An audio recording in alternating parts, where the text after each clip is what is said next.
এখানটাতে বসি।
তোমরা সবাই চলে এসো, সামনে চলে এসো, সেকেন্ড আর থার্ড। হ্যাঁ, থার্ডে বসো, চলে এসো, সামনে চলে এসো।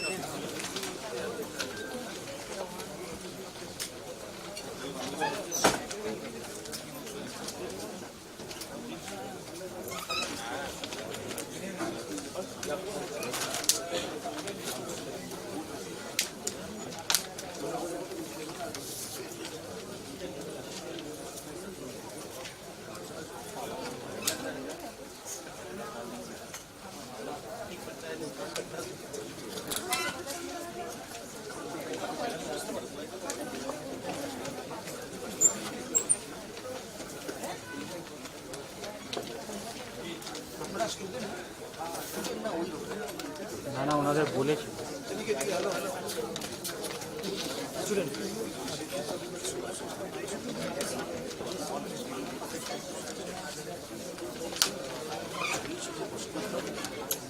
সামনে এসো সরি সামনে এসো সামনে বসো গুড মর্নিং স্যার মর্নিং করে না সামনে বসে প্লিজ গেট সেটল ডাউন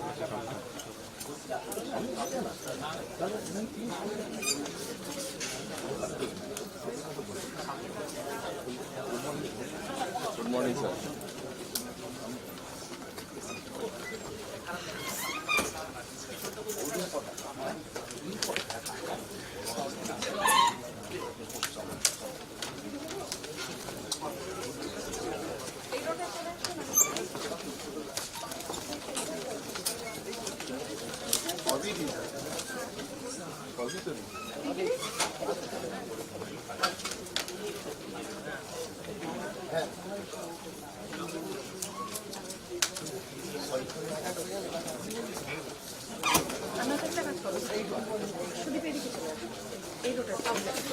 ঠিক আছে আমরা কি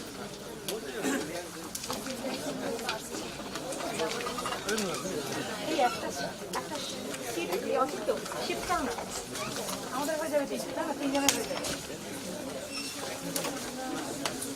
দুটো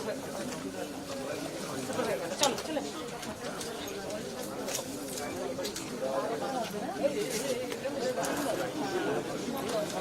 আরেকটা লাগবে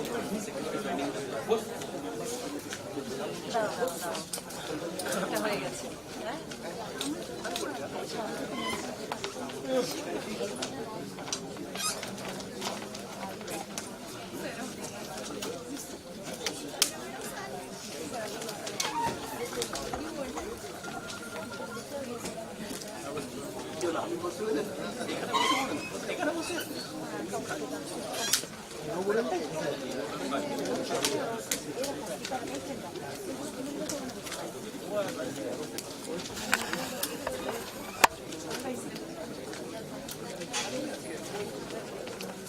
Oh, yeah.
তুমি আমাকে দেখার বাইরে কাজ করে নাও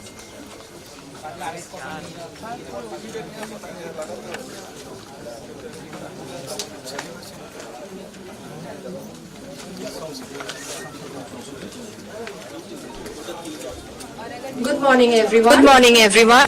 Distinguished Distinguished guests, learned members of the Institute, esteemed esteemed dignitaries, and dear participants, a very a warm very welcome warm to each one welcome of to you each one to of this you to this significant occasion, the outreach program on the Income Tax Act 2025, organized by the Institute of Cost Accountants of India, Tax Research Department, under the guidance of Direct Taxation Committee of the Institute, in association with Eastern India Regional Council of the Institute and in collaboration with the Income Tax Department at this historic J.N. Bose Auditorium of the CMA Bhawan of the Institute, Kolkata. May I now request The dignitaries to kindly take their seats on the dais. May I respectfully invite Sri Jasdeep Singh, IRS, Chief Commissioner of Income Tax, TDS, Kolkata, our Honorable Chief Guest, to kindly take his seat on the dais.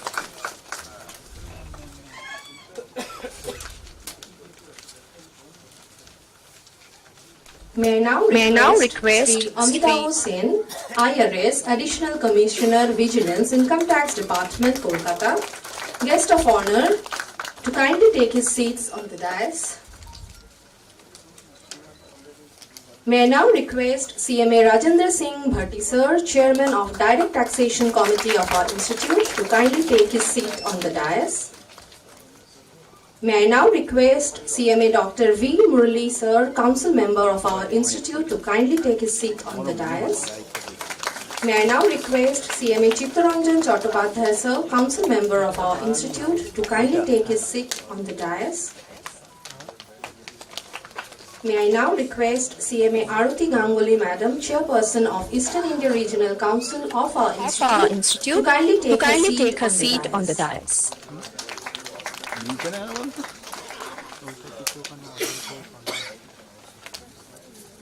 CMA Mukesh Agarwal Sir, Director Finance, Coal India Limited, Kolkata.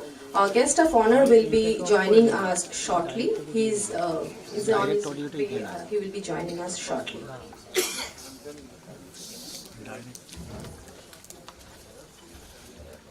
Today's program is centered around the theme Navadrishti, Navigating the Income Tax Act 2025.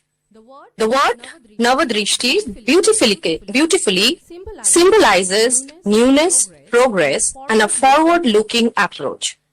As India embarks upon a new chapter in direct taxation, this program seeks to bridge policy with practice and provide a platform for meaningful deliberations on the evolving tax ecosystem. With this, to begin our proceedings on an auspicious note, may I request our Honorable Chief Guest, Sri Jasdeep Singh, IRS, Chief Commissioner of Income Tax, TDS, Kolkata, and all the dignitaries present on the dais, to kindly light the ceremonial lamp and officially inaugurate this outreach program. I would also request CMA Abhijit Datta Sir, Secretary of EIRC, CMA Kushal Sengupta Sir, Director Tax Research Department, CMA Arunavo Ganguly Sir, Director Membership, to kindly join the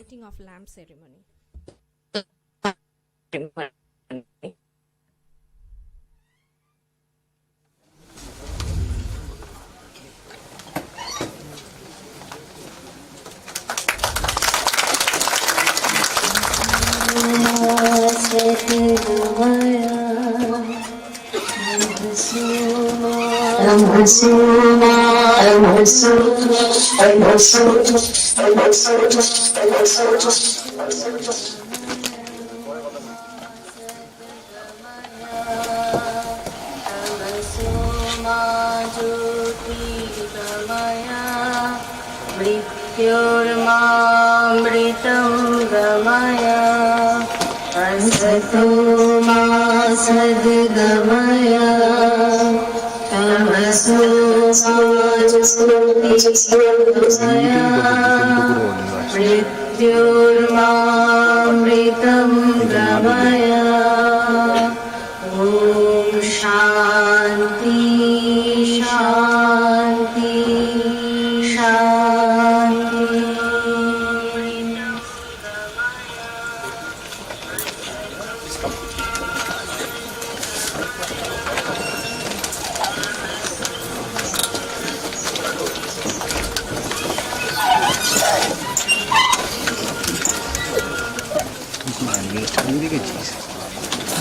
problem হচ্ছে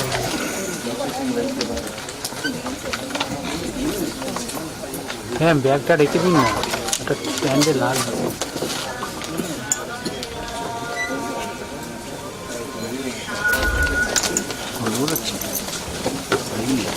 Thank you everyone.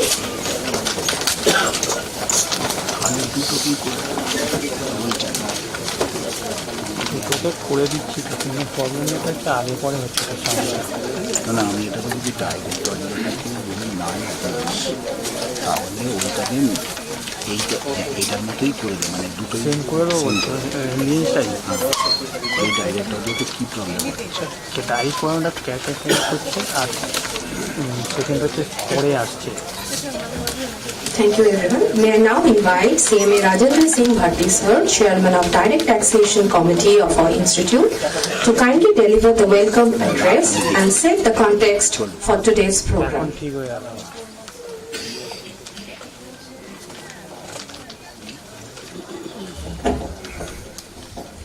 Thank you, Devasmita.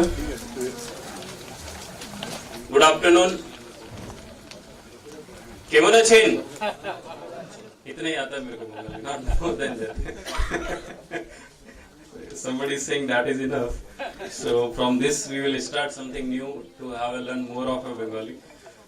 And I am very delighted and thankful to Jaswinder sir for accepting our invitation on a very short notice and being a chief guest of today's session. And as far as income tax is concerned, we have a deep pain in the cost accountant fraternity, as you were also mentioning in the morning when we were sitting under tea. But we have started something, so our pain will also get a relief and we will have some good news in the coming future. So for that we are putting these kind of efforts. When new Act 2025 came, before coming we started meeting with the dignitaries and the officials at the North Block to get relief of our pain what CMA fraternity feel it, because we also want to be an accountant in the definition of accountant in the Income Tax Act in the eyes of a law.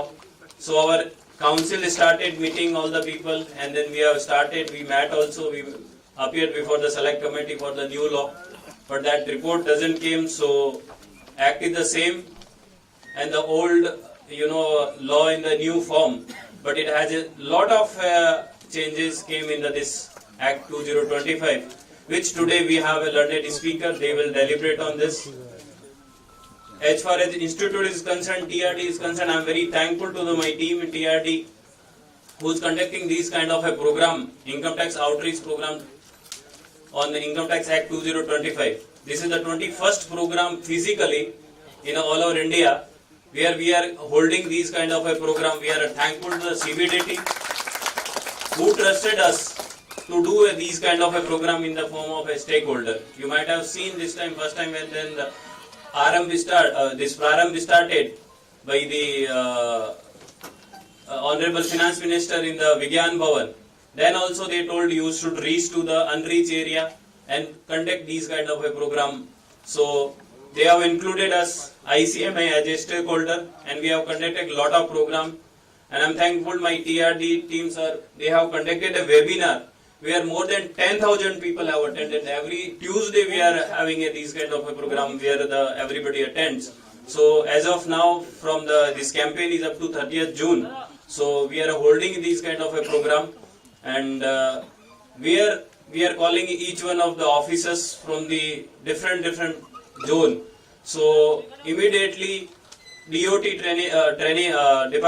Director of Training is sending the officers to our institute. Earlier we were having just little bit pain in our fraternity that no income tax officer is coming in our program, so how we will get it recognized. So now with the collaboration of the income tax department, we are doing such kind of a program. So journey starts now.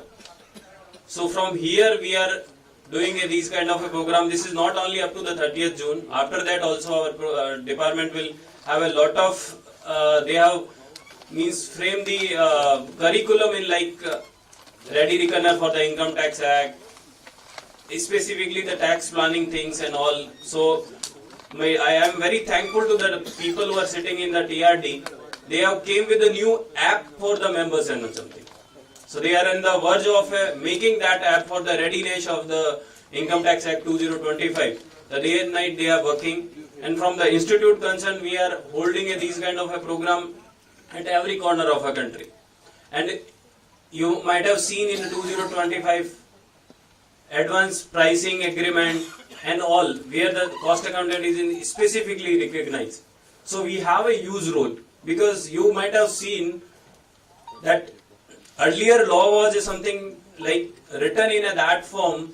It was a statute, means something written in the law has to be followed in a very little meaning. But now in the AI era and something, you have seen that rule-based law is came now, because you have seen things from the substance to the rules is coming now in the every law and something. We might have seen that earlier accounting standard was the standard format, but now in the IFRS is more of a base on a substance.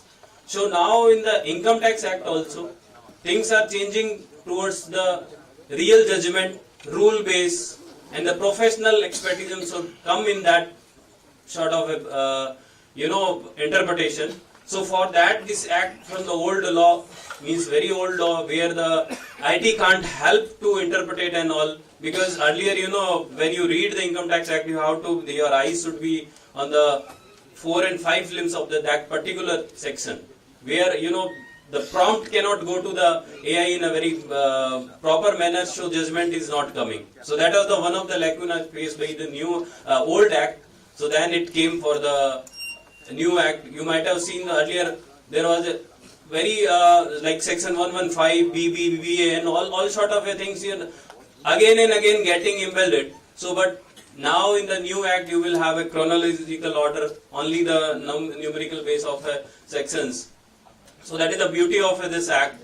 And we as a cost accountant have to be early birds in this new act, like we did in GST. Because earlier we were very less in indirect taxation, but now after coming a GST, or so many practitioners came, and now it is a time for the Income Tax Act also. We should learn and just unlearn the old law, but be practice and guide the industry.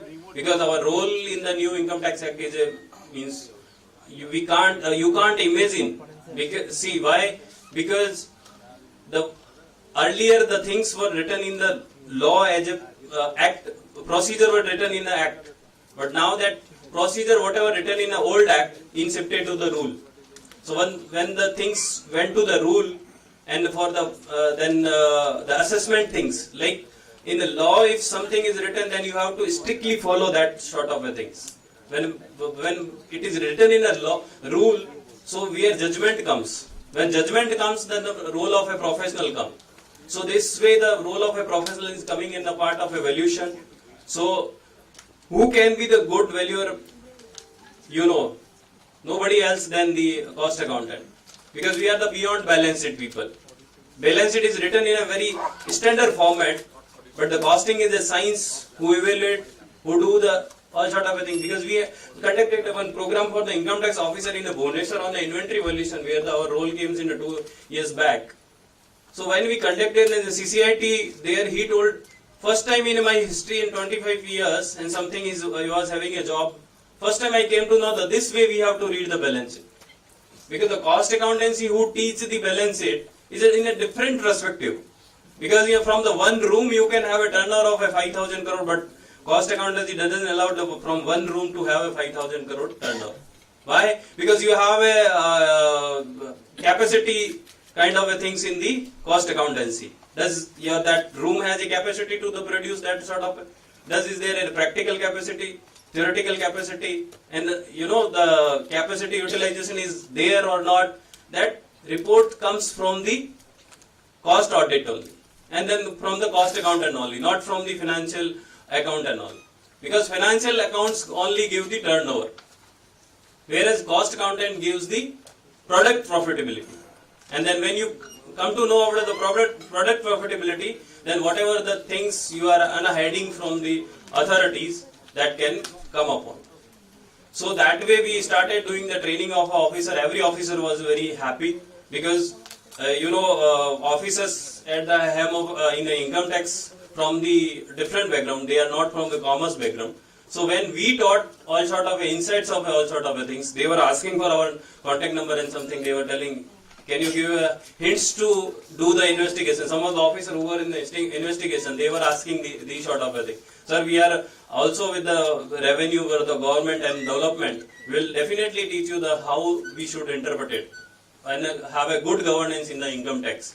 So this way we conducted inventory valuation programs, and then in between these new act came. So we've been a part of having these kind of outreach program where every member of the fraternity is joining virtually and joining in a large number in the physical program, because sir, I was mentioning in the Tamil Nadu, in a one day I did 3 programs from Coimbatore, Dindigul and then Trichy. So one day I was traveling there and having these kind of a program and best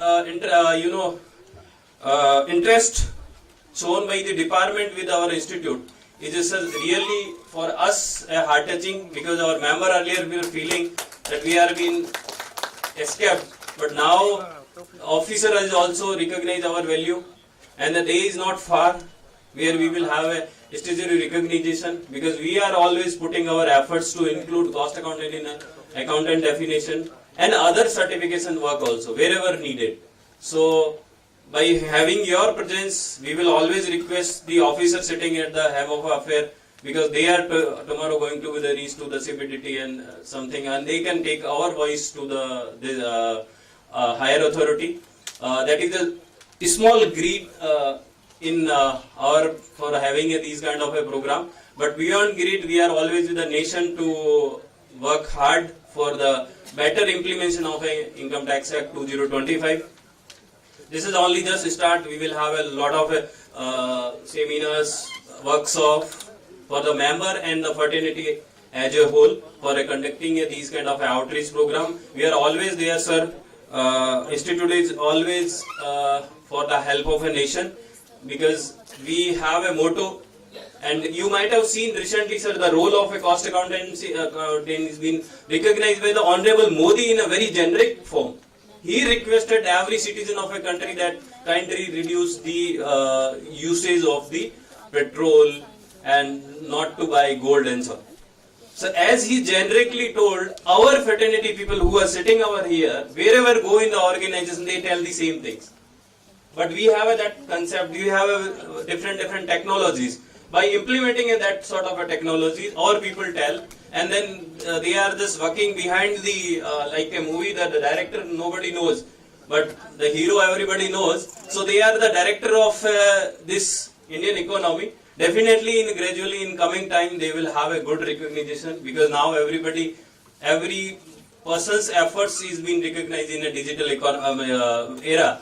So their efforts will also get recognized. With this, I am thankful to the sir and Amit Sen sir for being today's guest of honor, and I am very thankful to the V Murli, my council colleague, who travelled from the Chennai and being here with us, and I am thankful to the Chittaranjan Chattopadhyay, Aarti Ganguly madam and Abhijit for conducting this kind of a program on a very short notice. I am thankful to Avinish Kotni, chairman of the Bhubaneswar chapter, who today being a speaker of the session, and TRD team for conducting a very short notice. I am just 5 days before we have planned this, and they are conducting this program. Thankful. Thank you very much. Thank you, sir, for your insightful welcome remarks. We shall now proceed with the felicitation of our esteemed dignitaries as a token of our gratitude and appreciation for their presence and valuable contributions. May I now request CMA Rajendra Singh Bhatti sir to kindly welcome and felicitate our Honorable Chief Guest, Sri Jasdeep Singh, IRS, sir, with a plant and a memento as a token of honor and gratitude.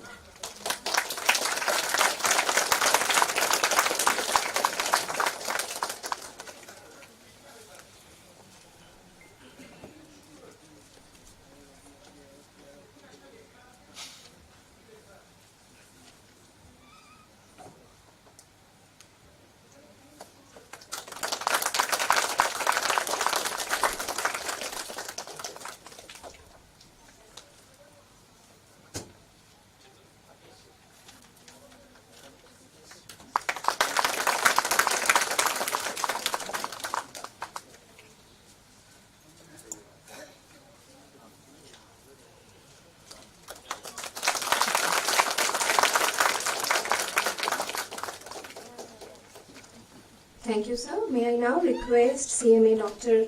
V. Murli, sir, to kindly welcome and felicitate our chief guest, Sri Amitabh Sen, sir, with a plant and a memento as a token of honor and gratitude. I will be requesting our council members to kindly join the ceremony.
We are glad to know that Sri Amitabh Sen sir is also inter-qualified, and he will be joining our final course soon, we hope, and will be a member of our fraternity.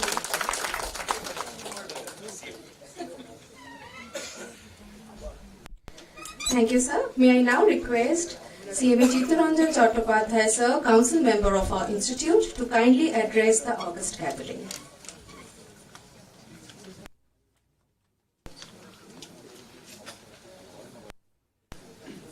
Namaskar. Very respected Honorable Chief Guest of today's program, outreach program of Tax Research Department in association with ICMA ARC and collaboration with the Income Tax Department, Navadrishti Navigating the Income Tax Act 2025. And here today we are very much elated. We feel also honored, and it's a great pleasure for us that we have with us a personality like Sri Jasdeep Singh as a chief guest, IRS Chief Commissioner of Income Tax, TDS, Kolkata, amongst us. And also we are equally elated that we have our guest of honor, Sri Amitabh Sen, IRS, Additional Commissioner of Vigilance, Income Tax Department of Kolkata.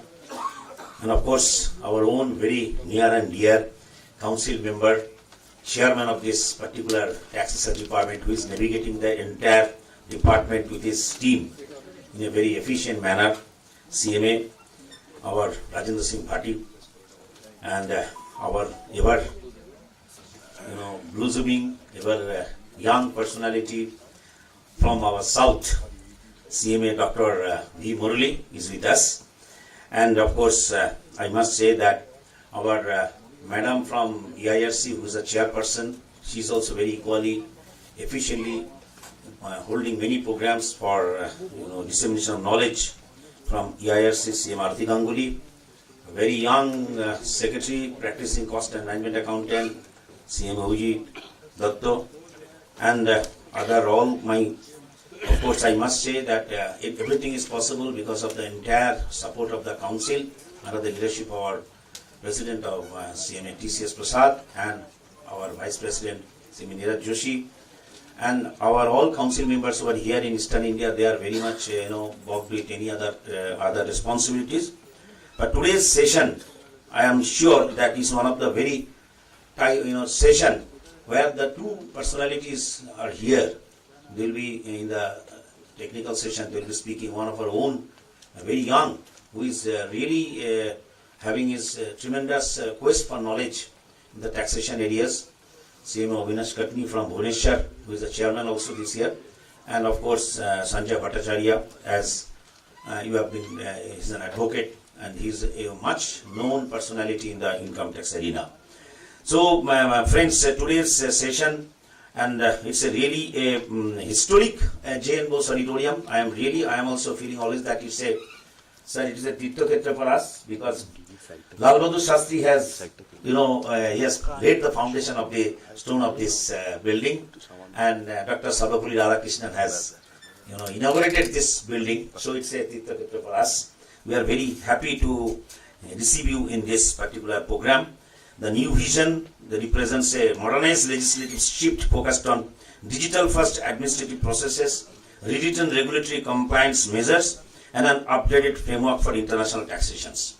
So in this scenario, and this updated tax landscape, since I was also in the tax research department as a chairman of directors committee previously, I remember that the role of cost and management accountants has been really recognized by CBDT, Central Board of Direct Taxes.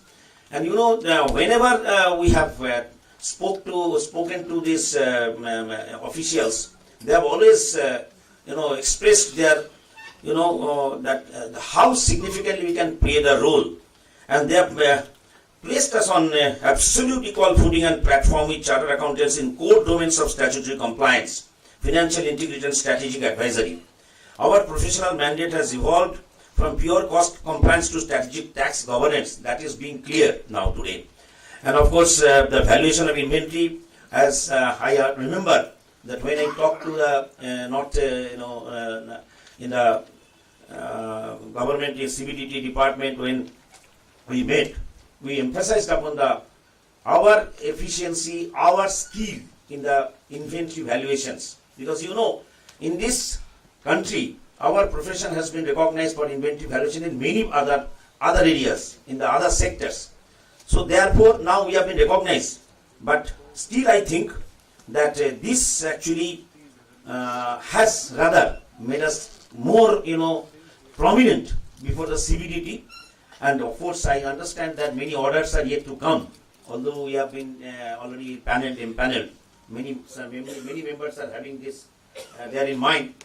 That we are yet to get any assignment, although it is depending upon the department's assessment issues. But still, sir, we understand that. I'll be rather placing this from the platform to you as a council member. Why can't we make it a compulsory one? It should be compulsory. It's not be only on the assessment or something like that. That will be definitely giving some comfort level to the department also, as I believe. Because there are other areas where in the sectors of this country, they are working with the cost accountants. Mandatorily they are asking for valuations. Then advanced pricing agreements also, transfer pricing, we have got a very big role. I request all our members to be pleased conversant with this entire system of advanced pricing agreements and transfer pricing. Many rules are emerging, as we have seen the safe harbor rules already. We have got some recognitions here in the certification procedure. So you have to learn very quickly. We have to definitely we have to keep our commitment to the department also.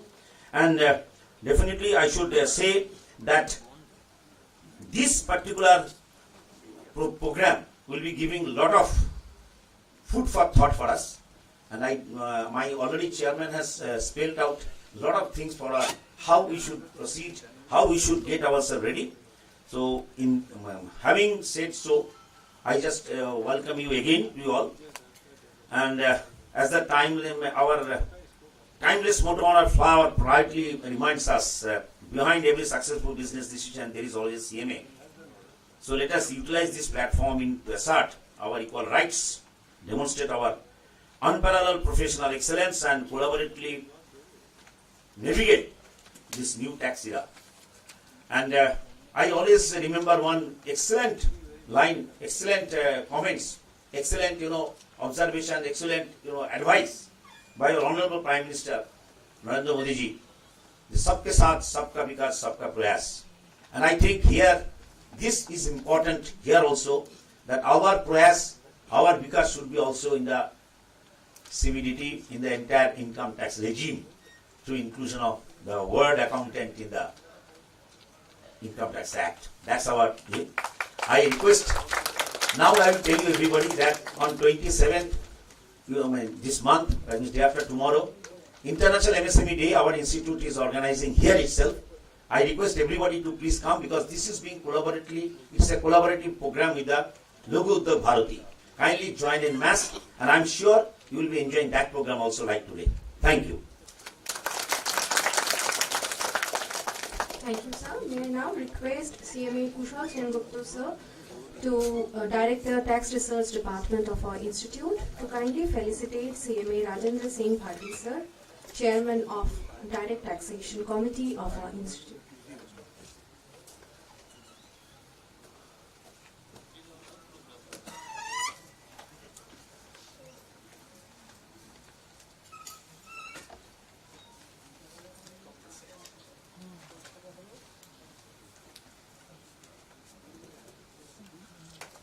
So it's an honor for your continued guidance for organizing these types of programs.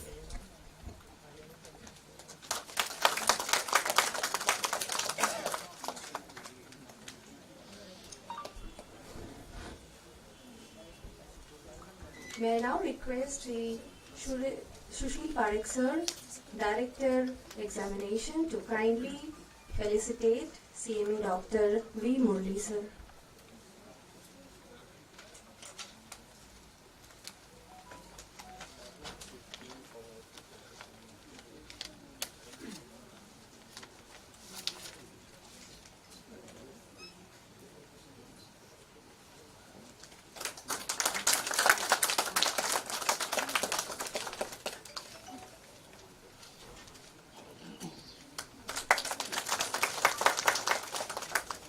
Thank you, sir. May I now request CMA Arunava Ganguly, sir, Director Membership, to kindly felicitate CMA Chitturanjan Chattopadhyay, sir.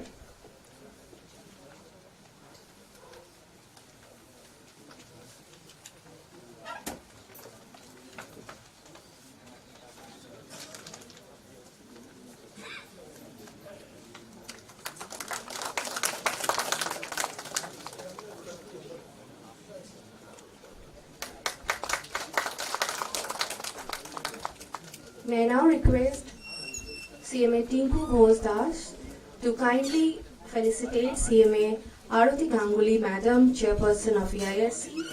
CMA Tinku Bose, Madam, is the Joint Director, Regional Council and Chapter Coordination Committee of our institute.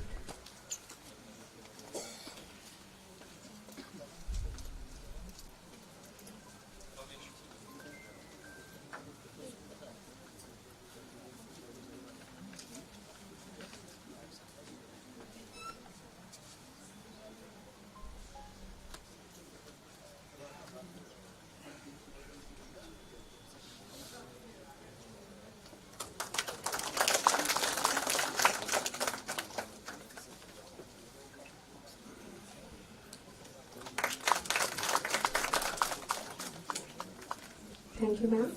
May I now request CMA Dr. V. Murli, sir, Council Member of our institute, to kindly address the August gathering.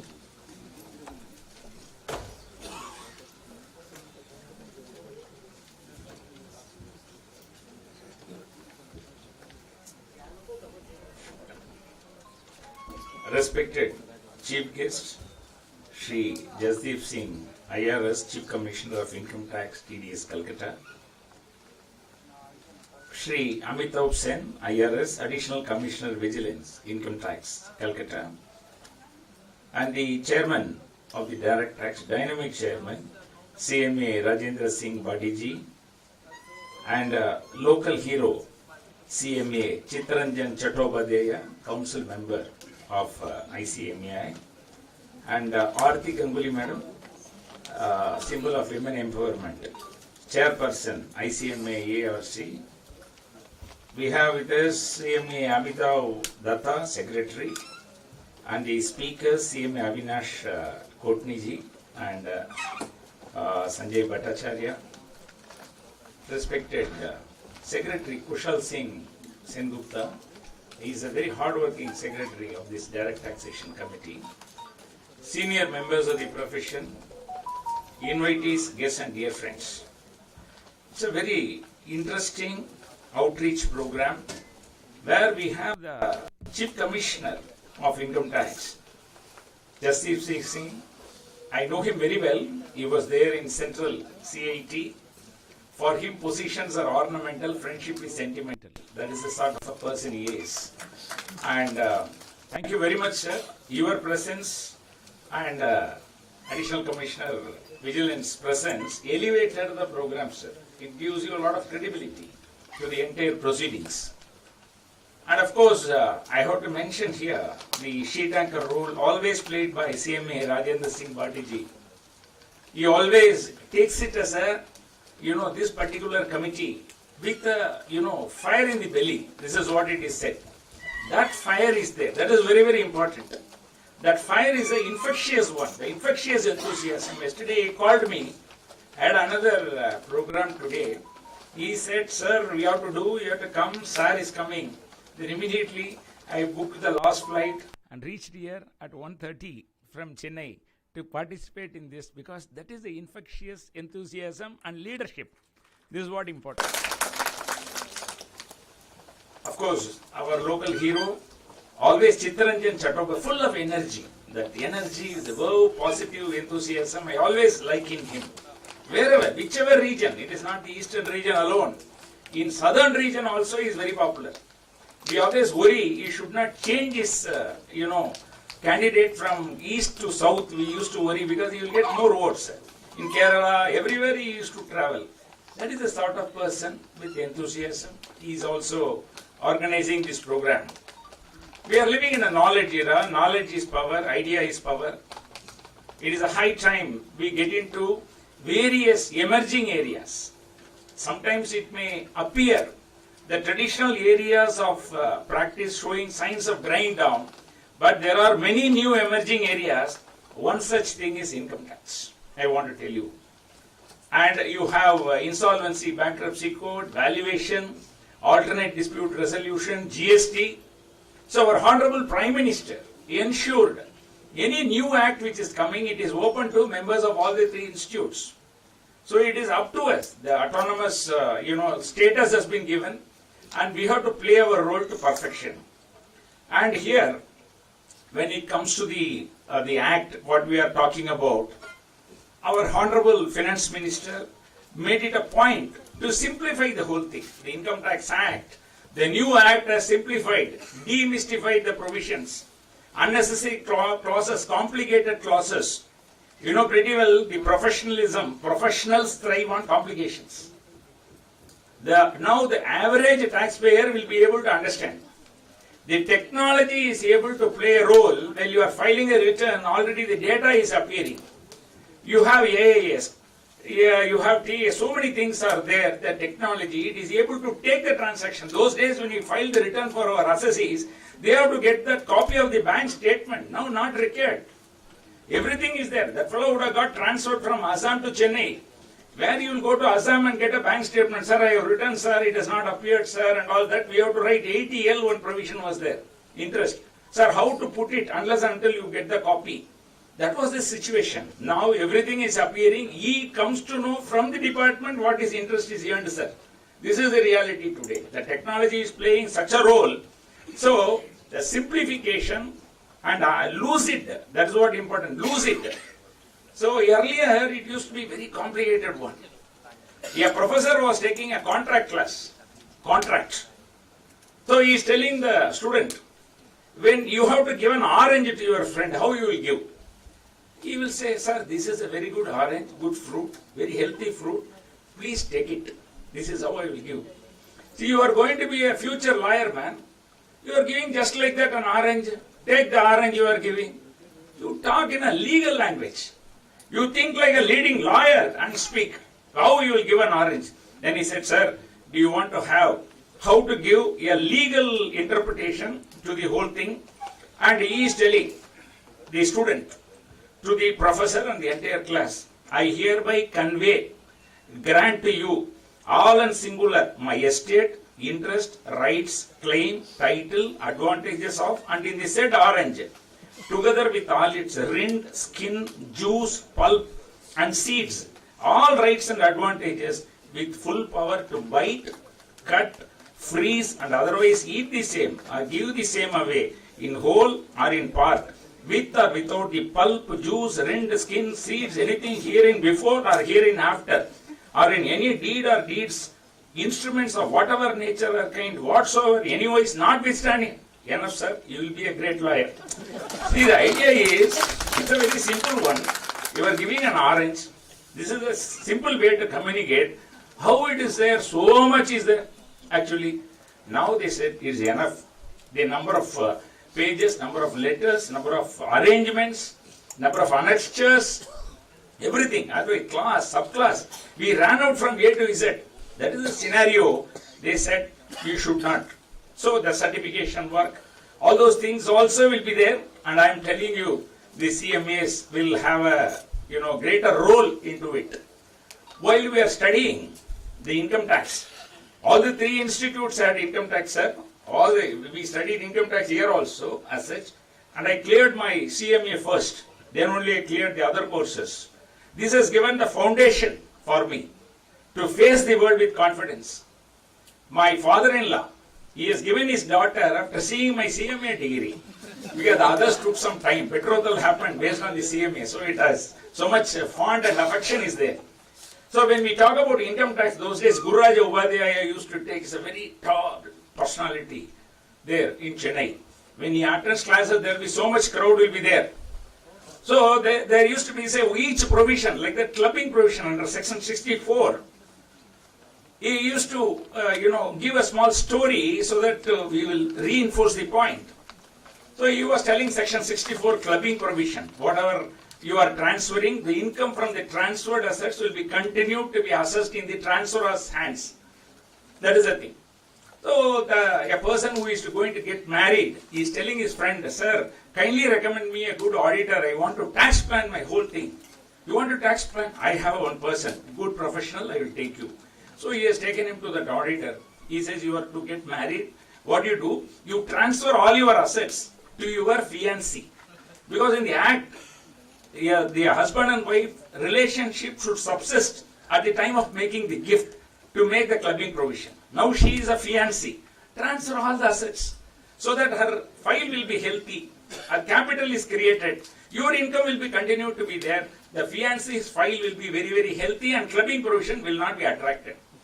This fellow followed suit. He transferred all the assets to the fiancée. He came running to the friend next week. Sir, you recommended me a wrong auditor. What happened? My fiancée ran away with all the assets, lock, stock and barrel. He said, it's very, very unfortunate. But what the poor auditor will do? No, she ran away with the auditor only. So, we should not have inner or outer hand in any of the dealings with any of your clients. That is what in corporate law, now they say, stakeholders' interest, independence, arm's length, the disclosure of interest. Why? The independence they talk about. That is the foundation. This is what every section. Now what happened when the sections have been changed? I can tell clearly some definition, subclass of everything we will be able to tell. Today I have to check. This is the advantage for new people. You need not unlearn. Learn straight away if you are not there. Whereas some of the people you have to unlearn, relearn and all that. There is no need actually.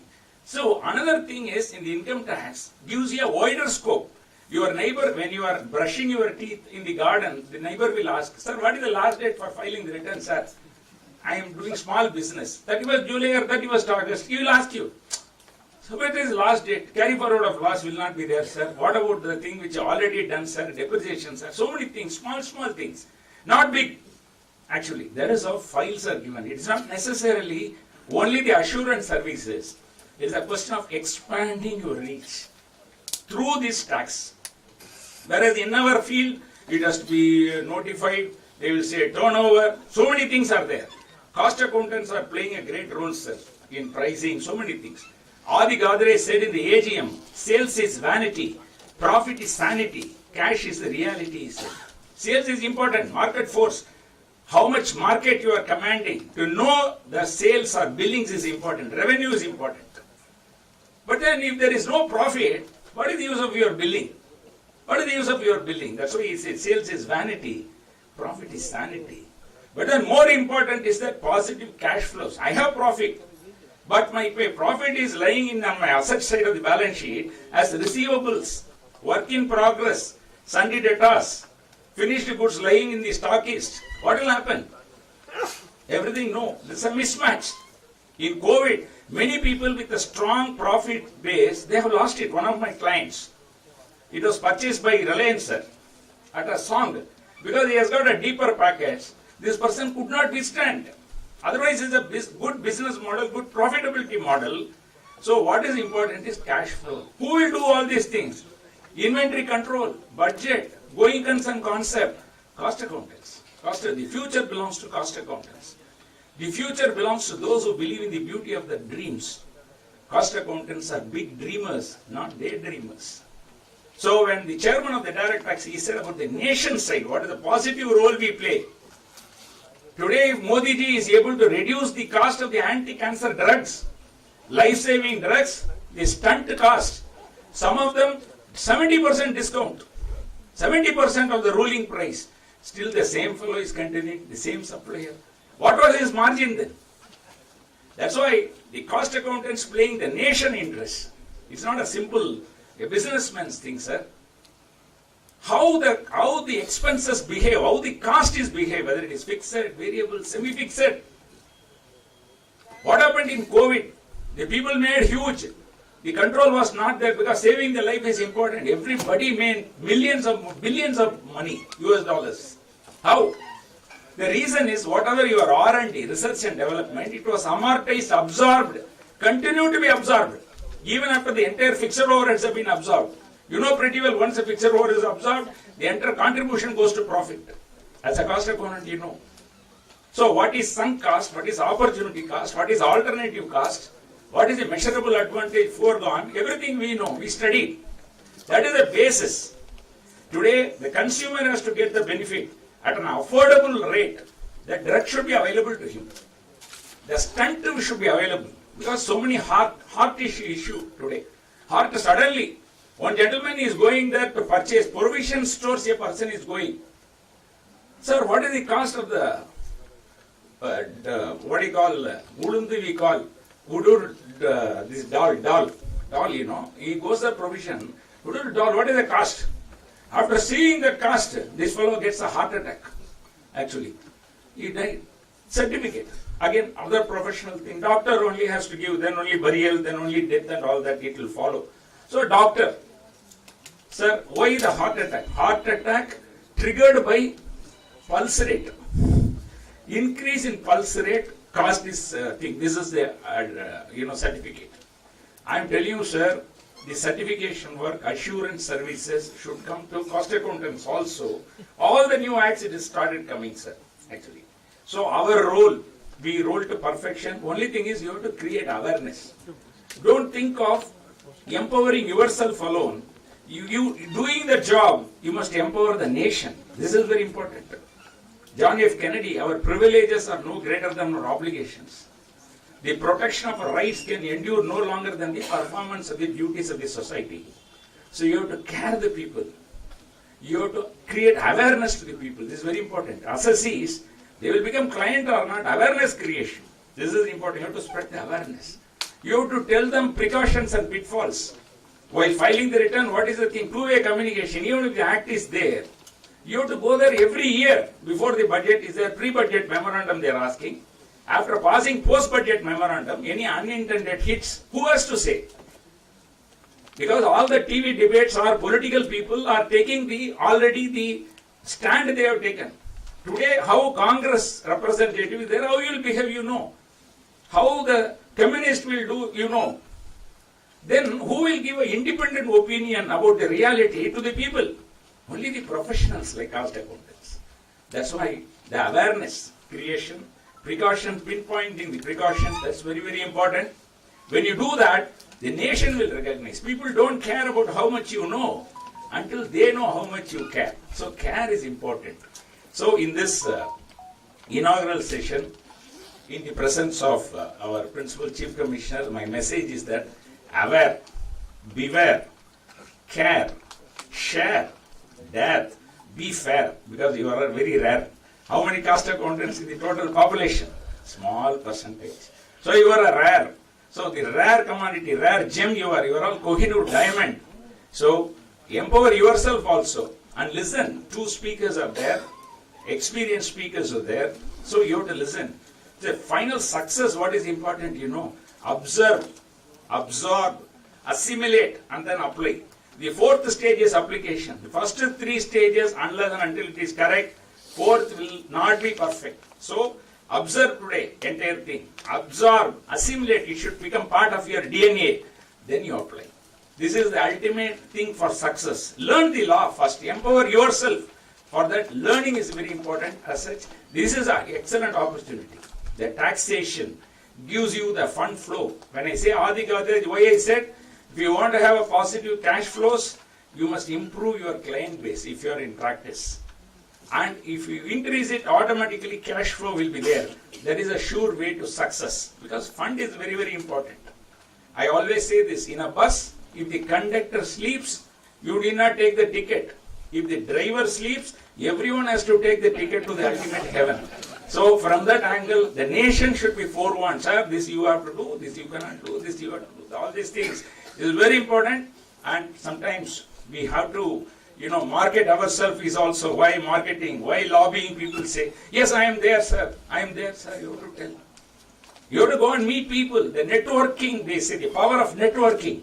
That's why coming here, sometimes you may be doing some other practice, but coming here, meeting the Principal Chief Commissioner, you are coming and meeting the Vigilance Joint Commissioner, meeting that person from Rajasthan, the chairman of the directorate, and South, I am coming. So exchanging idea and smiling during the tea breaks and during the lunch break. This is an excellent thing. Whether the subject is interesting or not. Smiling, positive vibration, positive vibes in this historic place of Sudder Street. 1979, I joined the course. It was Sudder Street. If undelivered, please return. I was doing my BCom, cleared the entrance, and then joined. We all used to, Sudder Street is so much, it is there in my thing. I used to tell our Central Council member also, it is an emotion for me. It is an emotion. And that smiling thing, happiness, it will be infectious from the chairman. If you smile, you get dimples. If you cry, you get wrinkles. Better to be a dimple Kabadia than a wrinkled Kabadia. This is what during Kabadia, that Bobby movie came. And I was studying, my teacher used to say, smile. If you smile, you get dimples, he said. Only thing is certain things, like death and all, we need not smile. But otherwise, if you smile, that give a positive vibration. And, the slogan of the HMT watches, if you have the inclination, we have the time. HMT may not be there, the slogan is irrelevant. Our thing is, if you have the time, we have the inclination to conduct many more programs, many more outreach programs of this nature. I appreciate the chairman for giving this opportunity to speak and organizing this program at Kolkata headquarters. Let me end with what George Bernard has to say about life, which is very dear to me. Life is no brief candle for me. It is a sort of a splendid torch, which I got a hold of it for the moment. And I want to make it burn as brightly as possible before handing it over to the future generations. Keeping these words as our motto, the Central Council of the Institute of Cost Accountants of India want to do something useful, not only to our members, not only to our students, not only to our employees, but to all the stakeholders in this society. Wishing all the best. Thank you very much. Thank you, sir, for your enlightening address. May I now request CMA Amitabh Sen, IRS Additional Commissioner, Vigilance Income Tax Department, Kolkata, to kindly address the august gathering.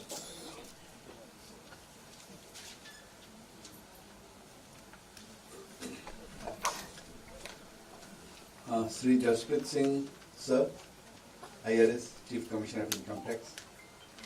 Sri Rajendra Singh Bhati, Chairperson, Direct Tax Committee. Dr. Murli, Sri Chittaranjan Chattopadhyay, Council members, Arati Ganguly ma'am, Chairperson EIRC, senior officers from corporate here, students and CMS. First of all, let me express my sincere gratitude to Team Institute of Cost Accountants India for giving me the privilege to be here amongst you. First of all, I must admit I am half qualified to be here because years before I passed the inter, then ran away looking at the Batley Boy and Sukla Agrawal advanced accountancy. That was the fact. The volume of the book was threatening enough to run away, and one attempt I made, failed miserably and moved away. This is not my cup of tea. Now, here also the Income Tax Act has changed, and whenever there is a change, there is a resistance to change.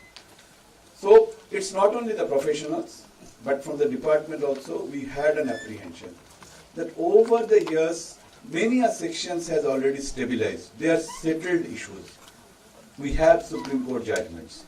Now a new drafting, new wording, that will lead to new interpretations and maybe thousands of new cases. But the fact remains, when you look at the new act, what has been done away with? The allied sections have been done away with, like HHA, HHB, HHC, those are not there, they are numerically numbered. Second thing you would see that everything is chronologically arranged. Like today you will have a session on NPO by Mr. Sanjay Bhattacharya. And NPO, when first time you were reading 1023C along with 11, along with 12, which section, all were intermingled. You cannot read 11 and makes any sense out of it. Then you read 12, it doesn't make sense unless you read 12A and 12AA. And every year there were amendments. And 1023C, in fact, when I was in trust assessment, every year when I used to get a book, the first job, sir, I used to do was numbering the proviso, first, second, third, fourth, fifth, and what has changed from earlier years. Now, all those things have been done away with. Second, what has happened? Very small changes in wording, very small changes, micro changes, and in a very few places, like there were so many talks in the WhatsApp group. Notwithstanding replaced with irrespective. Why it has been done, this is the only change. But tell me, any general people, do we use this word? As Ashok Jha sir, who was in the committee, was saying in a personal comment. I also sent a WhatsApp to sir. Sir, why this change? He said, we in income tax department is habituated with non-obstanding clause, all that things we are speaking of, notwithstanding, save as otherwise the difference for last 30 years. But ask your missus, does he understand, has he ever used this term notwithstanding? Whether irrespective is a daily use of word. Otherwise there is no change in drafting. And another major change that has taken place for the benefit of us is there are many sections, like section 150. Many of you must have gone through this. It will take you maybe 1 day, 2 days, 3 days to understand what does it mean. Even when the last 140A regime came, I was in jurisdictional charge at that point of time. I still remember I have to spend, sir, at least around 5, 6, 7 days to understand what 149 means, what are the time limits, before I can meet my assisting officers and brief them on how to go about it. So there you have now a tabular form, like time barring. If you ask any income tax officer, what is it, all of a sudden, what is the time barring of this date? He said, okay, wait, I have to check. And checking 153 will not help because there are different time barrings in different sections. Now, they have been simplified without changing the core, and we have a tabular form. So, I will not take much of a time. And it's very difficult to speak after Dr. Murli. Very difficult. Once someone has seen Sachin Tendulkar playing, nobody would be interested to view how Chandrasekhar is batting. He is from South India, sir. And there is that old famous story, W.G. Grace, that famous English batsman, was playing in a county match. On the first batch, he got bowled. There was an appeal, umpire said out, and replaced the bails of the wicket. And said, umpire, nobody has come here to show your raised finger. They have come here to see me betting. So you are all waiting for the other speakers to come. So I will not take much of our time. Thank you very much, and it's not. Thank you.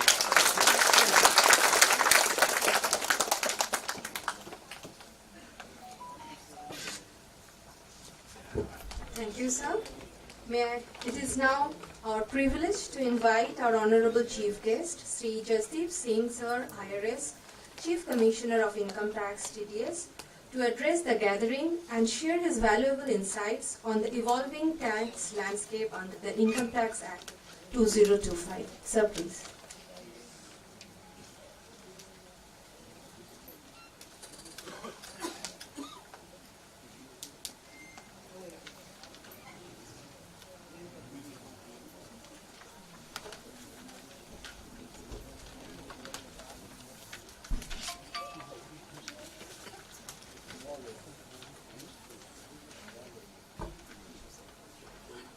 A very warm good afternoon to everyone. Mr. Bhati, Mr. Murali, Mr. Chattopadhyay, Madam Ganguly, Amitabh Sen, and the professionals, ladies and gentlemen. It gives me an immense pleasure and also is a matter of privilege to be here. First of all, I'll start by giving you good wishes for a quick redressal of your long-standing grievance of legislative recognition. I pray, and if possible will make efforts that your due recognition as an accountant gets done within this year itself.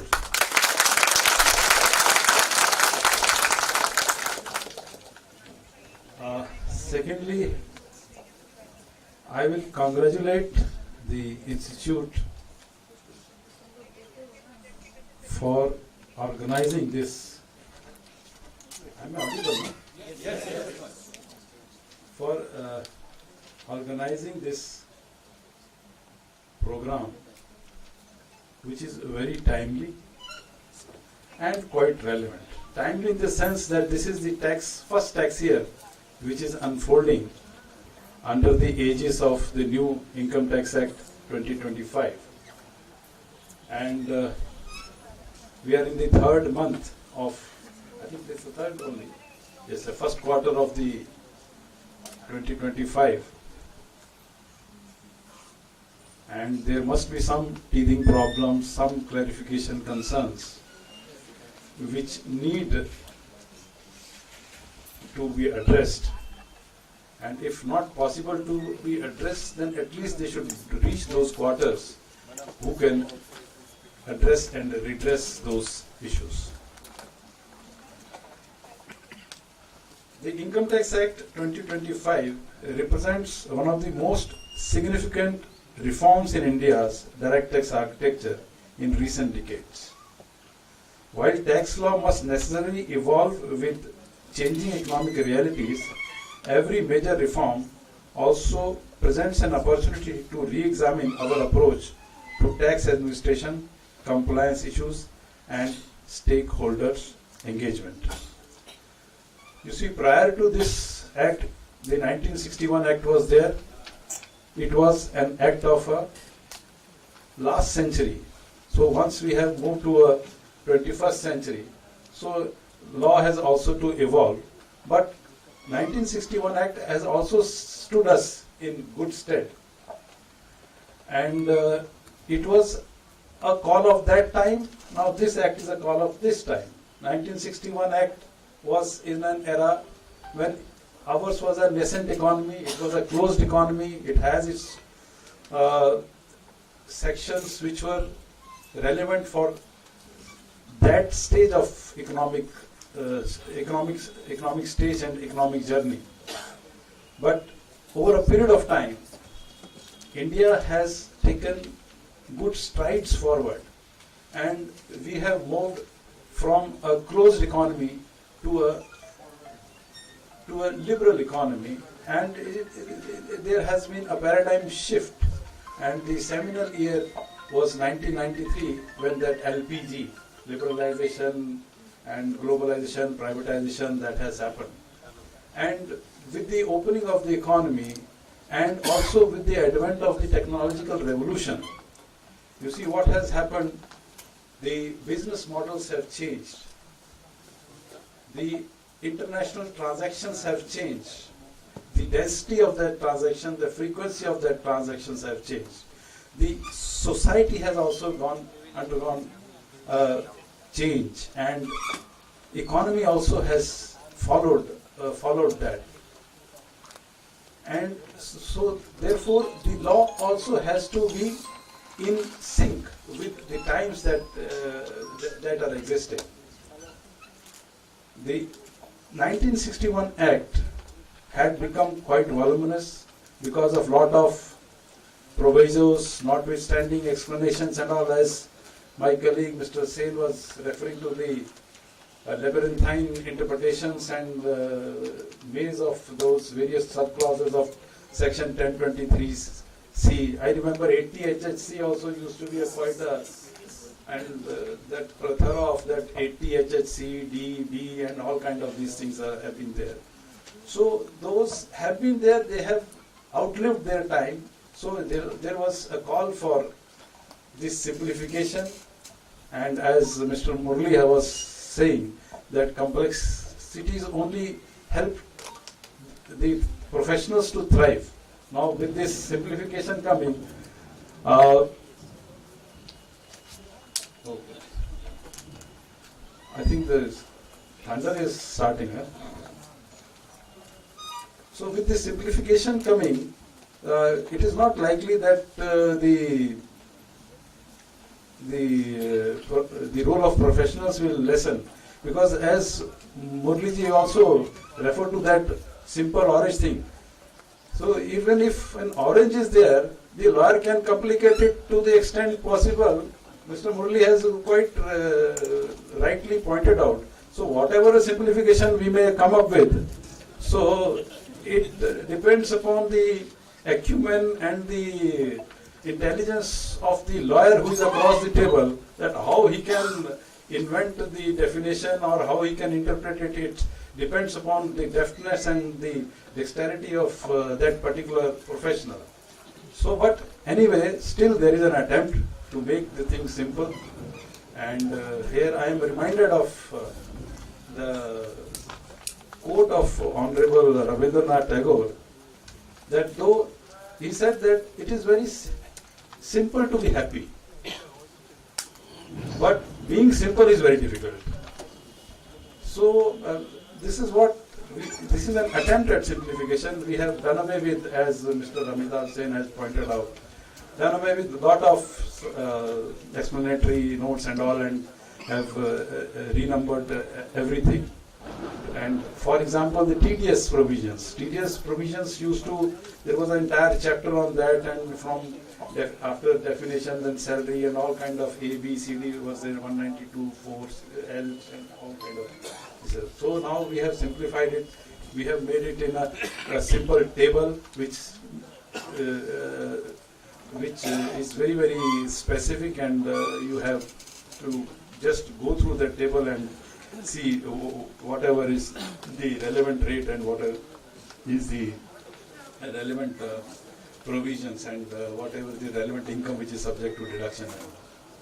So, and when these changes are being made out and these things have to reach the public, to reach the various stakeholders, it is here that the role of institutions like the Cost Management Institute that comes into play, and we are very thankful for them. So that I am told that till now around more than 20 such outreach have been carried out, and they have reached the nook and corner of the country. And so this is a very good example of public-private partnership. And I wish and hope that this more of these such outreach programs will be carried out. And I was also impressed with the fact that Mr. Bhati was mentioning, he had done a chapter in Dindigul. I think most of you may not have heard the name, whether there is a town by the name Dindigul in Tamil Nadu. So that shows the kind of outreach, the seriousness and the intensity of the outreach that is being carried out.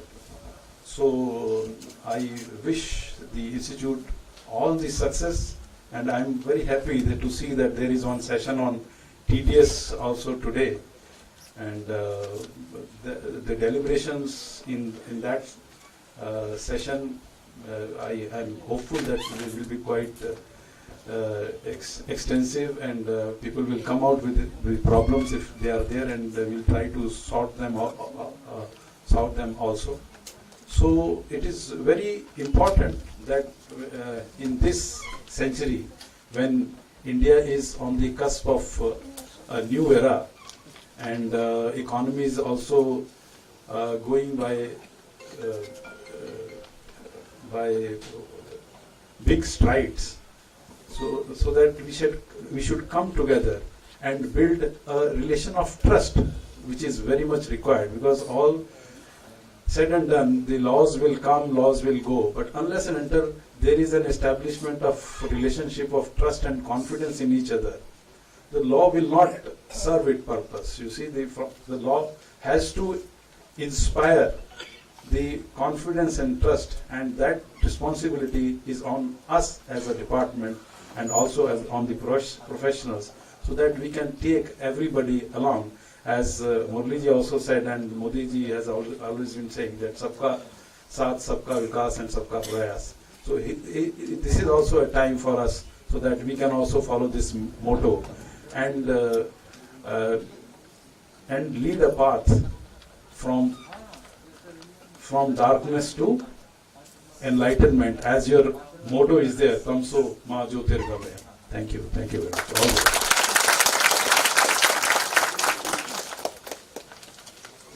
Thank you, sir, for your thought-provoking address.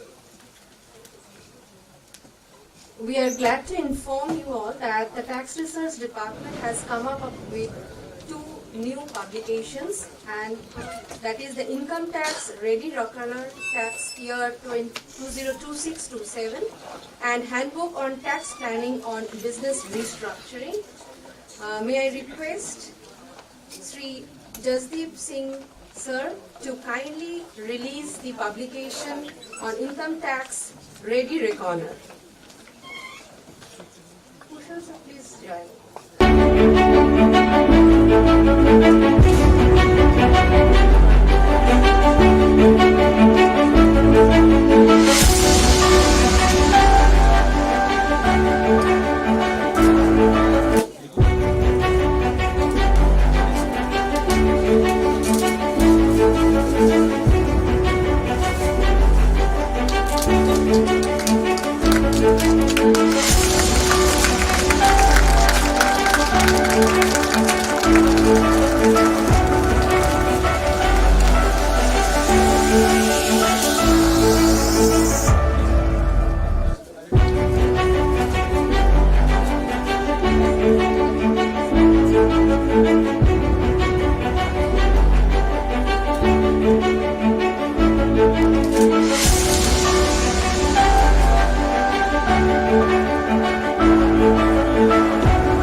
Release our handbook on tax planning on business restructuring.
Thank you so much, sir.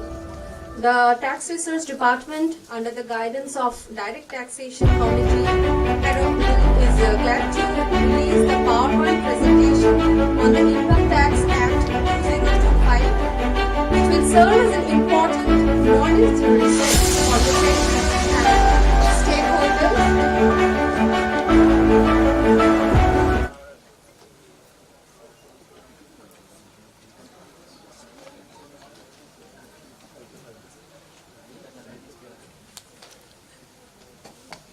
The PPTs will include chapters like Foundations and Basic Concepts of Income Tax, Determination of Residential Status, Exempt Incomes and Exclusions, Taxation of Salary Income, Taxation of Income from House Property, Profits and Gains from Business or Profession, Taxation of Capital Gains, Taxation of Income from Other Sources, Clubbing of Income Provisions, Taxation of unexplained incomes and investments, set off and carry forward of losses, deductions under the Income Tax Act, tax rebate provisions, prescribed modes of payment and compliance requirements, taxation and assessment of companies, taxation of non-residents, return of income and filing procedures, permanent account number, that is the PAN framework, advance tax provisions, tax deduction and collection at source, interest liability under the Act, penalties, prosecutions and compliance enforcement, double taxation avoidance agreement, transfer pricing regulations, general anti-avoidance rules, inventory valuation and tax compliance, taxation of trust, societies and non-profit organization. It will be available shortly on our website. The total count of the slide is 1674 pages. So this will be available on our website of our institute within from 1st July 2026. Thank you, sir.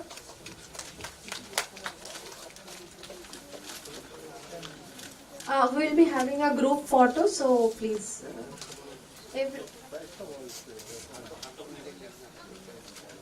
everyone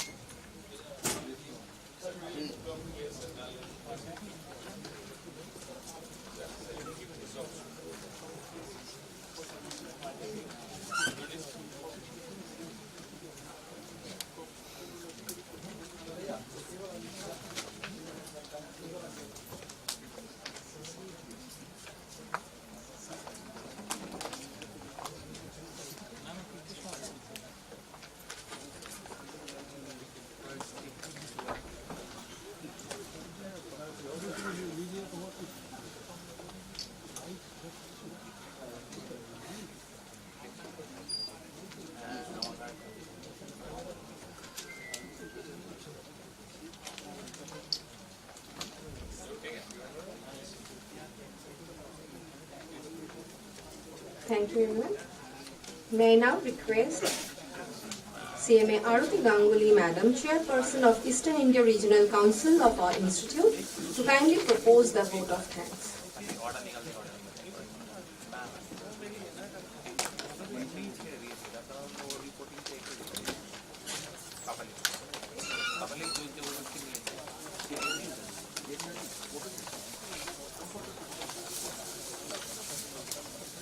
Namaskar.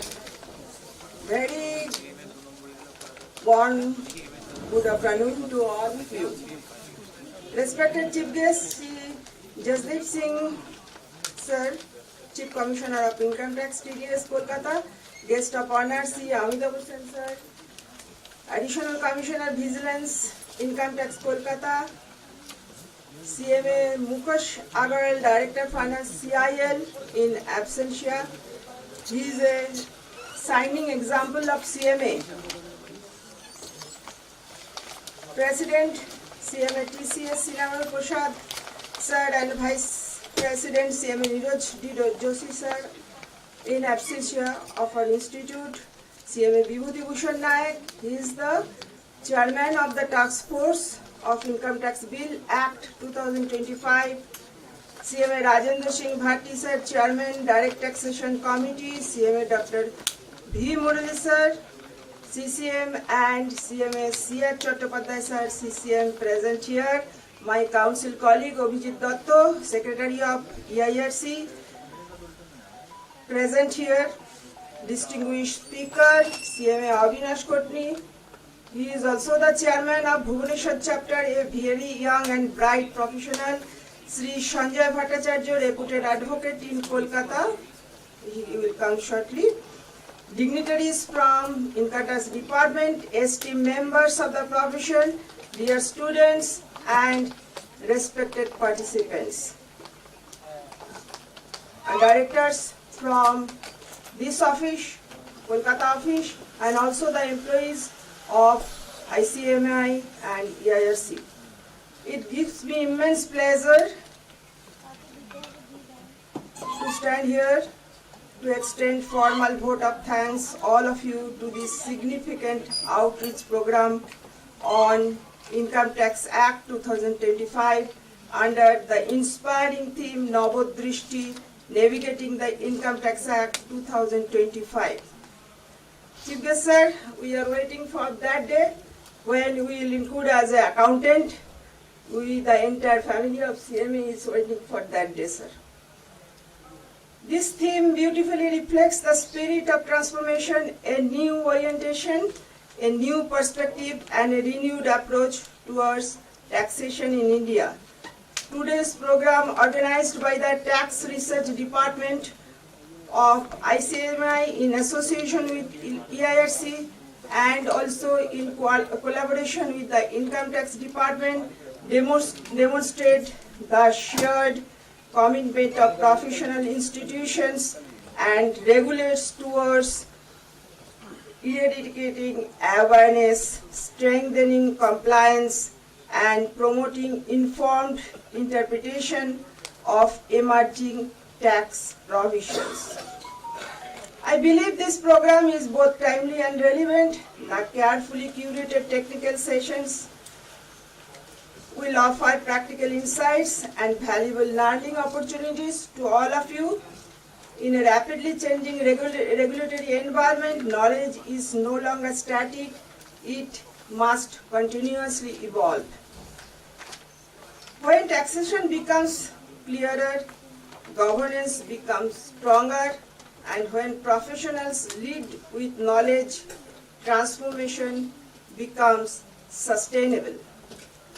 So, from the core of my heart, I extend thanks to Sri Jasdeep Singh Sir for providing time to come here despite of your busy schedule, sir, and also this, I also extend thanks to Amitabh Hussain sir and also CMA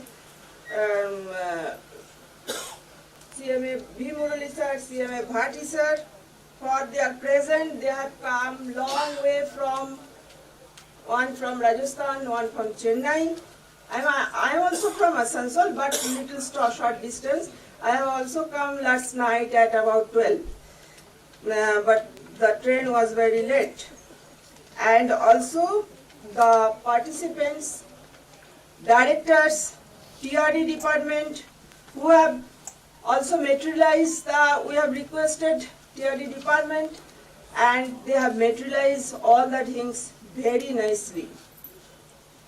This is the outreach program. We are waiting for the speaker. I am extending thanks to all the participants, all our esteemed members, students present here. Thank you, all of you. Jai Hind.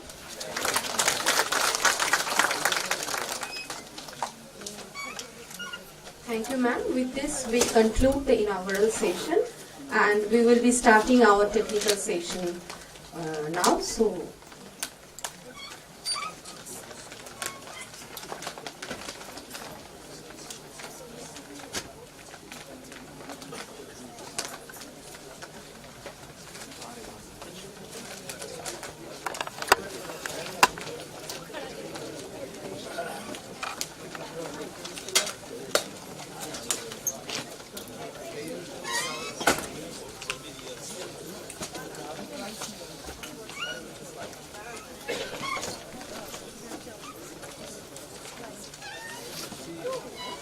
we are starting our technical session, so all members are requested to please be seated.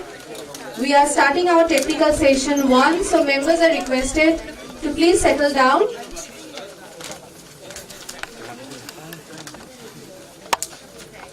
Our first technical session is Overview of Income Tax Act 2025, Income Tax Forms and Rules 2026.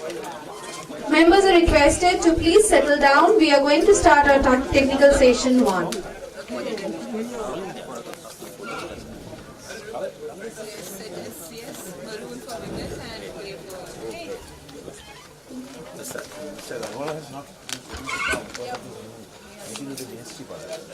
That's true. He had prior obligations.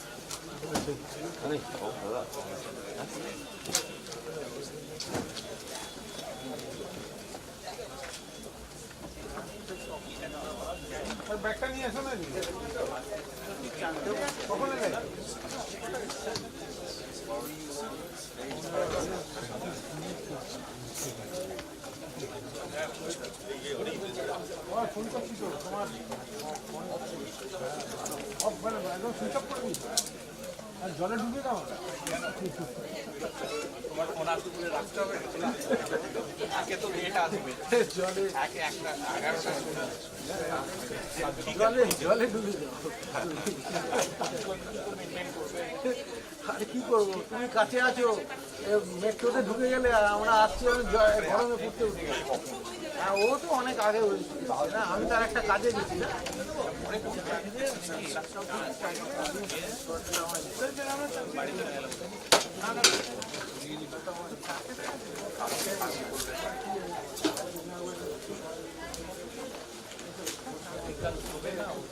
We are starting our technical session 1. Members are requested to please settle down and take your seats.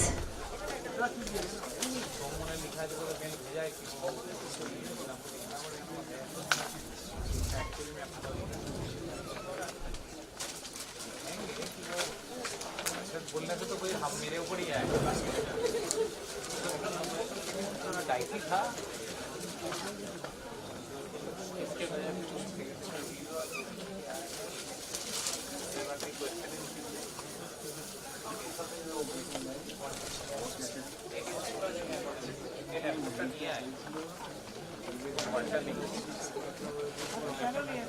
अरे by chance काबाली के कोनो होता है तो ওখানে গিয়ে আমাদের জিজ্ঞেস করে তো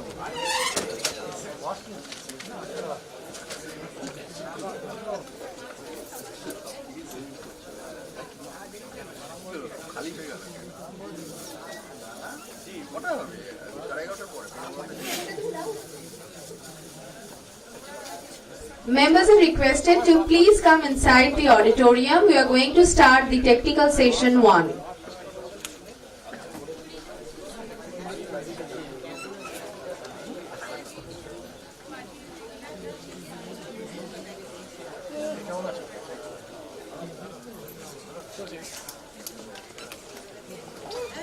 प्रोजेक्टर काम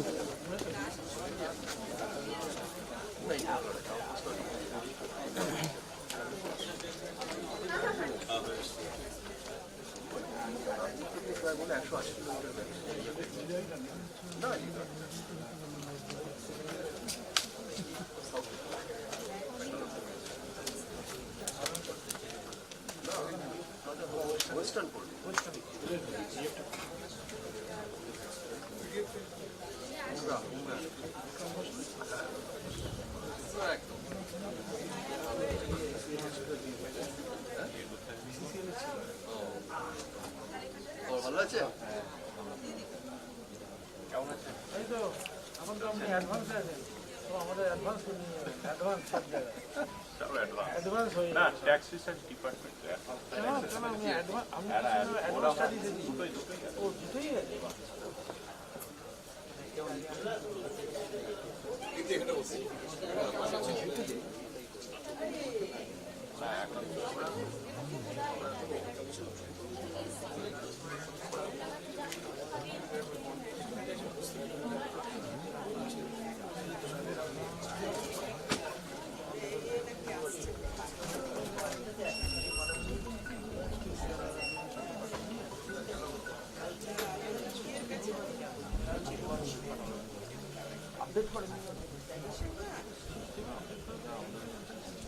আমরা সবই বলে দেবো আমাদের কি দরকার, একটু আমরা তুলে দিই।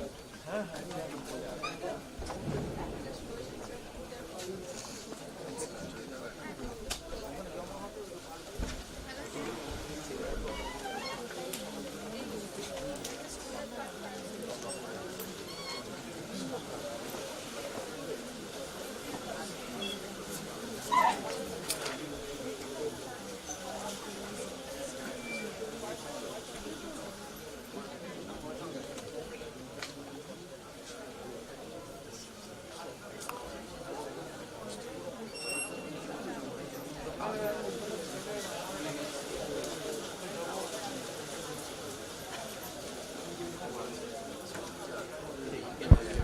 Mic check.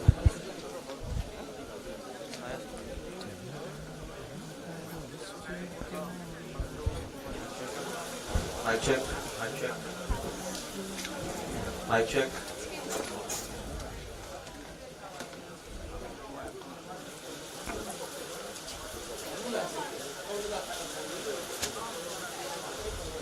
Mic check.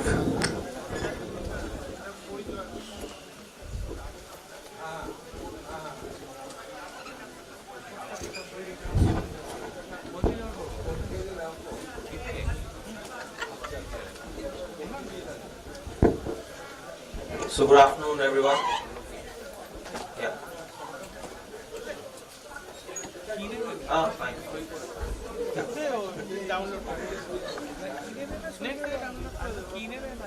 That's not working.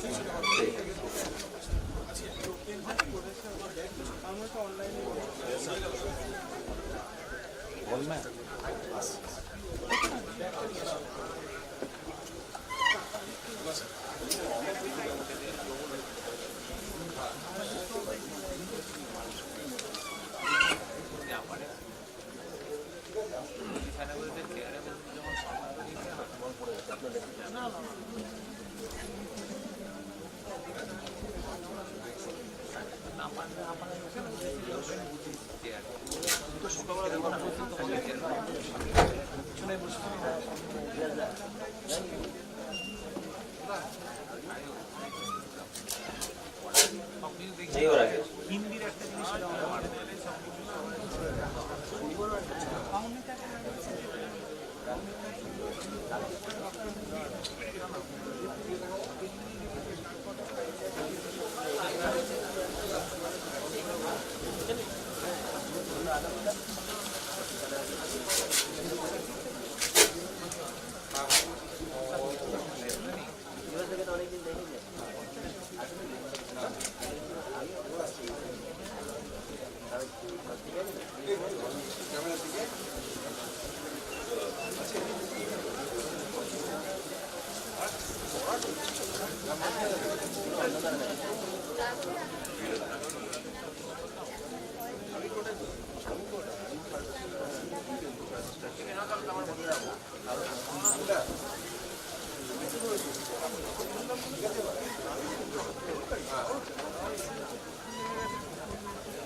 First technical session is overview of Income Tax Act 2025, Income Tax Forms and Rules 2026, and the same will be addressed by CMA Avinash Kotli sir.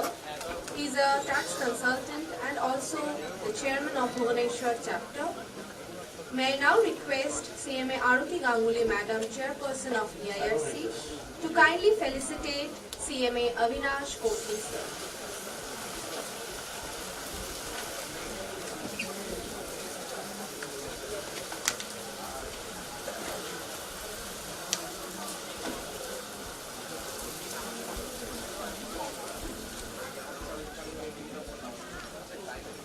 Thank you, madam.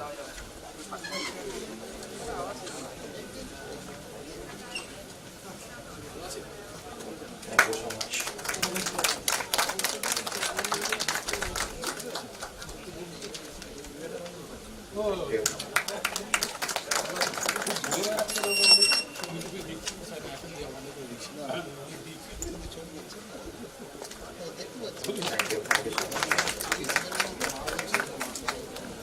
Thank you.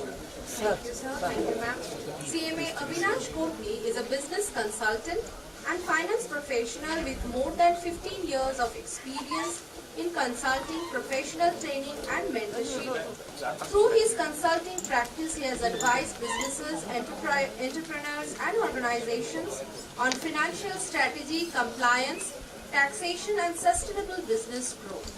He is also a corporate trainer for many corporates, delivering programs on finance, compliance, leadership and professional development. In addition to corporate training, he has actively contributed to the capacity building of government officials, serving as a trainer at the Revenue Officers Training Institute, where he has conducted training programs for state bureaucrats and revenue officers. He has also delivered professional training sessions for our institute and other institute, also helping bridge the gap between academic learning and industry practice. Thank you, sir, for gracing the occasion. Thank you, ma'am. And I would request you Thank you to so start much. this Thank session. you. Thank you. Thank you.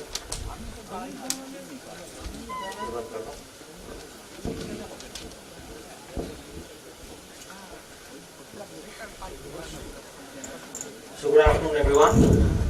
Good afternoon. I would like to thank the president of our institute, Srinivas sir, the vice president of the institute, Joshi sir, the chairman of the direct taxation committee, CMA Rajendra Singh Bhati sir, our ICMA council member, Chittaranjan Chattopadhyay sir, council member from the south, V. Murli sir, and most importantly, my guru, immediate former president, CMA B.B. Naik sir in his absence. Now, the earlier scheduled time for me was around 2 hours. Now that we are at 1:30, I'm pretty sure that most of you might be hungry. So you have to bear with me not for 2 hours. I'm cutting down my entire speech by 1 hour. I'll be speaking only for 1 hour. I was to speak on the overview of the Income Tax Act. I was to speak on the tedious sections and forms. I'm going to run through everything. So that please bear with me for 1 hour. Then we are done for the day, at least for this session. Now most importantly, we have heard a lot of things about the Income Tax Act in the past 3-4 months since the government has come up with this particular act. You know one thing? The earlier act was not christened in the year 1961. It was actually christened in the year 1922. That was the time when Britishers were there in our country, and that act was there since 1922. Is it audible now, everyone? Yeah. The act was there since 1922, and in the year 1958, the Law Commission suggested that we need to change the act. Just imagine, in a span of 2 years, a new act came up. At that time, we did not have Google, we did not have AI, we did not have any kind of computer-aided tools. So the entire thing might have been done manually. Yes? So if this thing was done manually, the most important assumption that we can make is the Act of 92 was actually rechristened as the Act of 1961, just for some minimal changes. So now, if you see this way, our Act is 103 years old, starting from 1922. And the number of sections, more than 900. The actual number were 900, 298. But if you see the subsections, clauses, subclauses, provisos, this and that, the entire number goes up to 900 plus sections, subsections, etc. So this act has tried to reduce the number of sections. Now that we have got around 536 odd sections. Of course, there was a change in the Finance Act of 2026. I'm going to talk to you about that. I'm not going to go into the wordings, this and that. I would say that the government has tried really well to make this act a simple act so that the entire ecosystem or the citizen, the common citizen of the country can understand it. But this understandability, I presume, would be there only for 1 or 2 years. Because every year once a new Finance Act comes, again there will be amendments. Again there will be alphabets attached to the numbers that we are seeing right now. So I'm not going to go about this. The biggest change that the government said that from this year onwards we do not have the concept of previous year and the assessment year. Now the question to us as professionals, we all are cost accountants or cost accounting students, this does not make much of an impact for us. Because we are in a good position to understand what a previous year is. We also understand what a assessment year is. And also we understand what a financial year is. So why did this simplification happen? It did not happen for us. It happened for the citizens. I'm going to tell you what this tax year is. As per the definition of the tax year of the Income Tax Act of 2025, it says that a tax year is a period of 12 months starting from 1st of April of any particular year. For that matter, if you're starting in the year 2026, what is the tax year? Its tax year starts from 1st April of 2026 for a period of how many months? 12 months, and it ends on 31st March 2027. So here the government says, okay, we are not done with the definition even now. There is an extended definition for tax year. Now I'm pretty sure most of the students or other members will appreciate the fact that I'm going to say. For example, if I started a business maybe on July 1st of 2026, as per the definition that I said right now, what will be the tax year? The tax year will be starting from the April 1st of 2026 to 31st March of 2027, yes or no? But here there is a problem. What will be the treatment of the expenses that started from 1st of April to 30th of June? What will be the treatment of expenses? We all know that any expenses prior to the start of the company, prior to the incorporation of the company, should be capitalized. If I do not add a clause or an additional definition to the earlier tax year definition, the entire amount that a particular SSC spent on starting a business, starting from 1st of April to 30th of June, in my example, will be treated as a revenue expense. Of course, everybody wants to treat all of the capital expenses as a revenue expenses provided you have a profit. Yes. In order to stop this treatment, they said that tax year is not limited to the first definition that we say, that is a period of 12 months starting from April 1st to 31st of March. They said that there is a new tax year also which can be treated as a truncated tax year. What is a truncated tax year? Like truncated check. Truncated check is not a check. It's not a real check. In this case also truncated tax year is not a real tax year, but still that will be treated as a tax year only for one purpose. That is, if any business starts in the year not on 1st of April. So they say that the extended definition says that for any business which starts other than 1st of April, for them the tax year will be the date of the incorporation to 31st of March. So in our case, in this case, the tax year will not be 1st of April 2026, the tax year will be 1st July 2026 to 31st of March 2027. A small question that I want to put, what if this company or this business starts on 30th of March? What will be the tax year period? As per the second definition, from the date of the start to the end of the year. The date of the start is 30th of March and end of the year is 31st of March. So for this particular purpose, the tax year will be 30th of March to 31st of March of 2027. This is the biggest change. Of course, this concept was there earlier as well. But what has changed, just the nomenclature of the previous year and the assessment year. They do not have all of these two now nomenclatures. Now they have only a single year that is called as a tax year. Now the big question comes, if we have a tax year Do we still have financial year in the Income Tax Act? Here the government says that no, you'll have a financial year. Because financial year's definition is defined elsewhere as well. In the General Clauses Act, it says that a financial year is a year that starts from 1st of April to 31st of March, which cannot be changed. That is the reason why we have 2 years now. One is a tax year, the second one is the financial year. So these all structural changes are all there in the table, and this is available plenty on the internet, that we have got 819 sections earlier, now we have got 536 sections, this, everything is gone. Now, the big question is the definitions. The first definition that it says is, if we have read the particular concept that we have studied in the intermediate of our particular curriculum, that is the residential status.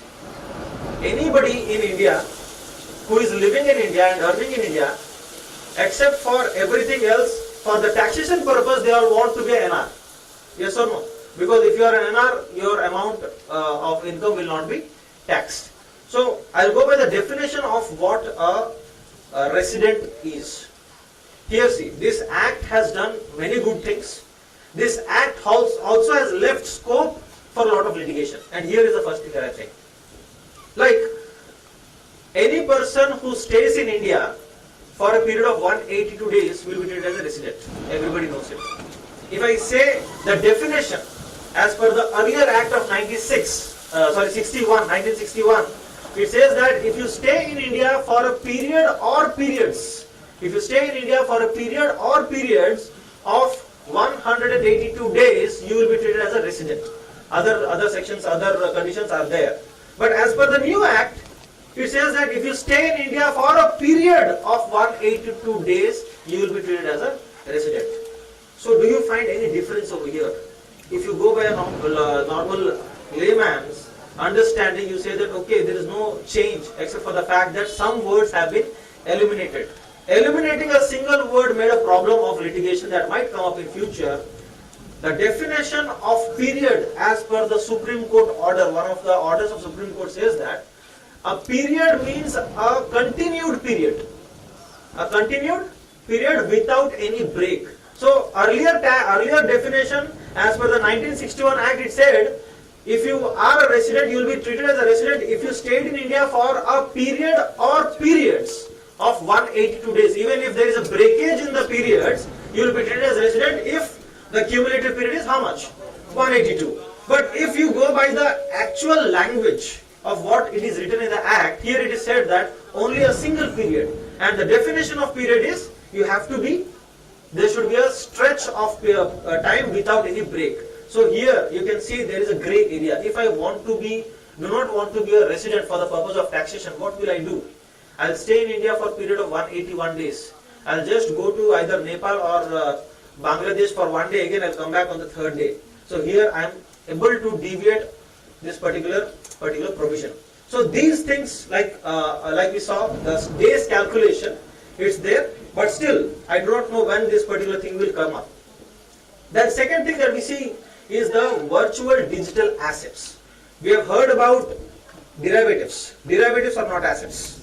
We have heard about shares. Shares are also digital, but that would not be coming under the VDA.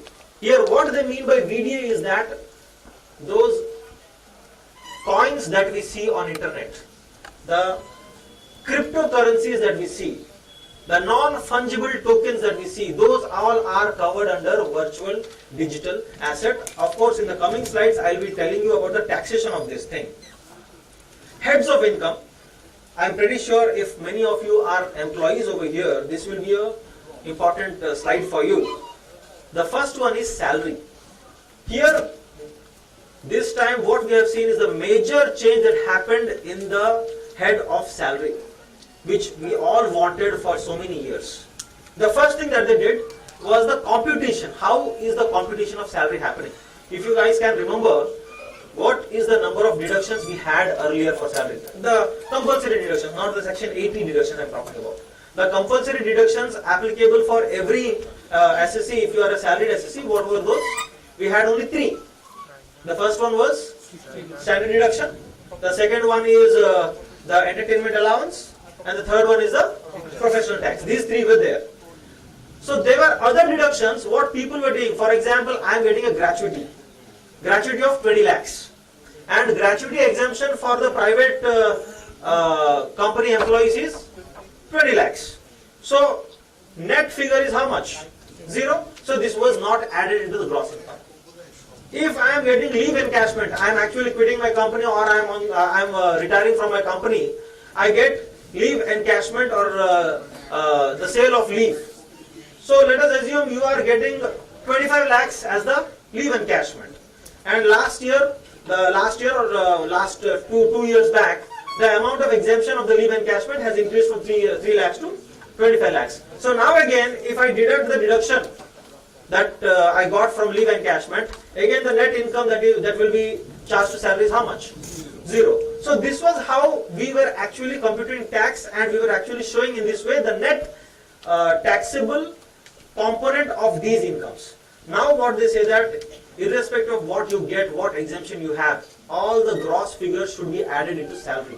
So when salary, what is the definition of salary? There are only basically 4 components. The first one is the basic salary, the second one is the allowances, the third one is perquisites and profit in lieu. That's it. These 4 things were there. So now what you have to do is that all of these incomes are also to be added, and apart from the 3 deductions that you had earlier, you will be having n number of other deductions, that is your gratuity deduction, your leave encashment deduction, your voluntary retirement deduction, and a couple of other things. So this thing is actually to show your complete gross income. So this is just the computation part about it.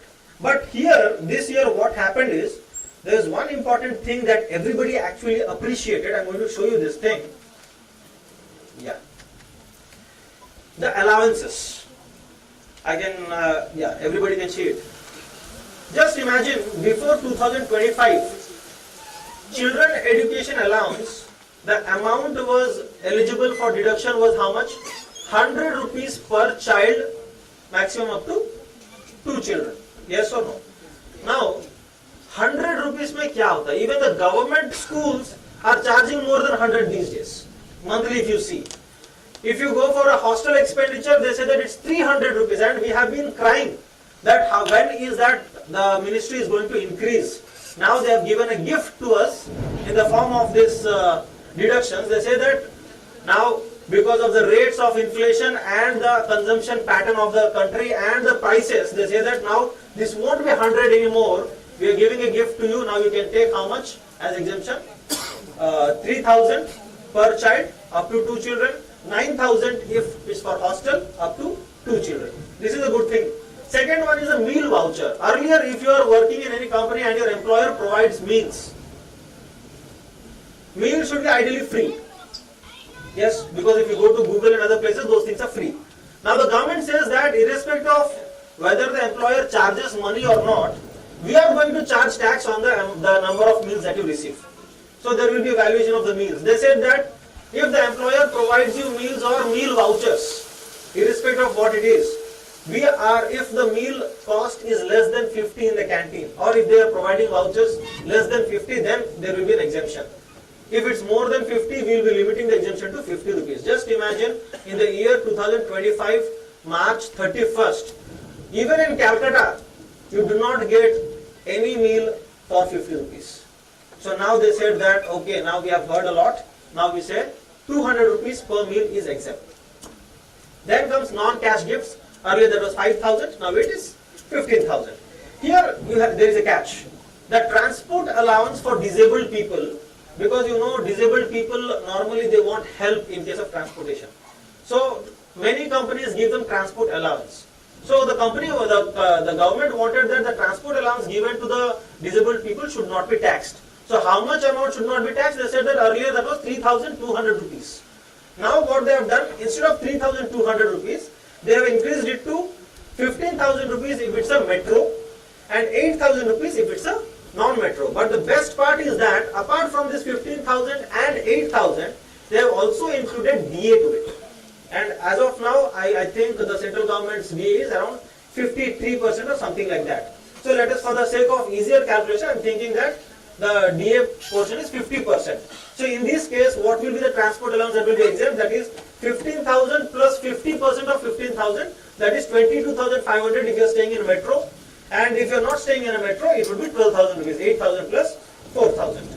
Now, next one is company car. If a company provides you a car owned by the company, you use it for the purpose of your office, the entire amount spent would not be taxed at all. If you are using it entirely for your personal usage, the whatever the value comes up, that will be taxed. But here the problem is, if you are using partly for office and partly for your private purpose, earlier the calculation said that if you are having a car whose capacity is 1.6 liter, मतलब 1600 cubic capacity का अगर car है, तो the amount of perquisite calculation would be 1800 rupees per month. And if the car is more than 1.6 liter cubic capacity, the perquisite calculation will be 2400 rupees per month. What happens is 1800 will be added to your salary. And if you are given a chauffeur with the car, an amount of 900 will be added. अब देखिए यहाँ पे क्या नाइंसाफी हो रहा है. आज के दिन में even if you take a small car in a company, maybe a small hatchback like that of sedan, मतलब Swift is a sedan, a small economy sedan. Monthly expenditure that the company makes for anyone using that sedan would be not less than 40,000 rupees.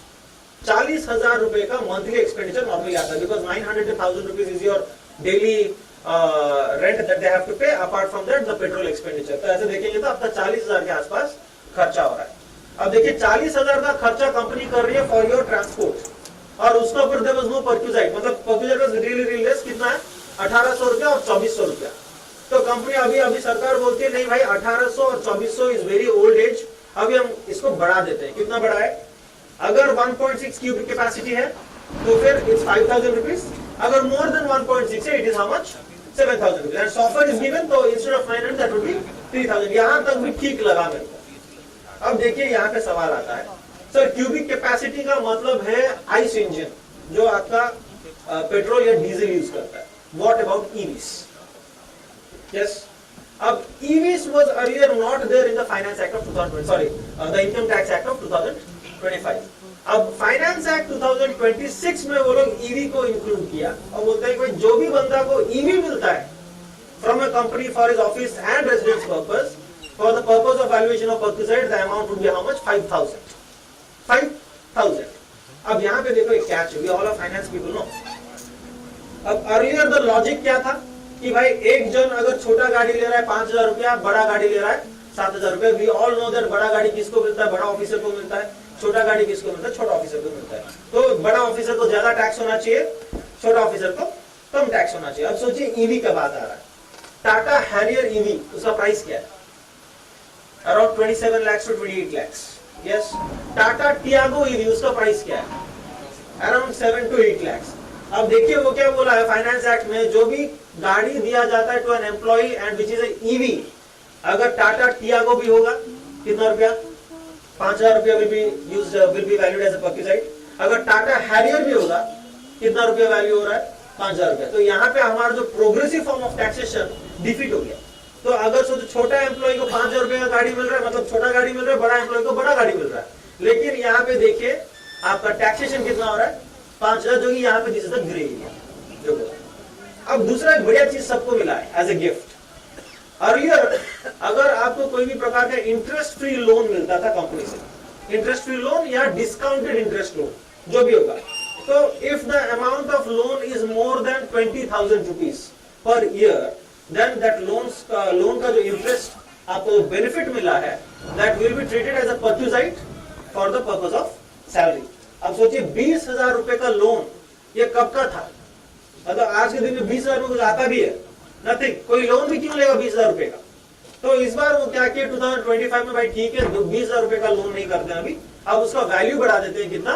2 lakh. Instead of 20,000 now it's 2 lakhs, which means up to 2 lakhs का अगर आपको loan मिलता है either interest free और at a discounted rate, तो आपका कोई भी प्रकार का इंटरेस्ट परक्विसाइट ऐड नहीं होगा सैलरी में. अगर आपको 2 लाख से ज्यादा लोन मिलता है तब जाके आपका होगा क्या? परक्विसाइट वैल्यूएशन होगा. तो ये, and the final best thing that all the employees employees got this year, अगर आपको if you are working in a company anywhere, वहाँ पे आपका होता है leave travel concession, LTC बोलते हैं हम लोग उसको.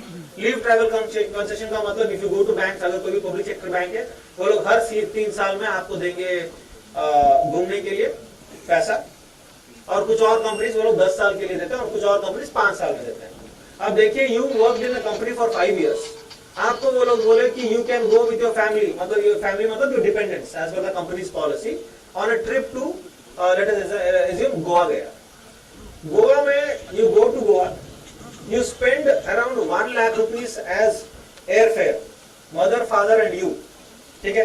You spend another 1 lakh rupees for hotels, you spend another 20,000 rupees for transit. तो इसका मतलब टोटल खर्चा आपका कितना हो गया 2,20,000 रुपीज.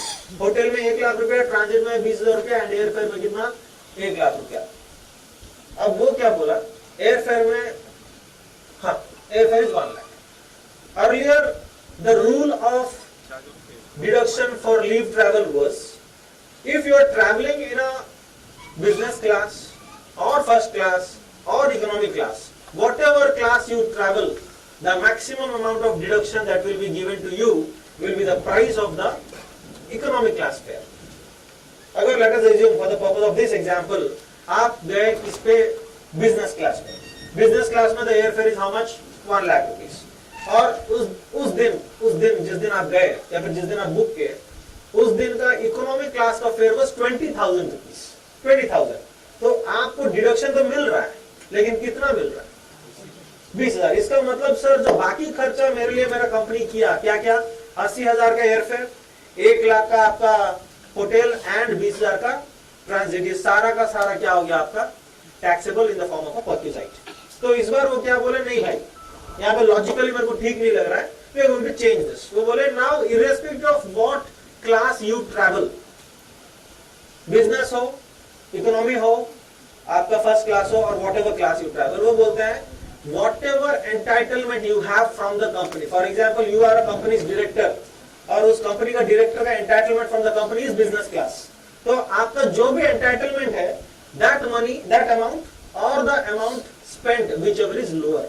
Earlier क्या था, economic class or the amount spent whichever is lower. Now they say that whatever you are entitled to, if you are entitled for business class, entire business class amount will be exempt from tax. If you are traveling in first class and you are entitled for first class, entire first class fare will be exempt from tax. समझ में आया? So these are the things that we got in the form of various allowances and perquisite valuations this year, and this is a gift for all the major taxpayers of the country. And of course the 12 lakh deduction was already there, the 12 lakh exemption was already there in the earlier Finance Act as well.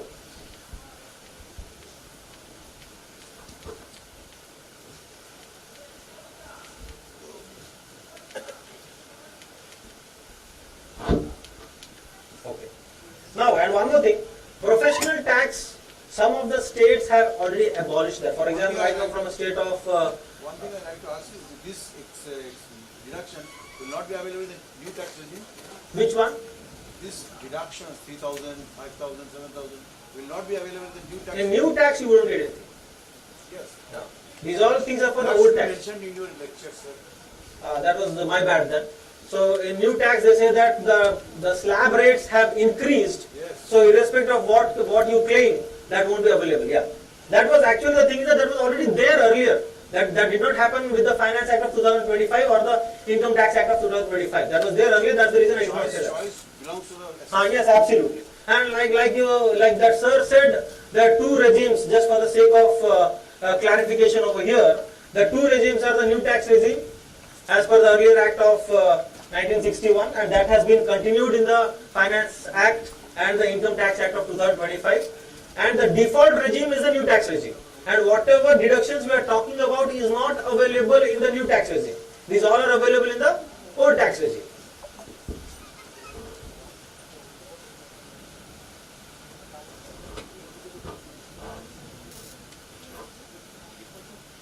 I'll run you through this. This is one important relief for the people who are giving their property on rent. Earlier this was also there, but you have to refer to various circulars and rules. Here this particular thing has been embedded in the section itself. They say that if you are not getting any rent from your tenant, that is the unrealized rent is not taxable, provided you have worked to evict the tenant. So this is a clarification. Like we talked about, there are two regimes, that is the new regime and the old regime that is already there. I don't want to get into that. I want to. But how to make the community explain? This much amount are dealing with. Pardon? You are talking about unrealized rent. Okay. Now, how can I prove that this is my unrealized?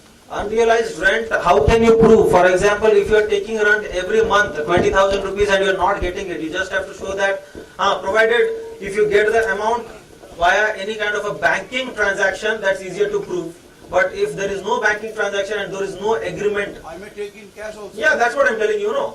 So now the thing is that, that's what I'm telling you. If you do not take cash or if you do not receive cash, you should be having some kind of a documentary evidence, maybe in the form of your agreement which has been there with the notary or something like that should be there. So prima facie the assessing officer will take the figure in. Absolutely, you have to prove that. Yes, that should be. You have to prove that. Pardon? You have to prove that, and that's what they are saying, that you have to take action so that you evict the tenant from your home. That may also be treated as a proof. Now here the one big thing. Declaration will not be enough. No. So many a times, sir, a word should be a word of a bond. So whatever you say is the truth as per the Income Tax Act, provided there is no history of false claiming by you. Because income tax officer does not have time for going and checking 5,000 rupees rent, 4,000 rupees rent every time. So they will accept whatever you say on the face of it. But the question is how the faceless assessment will do this. Which one? This unrealized. So you will have to provide documents, like I said.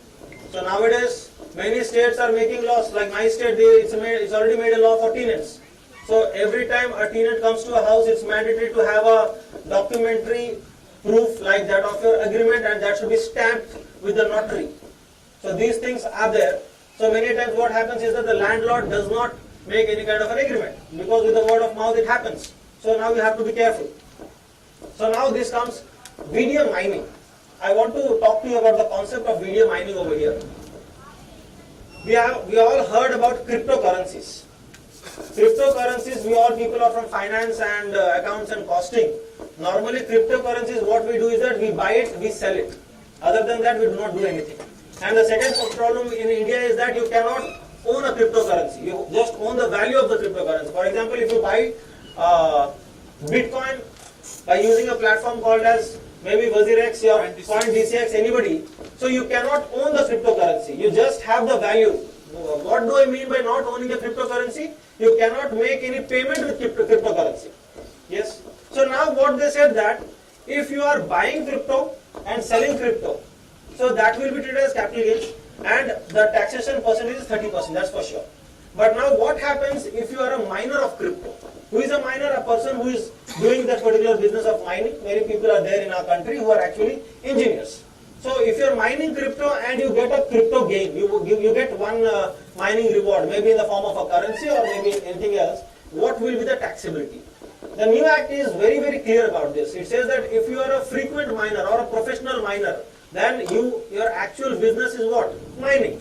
So if you are getting any kind of a reward by mining, then that particular reward will be taxed as PGBP. Now, if you are doing mining as a hobby, sometimes you do it, not every time, that mining reward will be taxed as income from other sources. But there is a catch. Irrespective of whether the income be taxed as PGBP income or whether the income be taxed as income from other sources, the taxation rate will be same, that is a 30% tax rate. And after that, for example, I have in the year 2026, I got a mining reward. Maybe we can call it as a Bitcoin. In the year 2026, I got it, and the value of Bitcoin as we speak, maybe it's something around 65 lakhs.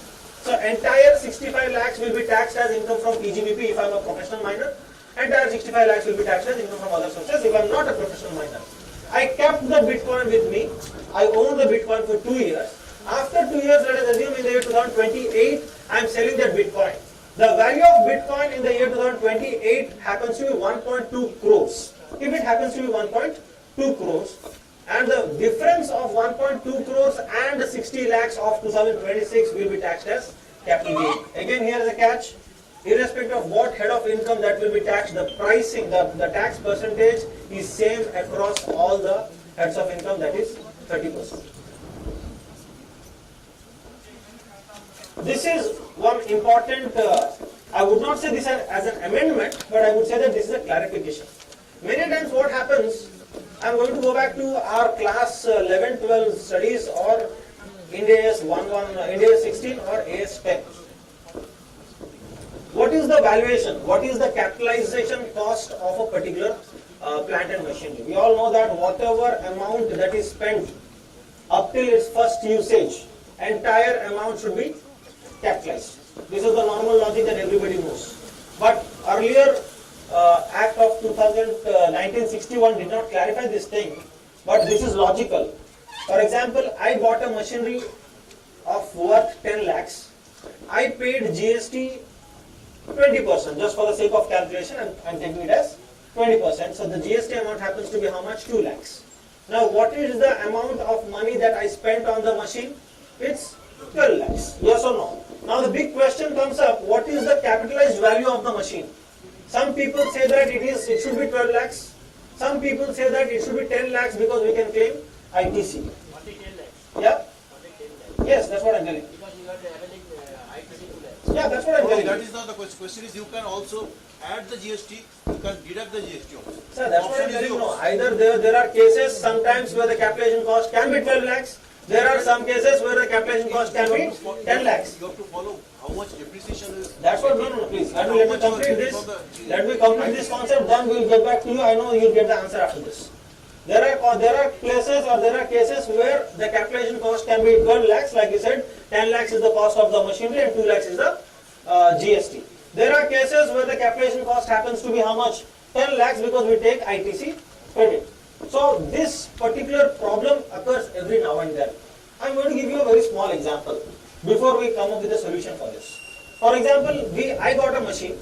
The cost of the machine is 12 lakhs. Before this first use, I made a trial run. The trial run expenses happened to be 1 lakh. There were some products that were produced in the trial run. Now, again going back to the example, the total amount spent on the machinery is 10 lakhs. The trial run expenses happens to be 1 lakh. And the products that I got from the trial run, I sold it. The value that I derived from the sales proceeds of the trial run products is 80,000. Is how much? 80,000. Now my question to everyone, what will be the capitalized cost here? Deduct 80,000. Huh? Deduct 80,000. Absolutely. Deduct 80,000 from where? From not, it will be a non-operative income. Absolutely. So we have to deduct 80,000. Now the cost of capitalization will be 10 lakhs, 20,000 rupees. 10 lakhs plus 1 lakh minus 80,000 rupees. Now next question. If the trial run expenses are 1 lakh and the sale proceeds happen to be 1 lakh 10. The sale proceeds happen to be 1 lakh 10. Now what will be the capitalized cost? I think once you make the profit, that also it will be done. Yes, it is 9,90,000 rupees now. So the amount that I spent is 10 lakhs plus 1 lakh rupees as the trial run expenses, and the revenue received from the sale proceeds is 1 lakh 10. So now the capitalization cost is what? 9 lakh 19. So here the basic principle is the same thing that we are talking about. Whatever cost you have incurred until the asset is first put to use should be capitalized. So if you are earning something out of this process, also should be deducted from the capitalized cost. The same thing has been clarified here. Now here the 2025 Act says that if you are eligible for ITC, please mark my words. The 2025 Act says that if you are eligible for ITC, irrespective of whether you claim it or not claim it, the entire ITC amount will not be capitalized. So if in my case I have paid 10 lakhs as the cost of machinery and 2 lakhs as GST, if I am not eligible for ITC, the rule is very, very clear. My entire capitalization cost will be how much? 12 lakhs. And now the second part comes is, I am eligible for ITC and I have not claimed the ITC. Here I am eligible for ITC and I have not claimed the ITC. Here the capitalization cost will not be 12 lakhs, it will be 10 lakhs. Earlier that clarification was not there. In this act they said that irrespective of whether you claim it or not, if you are eligible, your entire amount But will this be. is the difference between GST Act and Income Tax Act. In GST Act, nobody asks you to take the GST. It's your pleasure. Yes. But here in the Income Tax Act, I didn't see the option is not available. You have to separate the GST and ask for the balance. Absolutely. Now that's what they're saying. Irrespective of whether you take it or not, the amount will not be capitalized. The rule is very, very simple. Another question is, suppose I add the GST with capital. Okay, question will be asked later. You write down the question and after the session. There is no question and answer session. There is no question and answer session. That's why I'm asking. And I may forget this. You can also ask. We will have the question and session after this. Please note down. Yes. I want to talk to you about this important thing. There is this particular income called as dividend. I'm pretty sure most of us might have earned dividend at some point of time in life. And dividend is taxed as which income? Income from other sources. Yes. So there was one deduction available for the people who earn dividend income earlier in the earlier Income Tax Act of 1961. The deduction is for those people who have invested money by taking a loan. Let us assume that I have invested around 60 to 70 lakhs in Reliance by taking a loan from a financial institution. Now Reliance has given me this year an amount of rupees 10 lakhs as dividend, and we all know that 10 lakhs dividend will be taxed as income from other sources. So whatever the slab rate will be, whatever the tax rate will be applicable over there. Now, in the earlier Act of 1961, there was a small provision, not many of us know about it because we normally do not invest by borrowing. So for the people who invest by borrowing money, they say that the earlier Act gave a deduction of 20%, up to 20%. Up to 20% of what? Up to 20% of the dividend income or the actual interest, whichever is lower. For example, in this case, I earned a dividend income of 10 lakh rupees. So up to 20%, let me take the highest rate of 20%. So I can get a deduction of up to 2 lakh rupees on the dividend income if I paid that much of interest. In the Act of 2025, they have done away with this provision. You do not have this particular deduction now. So which means that you have to pay tax on the entire dividend income. Now, we are talking about dividend. This is an important concept that I am going to tell you. You have to be very, very focused over here. What is the definition of dividend? Dividend says that dividend is two things. We all have heard about that. The first one is the final dividend given after the shareholders meeting. The second one is the interim dividend. Between two AGM something happens, then the dividend is given. There is third dividend, that is deemed dividend. Deemed dividend. So what is a deemed dividend? The definition of deemed dividend is under section 222 A, B, C, D, E. Now here I am going to give you a timeline of what deemed dividend is or what this dividend is. Up till 2024, I am going to the concept of buyback. What is buyback of shares? If the company buys back the shares by itself, then that is treated as a buyback. So tell me one thing. What should be the normal treatment of a buyback? Normal, as per our logical reasoning. What should be normal treatment? For example, I have around 1,000 shares of TCS. 3 years back, TCS made a buyback. And TCS out of my 1,000 shares bought back 500 shares. So what should be the normal treatment of buyback of shares? Very simple. Whatever the nomenclature may be, the actual color of this buyback is sale. And who am I selling to? I am selling it back to the TCS only. So if I am selling my shares in the form of a buyback to the company, this should be treated as which income? If at all I am earning an income. Capital gains, absolutely. So up till 2024, this taxation was very, very logical. They said that this should be capital gain. Then came one Finance Act. From 2024 to 26 something happened. अब देखिए क्या हो रहा है यहाँ मजा. I am a company's promoter. ठीक है. Company normally who decides what amount of dividend is to be given? The board of directors. And board of directors में who decide? People holding majority shareholding. Yes. For example, if the company gives Reliance में Reliance का company भी बोलती है we'll give a dividend to Mukesh. Yes. अब मुकेश अंबानी अगर dividend ले जाता है, लेट अस अज्यूम 100 crores और 1000 crores डिविडेंड ले जाता है, अब बताइए मेरे को उस केस पे मुकेश अंबानी के ऊपर what will be the tax on dividend? Percentage, just percentage. Mukesh Ambani का tax percentage on the dividend would be how much? Obviously 30%, because Mukesh Ambani तो 12 लाख 15 लाख का स्लैब में तो आता नहीं है ना, तो जो भी आता है तो भाई 25 लाख का स्लैब के ऊपर ही है, तो फिर ऑब्वियसली डायरेक्टली उसका tax percentage how much? 30%. Now अब देखिए what is the tax rate on long term capital gain आज के दिन में? It is 12.5. वो दिन में दैट वाज 10%. अब देखिए मुकेश अंबानी क्या कर सकता है? भाई एक काम करते हैं, I would not take what dividend. What I will ask the company to do is I will ask the company to buy back my shares. अब कंपनी क्या करती है, वो डिविडेंड नहीं देके मुकेश अंबानी से शेयर खरीद लेती है. अगर शेयर अगर खरीद लेती है, अब क्या हुआ? Again the same logic comes up over here. What is the same logic? A buyback of shares shall be taxed as which income? Income from capital gains, and the percentage of tax is how much? 10% or 12.5%. आज के दिन में 12.5%, earlier that was 10%. अब देखिए यहाँ पे क्या हुआ? Just because of a minor loophole in what? The law, how much did the Indian exchequer lose? 20%.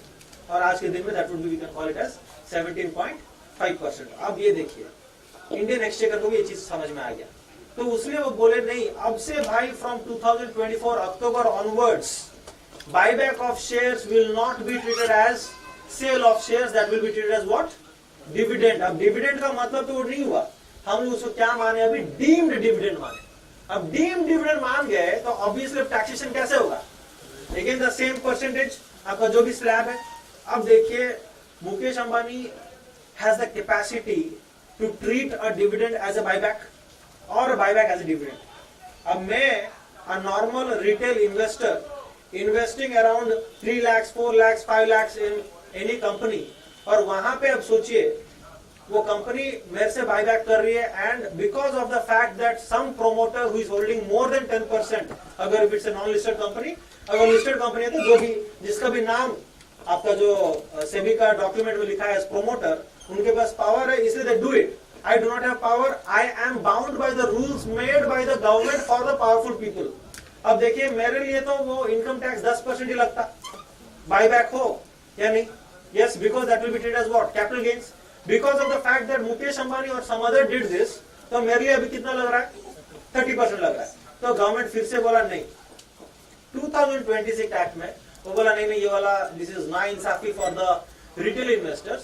वो अभी बोलता है एक बात, buyback will not be treated as dividend. मतलब जो चीज 2024 में था वो फिर से आपका 2026 में आया. अब आप फिर से पूछेंगे अगर ये डिविडेंड ट्रीट नहीं किया गया तो फिर से वो लूप हो तो खुला छोड़ दिया हो कि भाई जो चीज था अगर डिविडेंड ट्रीट नहीं करेंगे तो हर एक big business owner will do buyback if they want a dividend.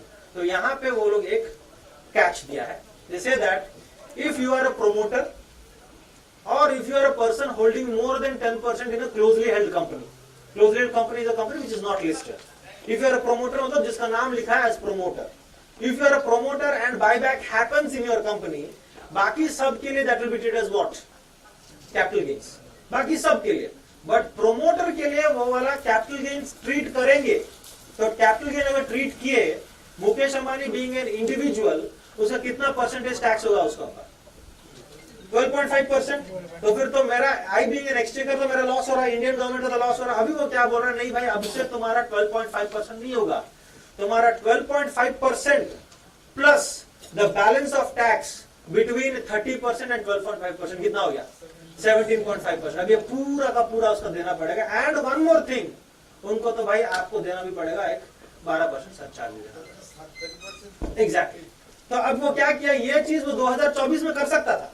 अब 2020 उनको पता चला कि ये गलती हुआ. 2026 में वो बोले कि if you are a promoter और a person holding more than 10%, तो आपके लिए ये वाला स्कीम आएगा, और जो लोग नॉन प्रोमोटर्स है, नॉट होल्डिंग मोर देन 10%, आपके लिए नॉर्मल कैपिटल गेन्स आ जाएगा। समझ में आएगा या? Pardon? Except if there is no loss, then that doesn't matter. अब यहाँ, this is one more thing that I just forgot to say. Earlier there were 3 categories of period of holding. What were the 3 categories? One category was the category of 12 months, and 12 months category में कौन सा assets आ रहे थे? All those mutual funds, shares, preference shares, all those shares where STT is paid. मतलब STT payment कहाँ पे होता है? If it's a listed company, the units of UTI, or if it's a zero coupon bond, ये सब के लिए the period of holding for making it a long-term capital asset is how much? 12 months.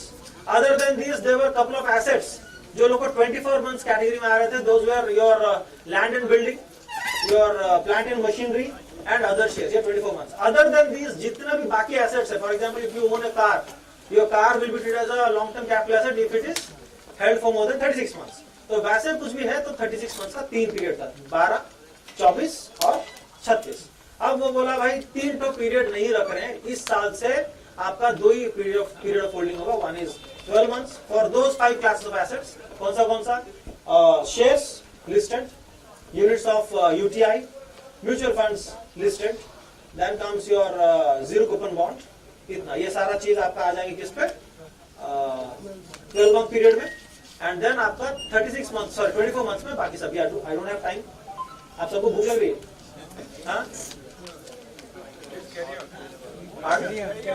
5 minutes now. Can I continue for another 10 minutes?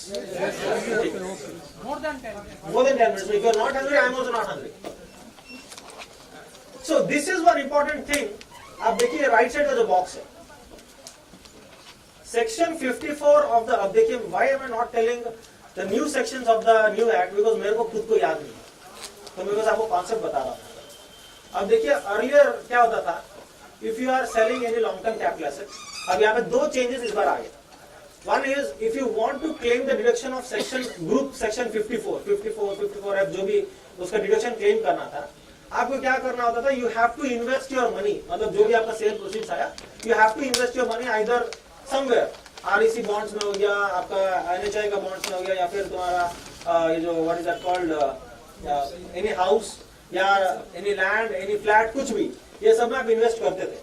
तो वहां पे क्या बोला? If you are investing in a house by buying a house, a readymade one, or by making a house, वो बोलता था कि you have to do it within a period of 2 years from the date of your sale. अगर 2 साल में मेरे को करना है, अब जस्ट इमेजिन कीजिए मेरे पास पैसा 2 करोड़ पकड़ के बैठा हूं because of the sale of an asset. मैं बोलूंगा इनकम टैक्स ऑफिसर को, सर मेरे को ये वाला टैक्स मत कीजिए क्योंकि मैं खरीदने वाला हूं. क्या आपका बात से वो हाँ बोल के छोड़ देगा? मैं खरीदने वाला हूं. कब तक खरीदने वाला हूं? 3 साल का तो टाइम है मेरे पास. I do that.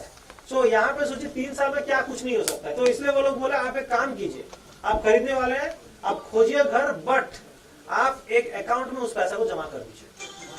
ठीक है, उस अकाउंट का नाम है कैपिटल गेन अकाउंट स्कीम, और वो बस आपका नेशनलाइज्ड बैंक का अकाउंट है. तो आप जमा कीजिए, हमको पता चल गया आप वो पैसा कहाँ पे रखें, यहाँ पे डेडिकेटेड बैंक अकाउंट पे रखे हैं, और हम आपको deduction under whatever section you want to apply हम दे देंगे.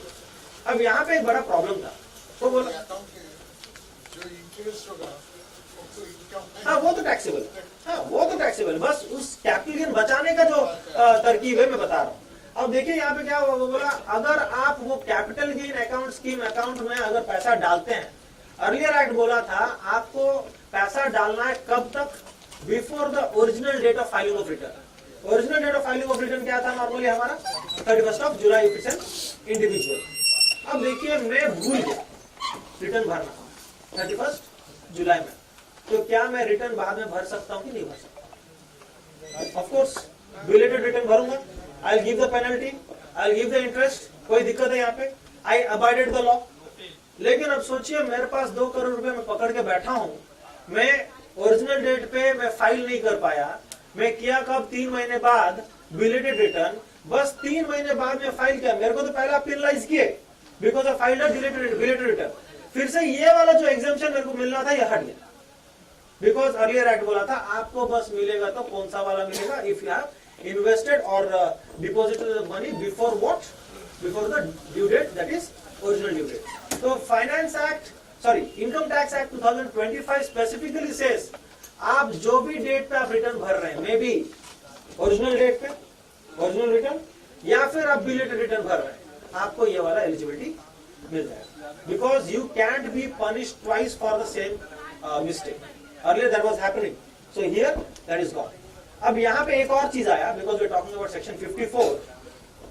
सेक्शन 54 में देखिए, if I am holding a plant and machinery, plant and machinery अगर मैं बेचता हूं, नॉर्मली कौन सा कैपिटल गेन आता है उसका, लॉन्ग टर्म या short term? Short term.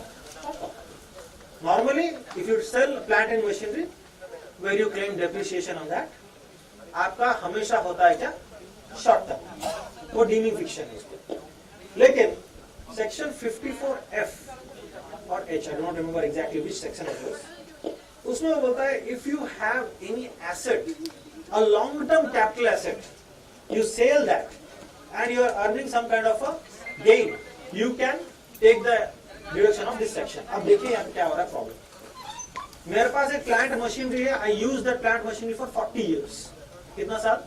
40 years. हम जो 3 स्लैब पढ़े थे, तीन होल्डिंग पीरियड्स क्या था? 12 साल, सॉरी 12 महीना, 24 महीना और 36 महीना. अगर 40 महीने का अगर मैं कोई भी एसेट होल्ड करता हूं, ये तीनों से सबसे ज्यादा पीरियड में पकड़ के बैठा हूं उसको, तो लॉजिकली ये वाला एसेट मेरा शॉर्ट टर्म एसेट होना चाहिए या लॉन्ग टर्म एसेट होना चाहिए? लॉन्ग टर्म होल्डिंग एसेट है. तो एग्जैक्टली नॉमेनक्लेचर वो जो लॉ था वो बोला if you are holding any long term asset so you can take this, but irrespective of what gain you have you can claim the deduction. अब ये वाला इस साल नया एक्ट में वो बोला कि भाई लॉन्ग टर्म कैपिटल एसेट हम नहीं देखेंगे, हम देखेंगे तुम जो भी एसेट पकड़े हो, ठीक है, उसका गेन होना चाहिए क्या, long term capital gain. So now if I am holding a plant machinery, अगर मैं 40 महीने भी उसको पकड़ा या 40 साल भी पकड़ा, अगर उसको बेचता हूं उसका गेन क्या होता है, शॉर्ट टर्म, तो मैं सेक्शन 54 को वो एग्जेम्पशन नहीं ले सकता. So this is the change this year. Capital loss तो आप लोग का आता है. Digital tokens, we didn't talk about this. Yes, this is a change that has happened this year. Abhi, gift from relative is exempt from tax. Everybody knows that. Gift from relative. Agar main gift receive karta hu mere relative se, what is the definition of relative? Anyone? Relative ka matlab very very simple. I, my spouse, my father, mother, my spouse's father, mother, not my spouse, my father, mother, my brother, sister, my spouse's brother, sister, my children, and lineal ascendant and lineal descendant. This was the definition of relative. मतलब mother, father, brother, sister, son, daughter, lineal ascendant, lineal descendant, and their spouses. ये वाला आपका definition of relative. अब सोचिए, आपको कोई प्रकार का गिफ्ट मिला है फ्रॉम योर मैटरनल साइड. अब ये वाला एक लिटिगेशन वाला इश्यू था. Many times what happens is, what is the meaning of lineal ascendant और descendant was the big question that was coming up. Earlier they used to say as per the Hindu succession act, lineal ascendant और lineal descendant should be treated as from which side, father's side, not mother's side. इसका मतलब है if I am getting any gift from my mother's side, being lineal ascendant or lineal descendant, वैसे descendant तो mother के बाद तो सब कोई सेम हो जाएंगे, ascendant ऊपर, तो that will be not be exempt from tax as gift. This time they made a clarification that Income Tax Act is applicable for Hindus, Muslims, Christians and all religions. So over here lineal ascendant and lineal descendant means both maternal as well as paternal. So this word maternal has been included in the new act. Pardon, sir? Yes, yes. So now if I have to talk about the tedious portions, I don't want to waste time in the tedious rates and other things. If at all we have got time, Ganesh, do we have time? Second session we have got one more speaker. Fine then. We can end it over here, or if you want I can continue with a bit of tedious, 10-15 minutes of tedious. Yes. Last one, I just wanted to touch upon this. And one more thing. What is the definition of accounts? Earlier, books of accounts means the physical copies of the books, and if you are having any ERP in your office, the ERP of the particular company. These were treated as books of accounts. If you all have watched one movie called as Shivaji the Boss, Rajnikant's movie, it came back way back in 2008. Rajnikant was having a laptop in that. The CBI people caught Rajnikant and they asked him to open the laptop. Open the laptop as in give the key to the laptop. Rajnikant made a fun joke saying, I do not remember the password. I do not remember the password. If you remember those scenes. And CBI or that particular agency could not do anything to Mr. Rajni because at that time law was not applicable on any computer evidence that you have, and if the SSC is not cooperating with you, also that would not be treated as a crime. But now with the new Income Tax Act coming in, they say that books of accounts means your physical copies, your ERP database, and if you have anything in the cloud or anywhere in the universe, all of this will be treated as what? Books of accounts, and they call this thing called as virtual digital space. Virtual digital space, VDS. Now I am going to tell you what this is. Recently I read a news somewhere, I don't remember exactly what this context was. Maybe for some terrorism case or something like that. We all have this WhatsApp chat. We all have chat on Messenger, we all have chat on Insta and various other places. These people who were doing this anti-national activities, they were not using any of these messengers which were popularly used. Do you know what they were using? They were using this gaming site called as Counter-Strike, where you can chat with people across the world. Counter-Strike, they have a chat. And if you are playing online, any kind of a game you play online where you have an opponent, you can chat over there. Even I think you can do that in your Ludo King as well. So now the department can access those chats as well because that is coming under your virtual digital space. So now books of accounts means anything you have physical copies, you have ERP copies, you have your information stored in a cloud. All of this is treated as what? Books of accounts. So in case of search, seizure and prosecution, whatever it is, now you cannot use the dialogue that Mr. Shivaji the Boss did, that I forgot my password. If you forgot your password, you have to remember the password this time. So this is a big change that has happened in the new act. Now I'll take just 5 minutes because I prepared this for you. I want to show this. Just 5 minutes for the TCS, TDS and other provisions. See, I don't want to go into the story behind TDS and TCS. Earlier there were n number of rates, n number of sections starting with 192 to 195. 192 for salary, 194 for payments to residents other than salary, and 195 for non-resident. Now they said that, and there were subsections as well, 194 I, H, C, J, this, that, everything. Now they say no, we do not have all of those subsections like that because it was very difficult for us to remember, and I also took around 10-15 years to remember, and I still do not remember many of the subsections. Now they say that for your easier understanding and to give less pressure to your memory, we have got only 3 sections. What are those 3 sections? One is 392 for employees, 393 for resident payments, and 394 for non-resident payments. These are the 3 things. Sorry, 394 for TCS. 392 is both for TDS for residents as well as they have just got various tables, table 1, table 2, table 3 and table 4.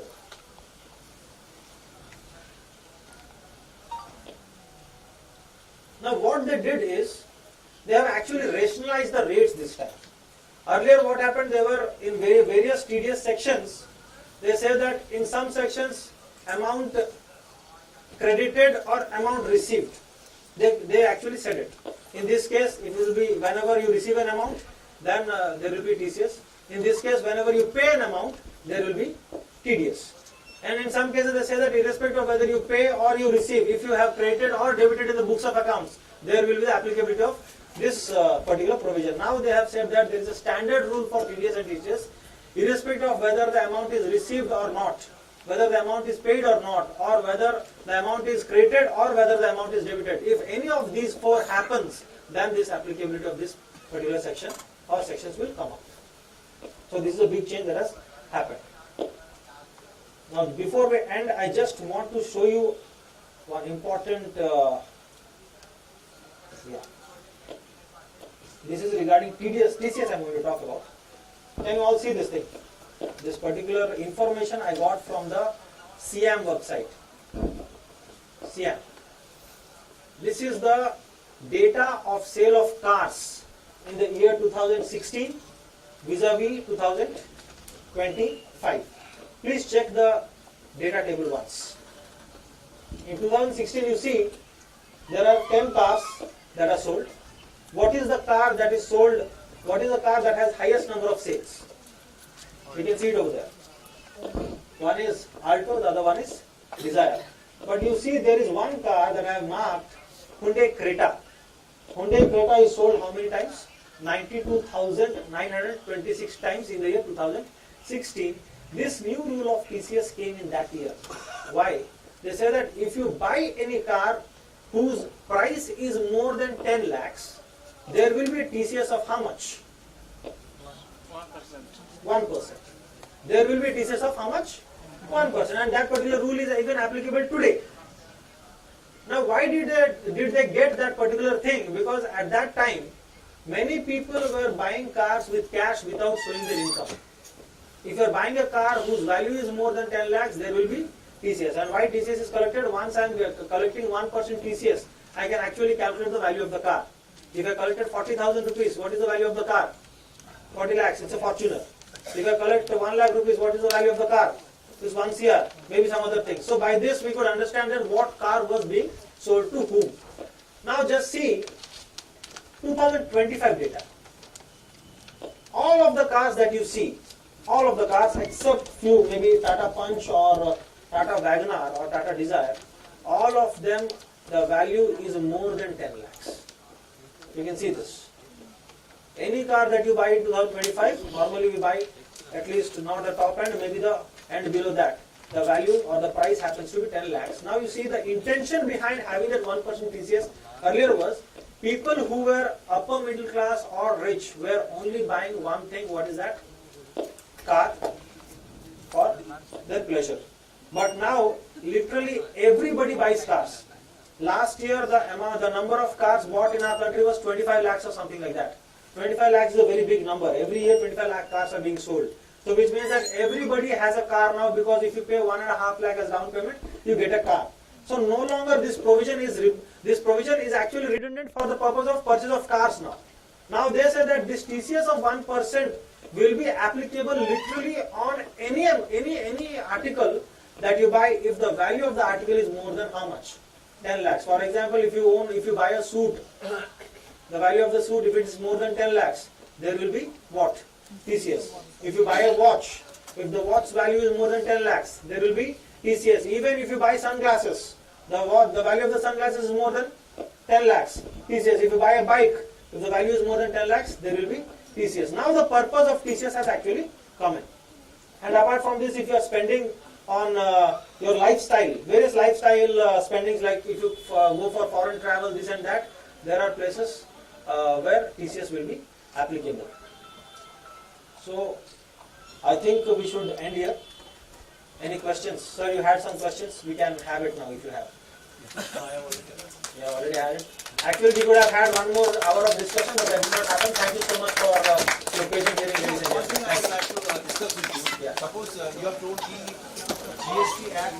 I'm telling you GST Act versus income tax. If I add the GST, capital cost will be more. Yes. You said you cannot add GST because it is a revenue of the government. It is? It is the revenue of the government. I did not say that. I said you cannot add GST if you are eligible for ITC. I said you cannot add GST to the cost of operation if you are eligible for ITC. Even if you are eligible, you cannot add it. Yeah, if you are eligible, only if you are eligible. In that case, I have to go for the cost benefit analysis. If I add, if it is mandatory, you cannot add, then it's okay. Yes, now it is not. Now it's mandatory. No. Earlier that thing was there. Earlier that option of whether should I add or should I not was there with you. Now in the new Income Tax Act, that is not there. They say that if you are eligible for ITC, then there is is no question of not adding. Fine, okay, but do not think it's not correct for the as good as it is. Sir, we are here just to accept the law. No, no, sir. I am abiding the law. But as Sir, a cost sir. of management accounting, it's a loss to the assessment. Absolutely, maybe. In some cases. You have to give charge and maybe or No. Now you haven't given me a proper case, no. You give me a case with number, then I tell you. See, for example, the case would have been even better, the law would have been better if they say that if I claim ITC. The law says that if you are eligible for ITC, then that should not be added. Now the law could have been better. Huh? as per GST and Yes. If you are claiming it, that should not be capitalized. If you are not claiming it, that should be capitalized. That should have been a better provision instead of this one. And I don't know if you, sir, can litigate the matter in the court. This may change. It's a matter of discussion with you. Since you are Yes. No, this is something that we can think of. If I came across this type of incidents, definitely I will take the shelter of others. Definitely. Thank you so much. Thank you. If I stay in India for 182 days, if I stay in Bangladesh for 182 days, I have to pay tax in both the countries.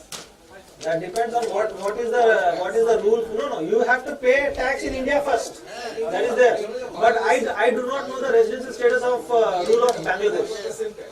So then you have to pay. That means I have to pay the world income, not the Indian income. Exactly. World income. Of course, there is a double taxation avoidance agreement between various countries. You can take the shelter of that. If one income is taxed twice, so we have DTAA agreement with UK, we have DTAA agreement with US. Then this income you will be getting a deduction of that. And Because whoever taxes is world income, yes. not only that country. Absolutely. No, what happens, the major rule of DTAA is that they say that if you are earning, I'm giving you just a gist of what DTAA is. If you are earning income in US, you are earning income in India. Tax the income of US in the US rates in United States. Let the income of India be taxed in India, in Indian rates. That doesn't happen. No, that doesn't happen. But you have to take the shelter of DTAA, provided you have to fall under the conditions that the DTAA agreement has. And the problem with DTAA is there is no standard agreement for all the countries. So various countries have different agreements as per their need and as per their choice. Yeah.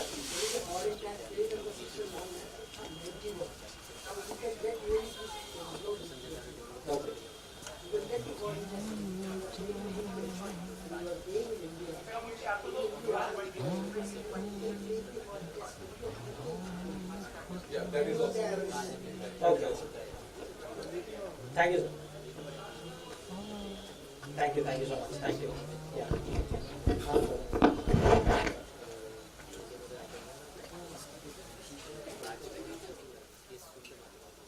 Sudder.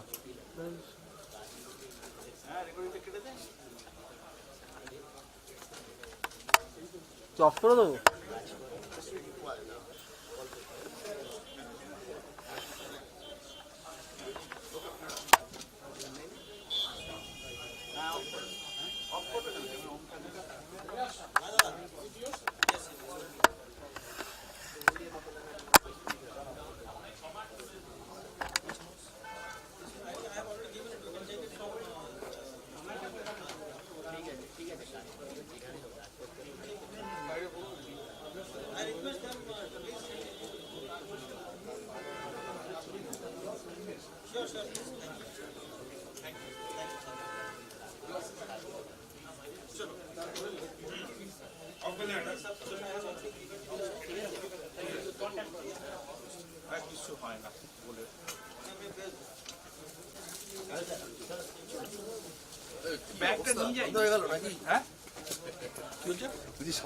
ব্যাগটাকে রেখে যাচ্ছে তো আরে bag রেখে গেল না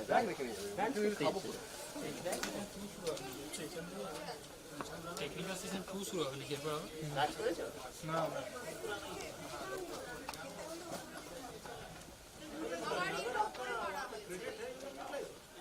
section आपका nature होगा ना सोचो 184 वहाँ पे जो था यहाँ पे दूसरा है बट नेचर सेम ही है ना फॉर कॉन्ट्रैक्ट लेकिन उसका क्या है कि अभी नया रूल आ गया है as per income tax act आप 2 साल के अंदर ही चेंज कर सकते हैं, पहले 6 साल का। रिवाइज यूनिट फॉर TDS आपका 2 साल का भी था।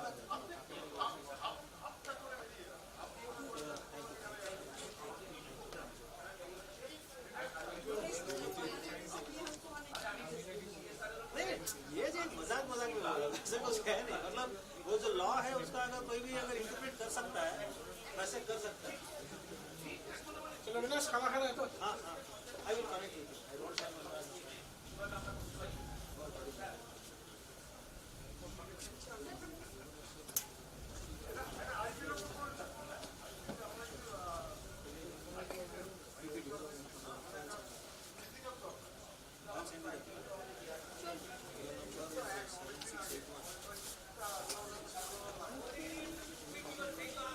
কার আছে কিছু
मैं तो वेट करता हूँ, सुबह आएगा उसके बाद ही निकलेंगे। मैं भी तो खड़ा ही हूँ।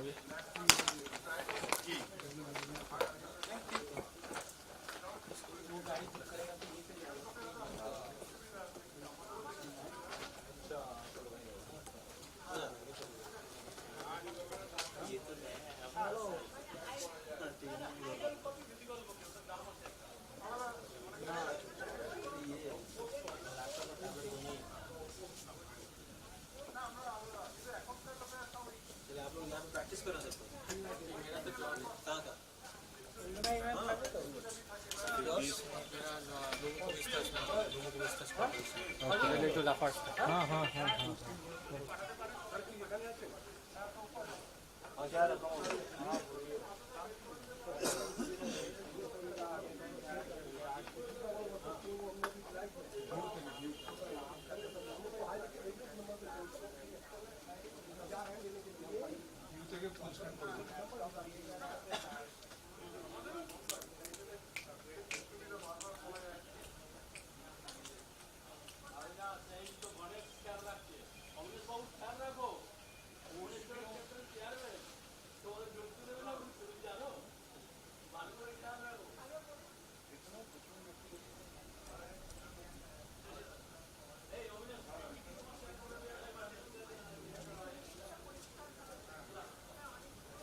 তাই বলছি। আচ্ছা তাহলে তো আমি উপরে নামলাম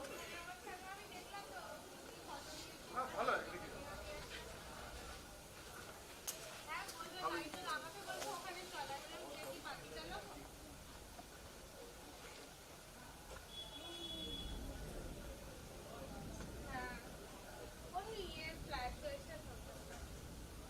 আপনি কিছু খেলেন না? না, মিষ্টি দই পরে ফল আছে।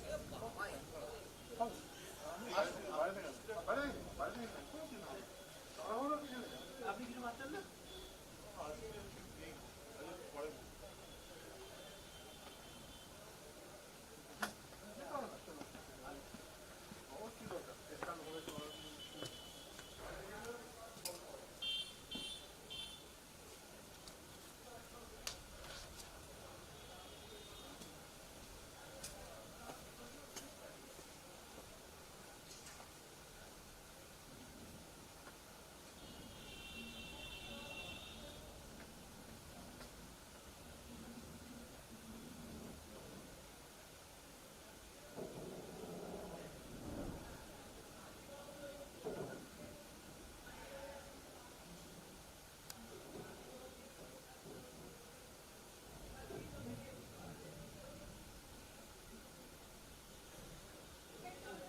अभी एफडी, अभी कौन एफडी करेगा, सब तो बोर्ड मीटिंग में है।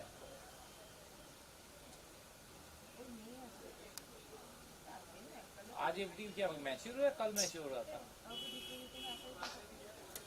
तो कल सुबह ही होगा, अभी कुछ नहीं होगा कल सुबह। हाँ करेगा कौन, अभी आएगा वो लोग, आज भी तो नहीं होगा। कल बोलना चाहिए था ना कापाली को, तारकेश्वर को बोलना चाहिए था, मैं जाके बात करके आता। अभी 3 बजे से बोर्ड मीटिंग, कौन करेगा इसको। हाँ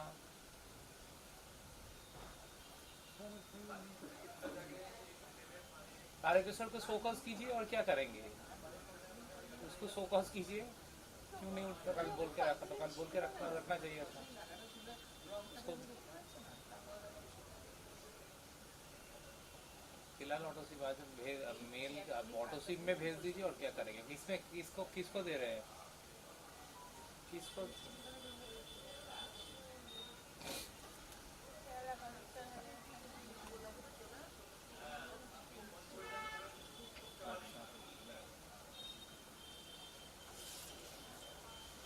हाँ 3 बजे से बोर्ड मीटिंग है।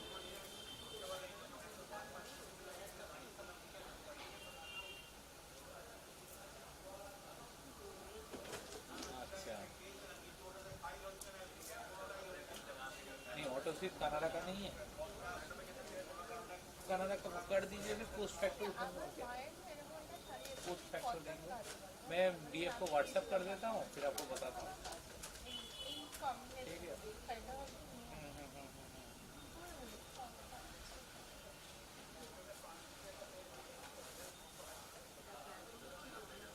ये होगा नहीं कॉल में,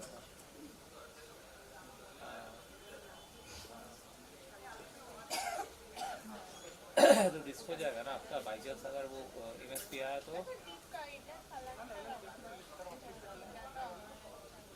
कॉलेबल करना, बेटा रेट ऑफ इंटरेस्ट कम होगा ना उसमें। कितना है फिर, कनाडा का निकल जा रहा है क्या, दूसरा कुछ, तो फिर वो दिखाना नहीं चाहिए था उसको कंपैरिजन में।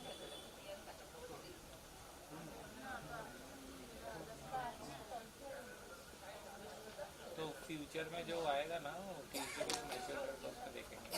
फिलहाल इसको जो भेजा है उसी को भेज देता रहा हूँ मैं, अभी तो कोई करेगा भी नहीं, पता नहीं। मेल तो भेज के रखता हूँ, होगा नहीं होगा, हमारे एंड से तो नहीं कर सकते।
তোমার এ আছে মেয়ে বাড়ি আপুটা বাড়িতে আছে, ওদিন একই করে দিয়েছে, খেয়েছে।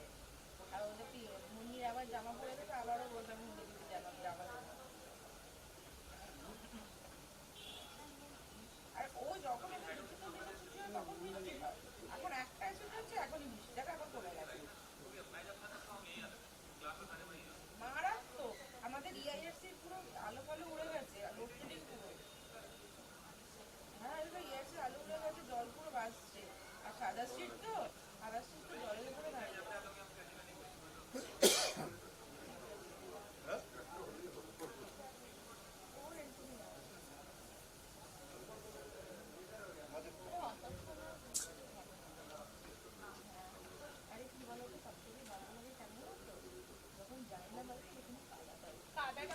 কালকে কাদা বৃষ্টি দুপুরে বৃষ্টি হয়েছিল ফেরার সময় আমি রেনকোট পরে গিয়েছি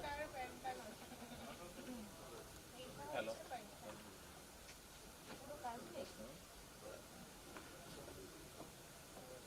हाँ हाँ हाँ बोलिए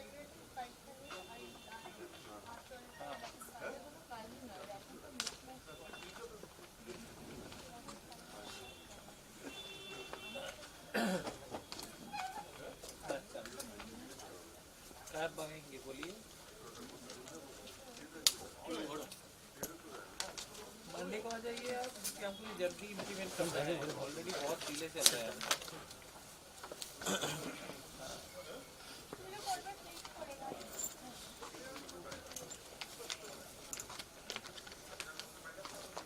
नहीं कोई पेमेंट नहीं ले रहे हैं हम लोग ये कर रहे हैं कि आपका हम लोग का एक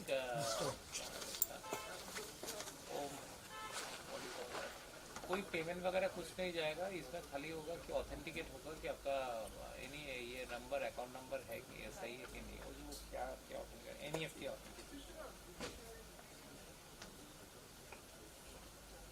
हाँ हाँ तो आधार वाला पेमेंट ये तो एग्जिस्टिंग सिस्टम में तो सिस्टम में जो चल रहा है उसमें हमने बोला था कि उसको एक बार ऑटोमेट कर लेते हैं ठीक है लेकिन we are moving into this इसमें आधार बेस्ड पेमेंट तो ये फिर इससे रिटर्न हो जाएगा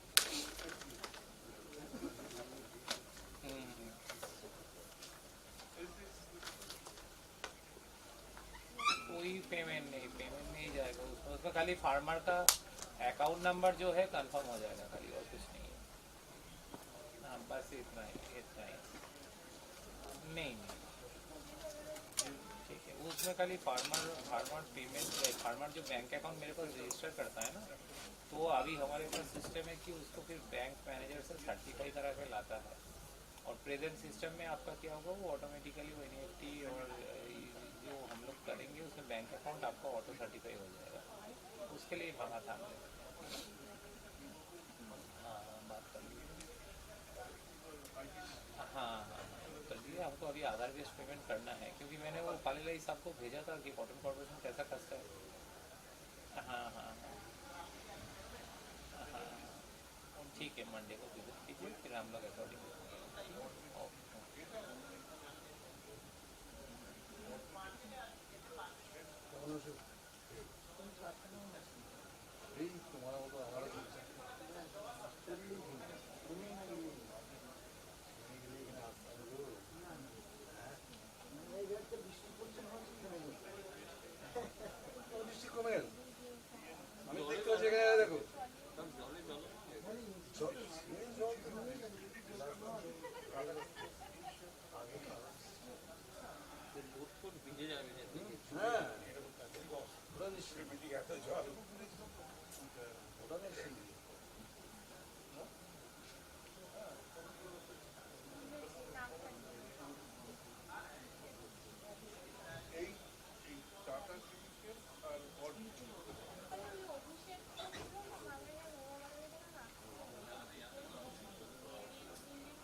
हाँ बोलिए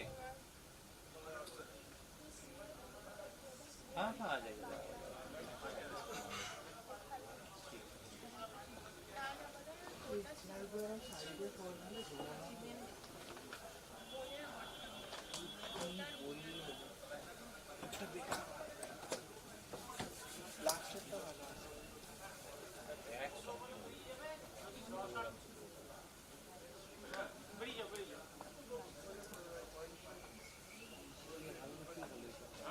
জল আসে দেখি এখন দেখছি জল দেরি হয়ে গেছে একটু জিজ্ঞাসা করতে হবে কাকে আমরা জলের জন্য থাকবে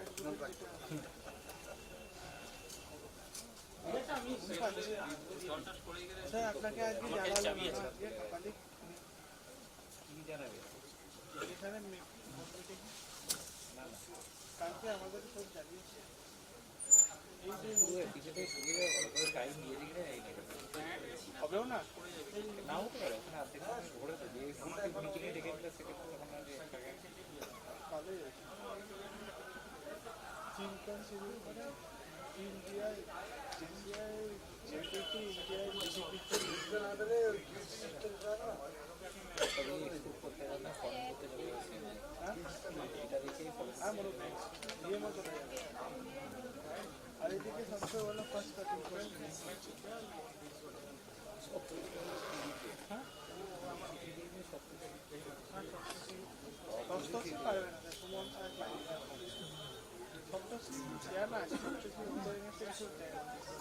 যত ঝামেলা খাই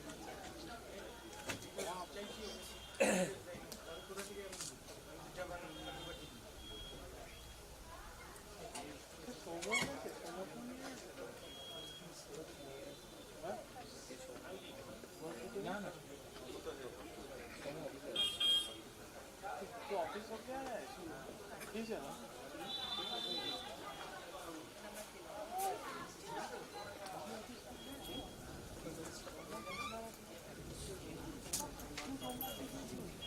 কোথায় যাবে এই সিএমপি নিয়ে যাবে পরের বার তো জিএফও নিয়ে যাবে হ্যাঁ জিএমআর নিয়ে যাবে জিএমআর নেই ডিএফ আর সামনের বার হলে ডিএফ কে নিয়ে যাবে না ডিএফ কে নিয়ে যাবে बाकी काउंट नेमें ऑर्डर निकल देगा ऑर्डर निकल देगा मुझे टाइम लग रहा है टाइम समझने से ऑर्डर निकल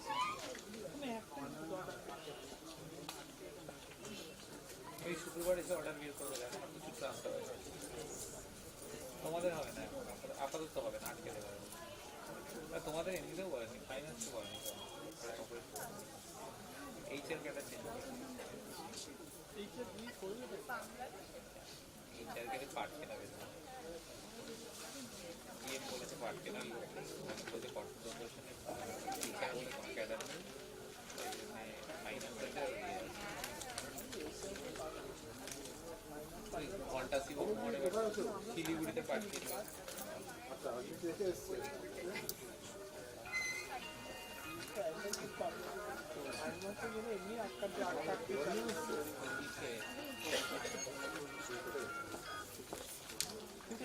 তারও তো এসবটা কিরকম তারও এফডি প্রপোজাল পাঠাচ্ছি কালকে বলেও আরে তো এখন কোথা থেকে দেবো আমি স্টার্ট হয়ে গেছে না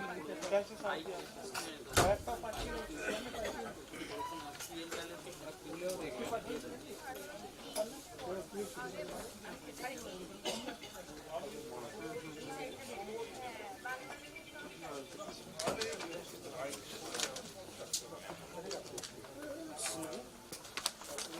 হ্যাঁ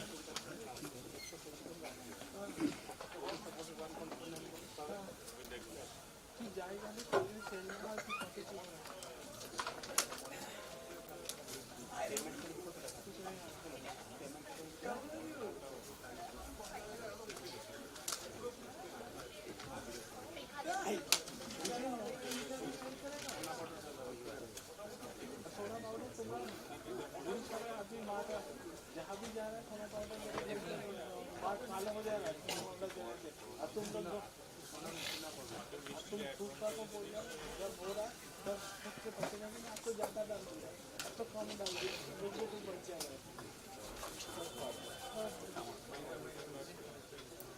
अरे मोस्टर मीटर अभी तो फिर भी असेसमेंट कैसे देंगे मोस्टर मीटर हम लोगों का देखना है सब कैसे देंगे कुछ ठीक है अभी तो बोलना अभी कंज्यूमर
ফোন করে আমাকে বলে রেখে দিই এই আর কি যা ইচ্ছা তাই করছে ওদের কেউ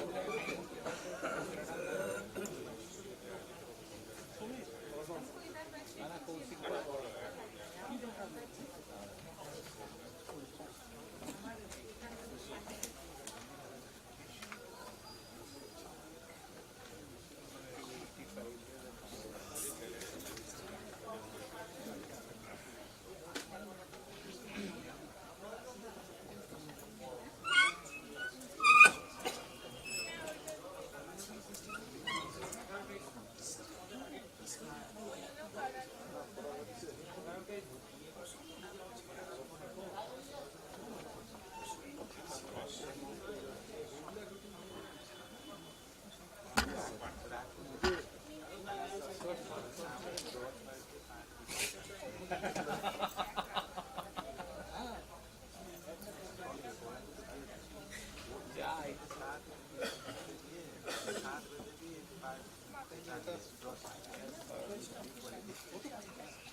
সেইটাই ইয়ে করছি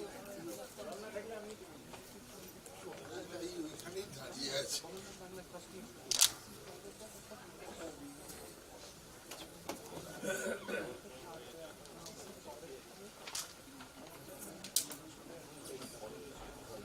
দু নম্বরই কথা বন্ধ রাখতো তোর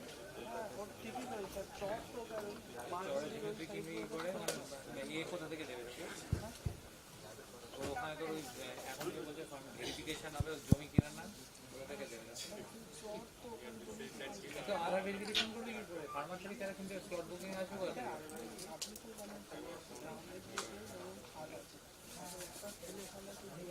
থেকে দেখে কি বলছে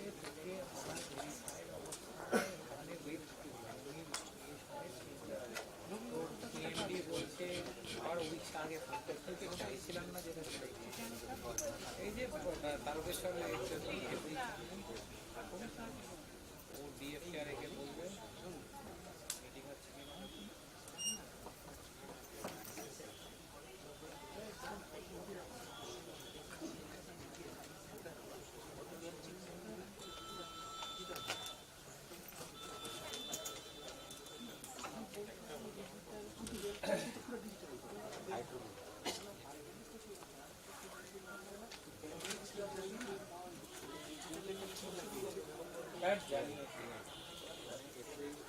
তোমার মিটিং হয়নি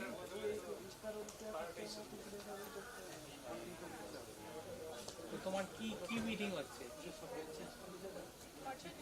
তো তোমার মিটিং কখন হবে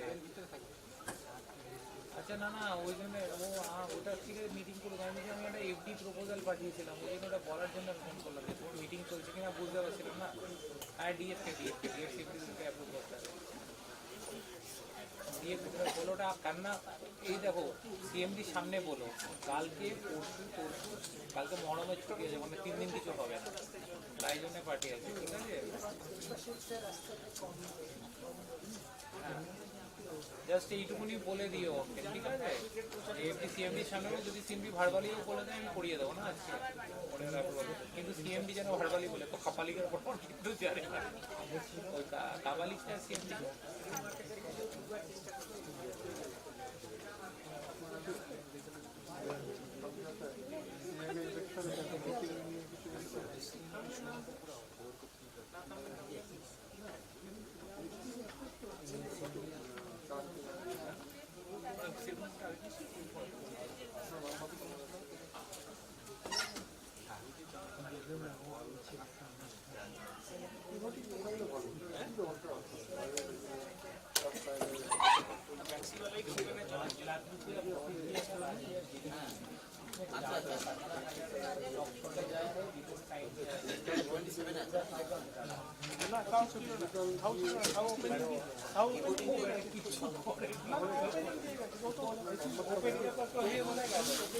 ওদের পুরোনো মালিক ছিল না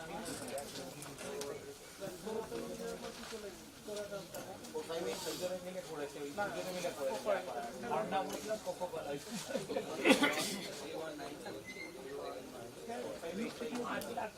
তার মধ্যে কিছু তার মধ্যে ফ্লাইট ফেয়ার কিছু মারা ছিল কিছু মারা গোয়া আগের বার না 34-25 ছিল গোয়া 34-25 তারপরে उसमें 4 लाख का शॉर्ट का नौकरी जाना चाहिए कंपनी से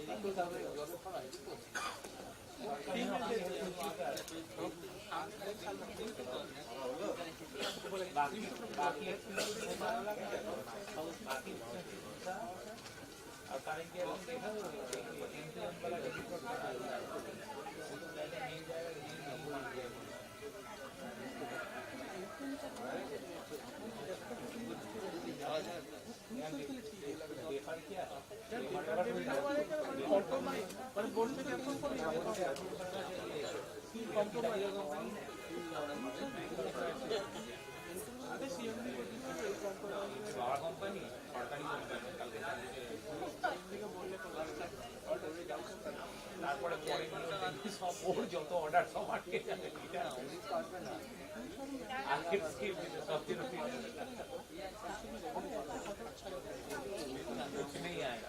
कुछ नहीं आएगा तो 0.25% मार्जिन में काम कर 1% 24,000 টাকা লাভ হয় 5 লাখ বাড়া দিই স্যার 24,000 টাকা হচ্ছে 0.25 হ্যাঁ ঠিকই তো বলছি 10 লাখে ঠিক আছে 0.25 তো 24,000 তো ঠিকই তো কালটাকে ডিপেন্ডেন্ট মিল থেকে মাল কিনে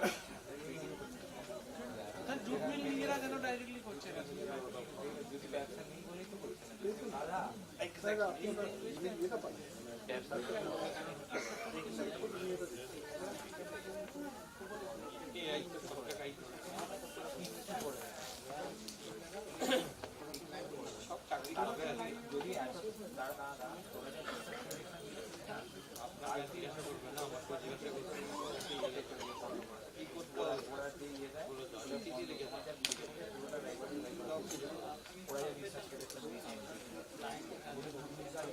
অর্ডার দেবে না ওদের গোল গোল বানিয়ে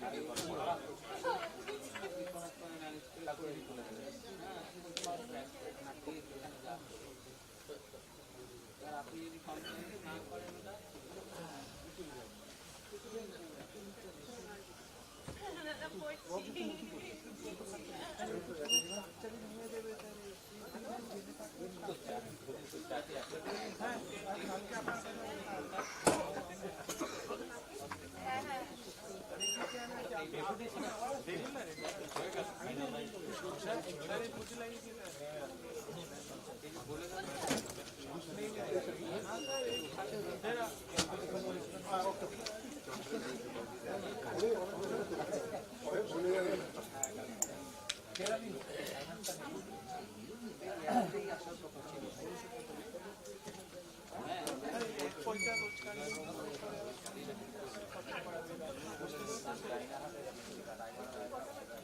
চিত্রটা বলছি শনিবার দিন চিন্তা হবে একটা তো বেরিয়ে গেছে আজকে লাগছে আমরা লোকে দেখতে পারবে তাহলে যাচ্ছে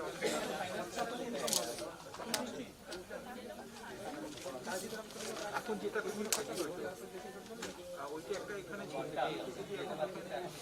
হ্যাঁ ভালো আপনার পেছন থেকে ঠিক আছে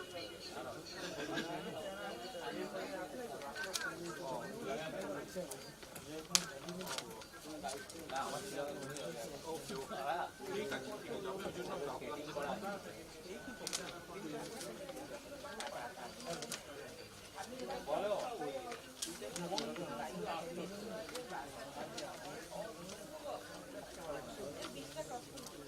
কি সমস্যা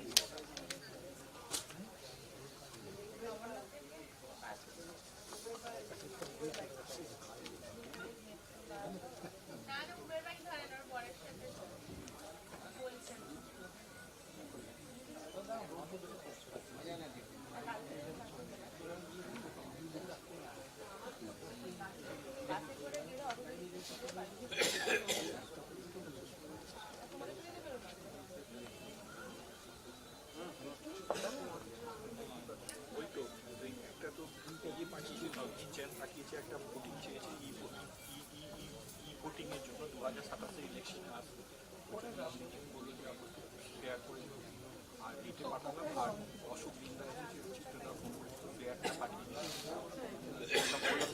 খাবার দাবার ভালো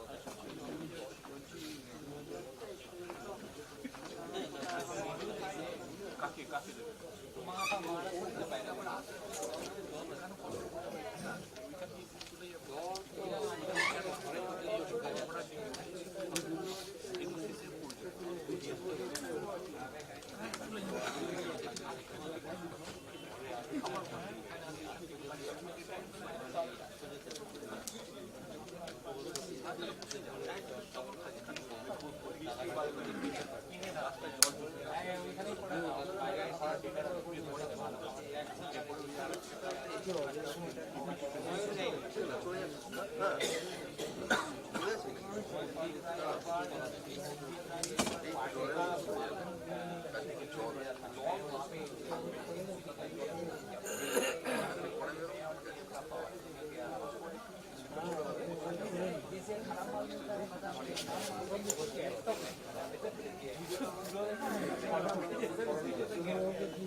হ্যাঁ আপনাকে দিয়েছিলাম উপরে আমি দেখুন আমি ভালো না না না আমি বলবো হ্যাঁ ফোন নাম্বারটা ভালো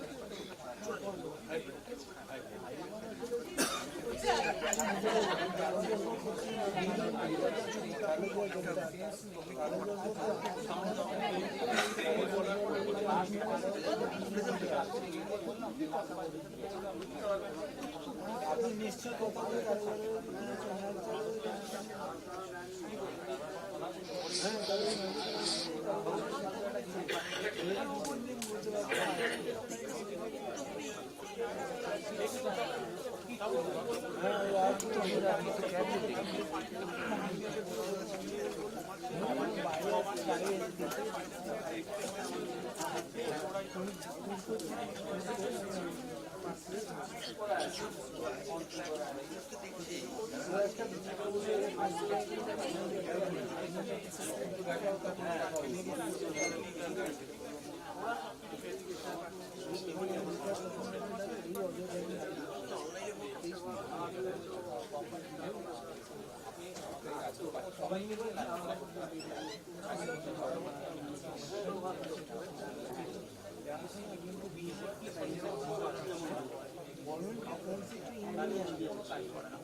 এবার আমার আপনার ব্যাপারে ওকে দেখি আপনার word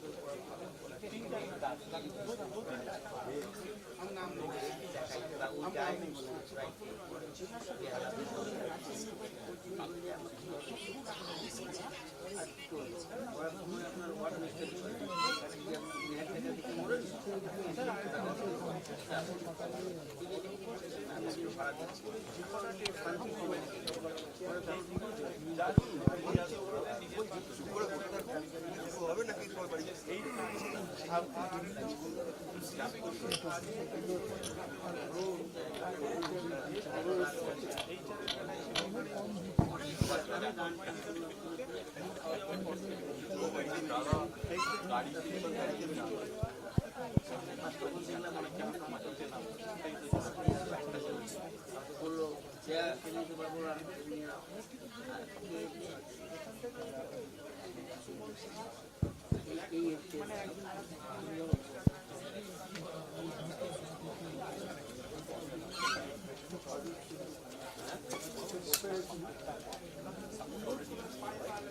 Good afternoon, everyone. We are going to start our technical session 3, that is the applicability of income tax on NPOs. And the session will be addressed by Sri Sanjay Bhattacharya sir. He is a practicing chartered accountant. since 1979. Presently, he is the senior partner of Messrs. Sukumar Bhattacharya and Company, Chartered Accountant Firm, Kolkata. May I request Sri Sanjay Bhattacharya sir to please take your seat on the dais.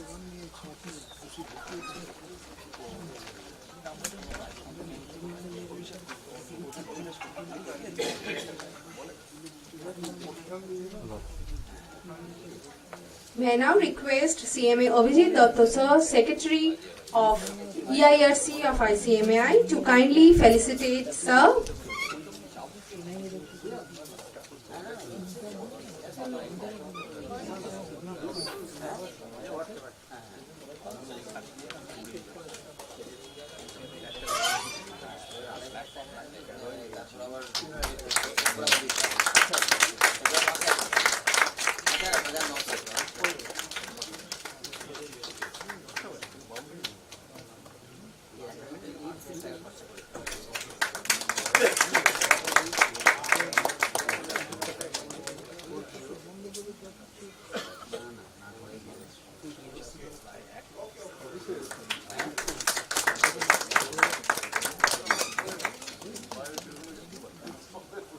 Thank you, sir. May I now request Sri Sanjay Bhattacharya sir to kindly start the session.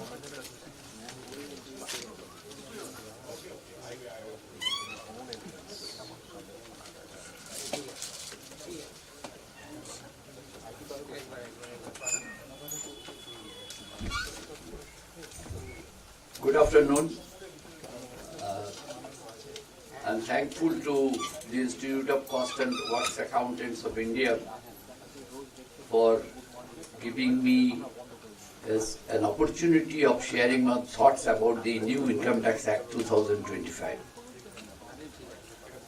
I am not aware whether the other speakers have dealt with the other provisions of the new Act, which has already been made applicable. But still, before I go to the particular topic assigned to me, that is applicability of Income Tax Act on NPOs. This NPO word, this NPO abbreviation, had not been in our Income Tax Act 1961. I am coming to that. But before that, I just want to share a bit about the changeover of Income Tax Act 1961 to 2025. Has anyone discussed about that earlier? So I am not going into that. Only two things I will say. That though there were the number of sections that appeared in 1961 Act was about 298A, but actually the total number of sections were about more than 800. Which has been brought down to 536 in this new Act. There is another very important change which whoever is practicing in income tax must have noticed, that there is no more any proviso, no more any explanation. In the acts that we had, 1961, there were a number of provisos. Particularly, you may remember that there was a subclause 23C of clause 10, that is 1023C, which dealt with the educational institutions or medical institutions. Can you imagine how many provisions were there? Anyone has got any idea? 29. And when those, in the Act you will find the provisions always start with like this. The first one will be provided, the second one will be provided further, and thereafter it starts provided also. So there are 29 provisions. But in the Act you could not have found any number given. So you have to count. Whenever any provision was to be referred, like 8 provisions, you have to count 1, 2, 3, 4, 5, 6, 7, 8. So what we practitioners used to do, we wrote in pencil in the book, this is number 1, number 2. Now those are gone. Now in this new Act, that is the 2025 Act, let us come to the NPOs. Earlier, In 1961, we used to know the term charitable trusts or institutions. And wherever it was not a trust, we used to consider that as an institution. Of course, in the eyes of the income tax, your Institute of Cost and Ops Accountants also is an institution. But if it would have been a trust, it would have been called as trust. But now, under this Income Tax Act 2025, the term that is used to mean a charitable organization is registered non-profit organization. Remember, the registered is to be written there. That means if it is not registered under the Income Tax Act 1961, that does not come into this category.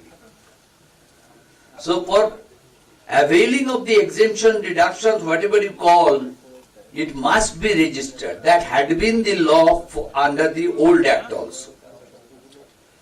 Now, in 1961 Act, the main section that we used to deal, I am telling that any charitable trust or institution who were claiming exemption from chargeability to income tax was mainly section 11.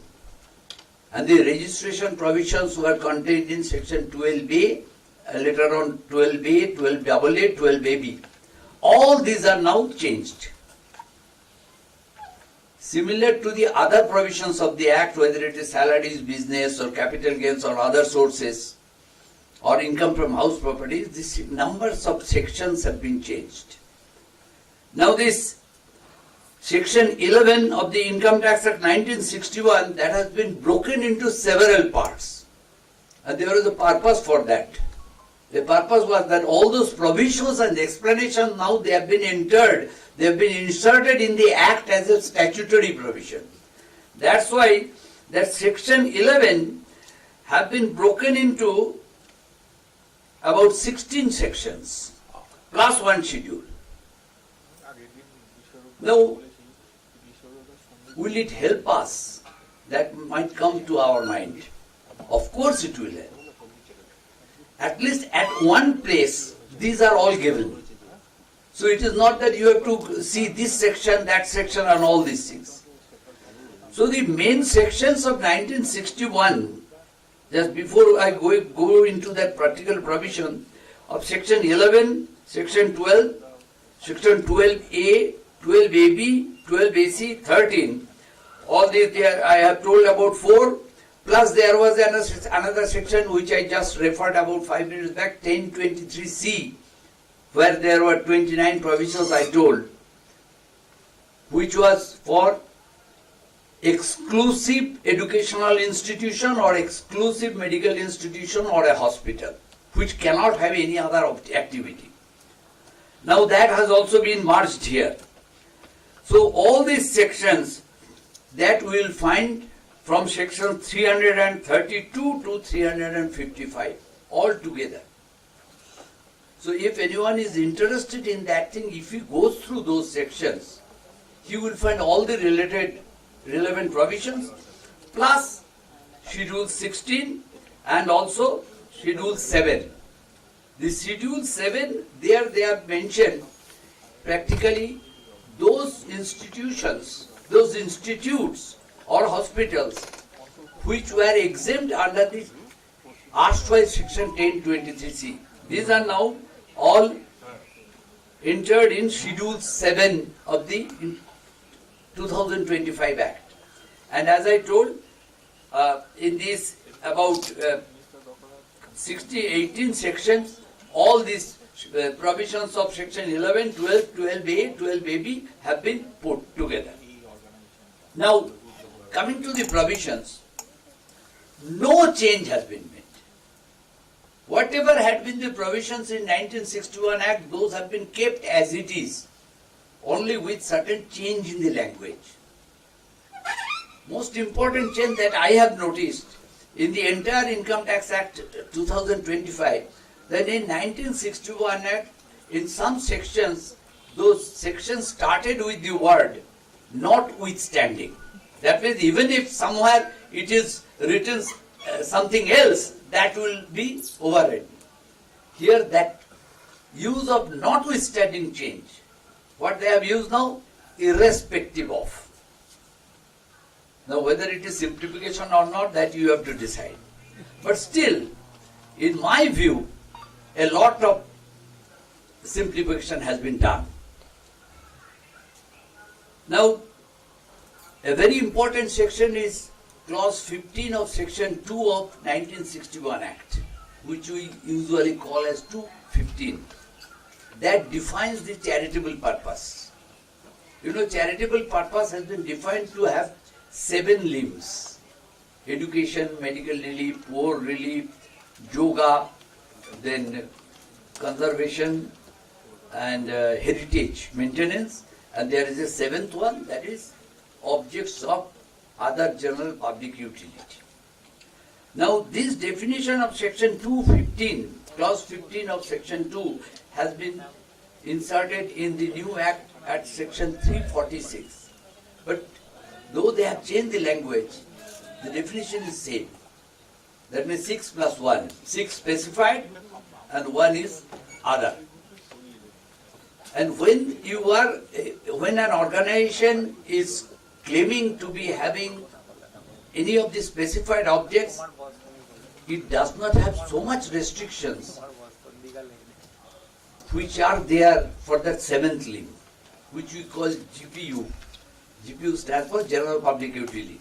Though GPU, this abbreviation has not been used anywhere, but we tell it that is advancement of any other objects of general public utility. What are the restrictions there? The same restrictions have been kept, that it cannot carry on any business, trade or commerce. But it was also mentioned there, it could carry on that thing if it is incidental to the objects of that organization, but if the receipts from that activity would exceed 20% of the total receipts, then that organization loses the character of charitable. And for the concerned year, it cannot claim any exemption. Same thing has been repeated here. Here also, under section 346, the definition that has been given for charitable purpose, I am just reading it out because this is very important whenever anyone wants to deal with any charitable organization. This is a 4-line or 5-line, I am just reading it out. কুশল বাবু কতক্ষণ time বলুন, এরপরে আর কেউ আছেন? মানে আমি শেষ, তাহলে আমি বন্ধ করলে সবাই ছুটি হয়ে যাবে। ঠিক আছে না, এখন বাজে 4:08, আপনি বলুন, আমি সেই সময় ঠিক বন্ধ করব। 4:30। Thank you. আমি যেটা বলছেন, the definition of this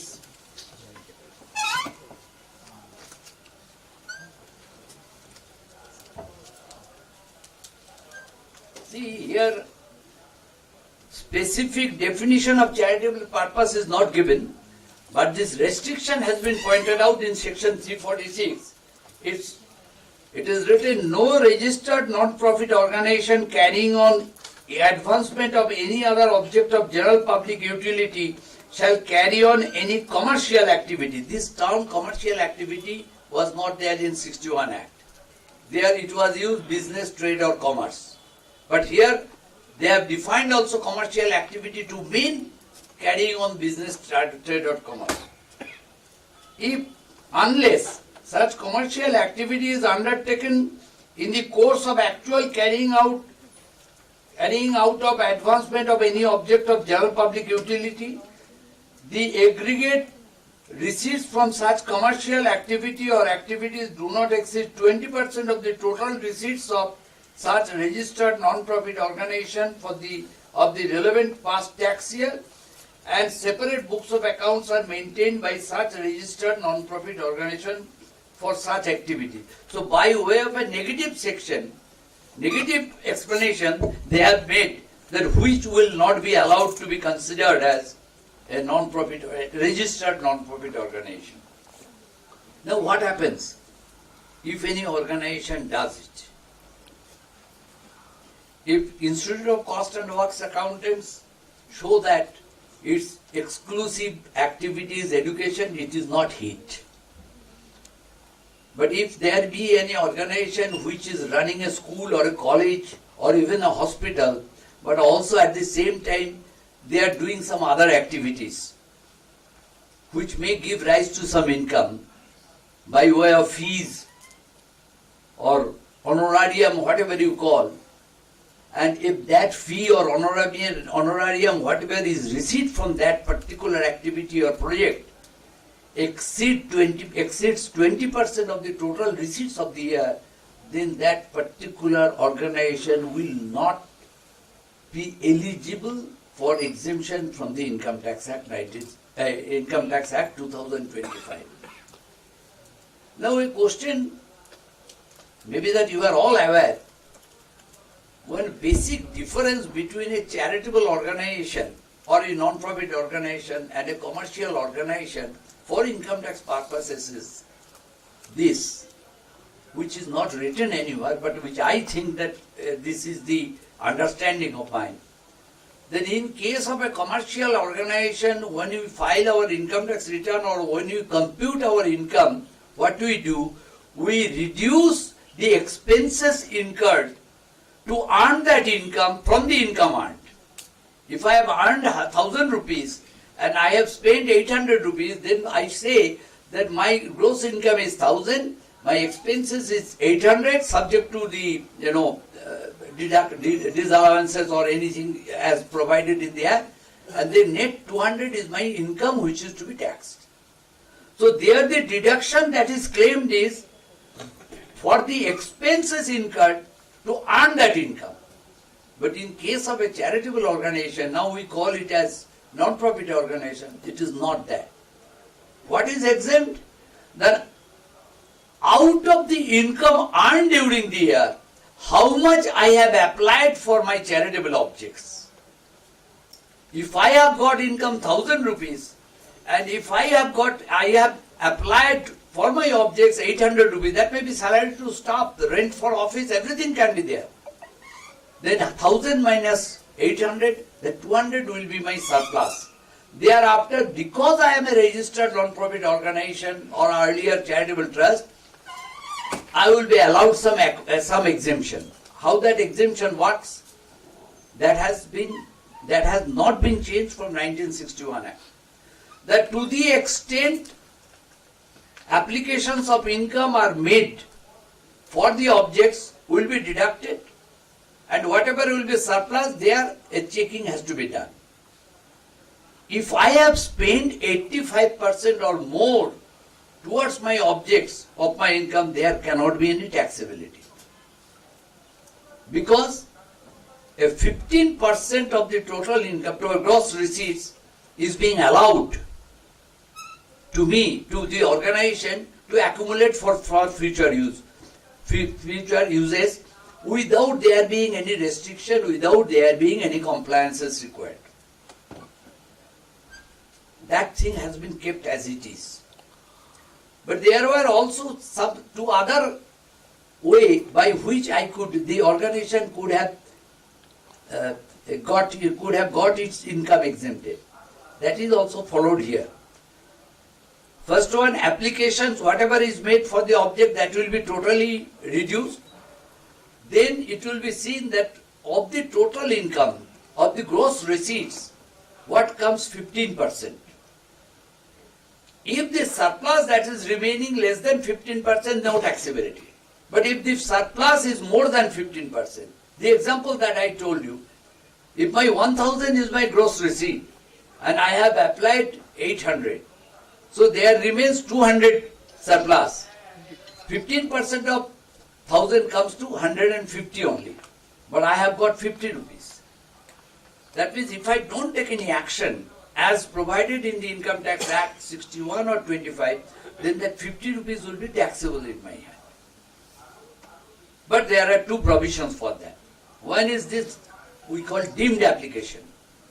By filing a form, it used to be 9A earlier, I can write to the Income Tax Department that out of my next year, that means following year's expenses, this much amount may kindly be deemed to be application of this year.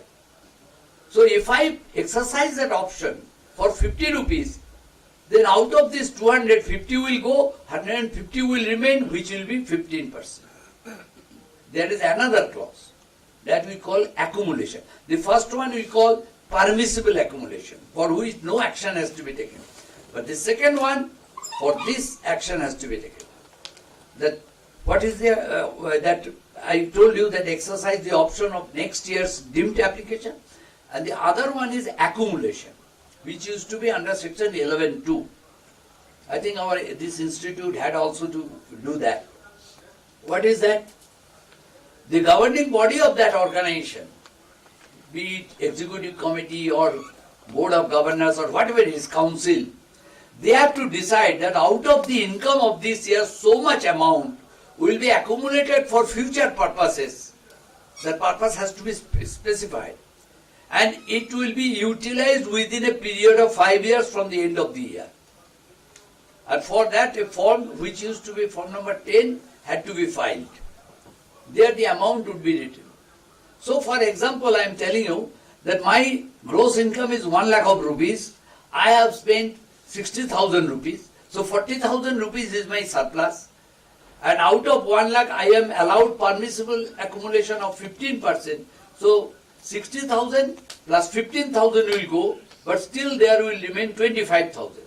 For this 25,000, either I can exercise an option of considering next year's expenses as this year's deemed application, the entire 25,000, then also there will not be any taxability. But if I think that no, next year also it may not be possible for me to spend that thing, because next year again I won't get that deduction. Whatever will be spent next year, out of that it will be reduced. But there is a project that we are conceiving, that see within 5 years a building will be built, or hospital will be built, school, or whatever it is towards my objects. So that may take 3 to 4 years. So I can accumulate that money for this 5-year period, maximum 5-year period. And that I have to communicate through a form. Then that accumulated sum will also be reduced from this year's income, with the condition that within 5 years that has to be spent. If not, then that will become income of the year in which that 5 years will expire. All these things have been retained as it is in the 2025 Act.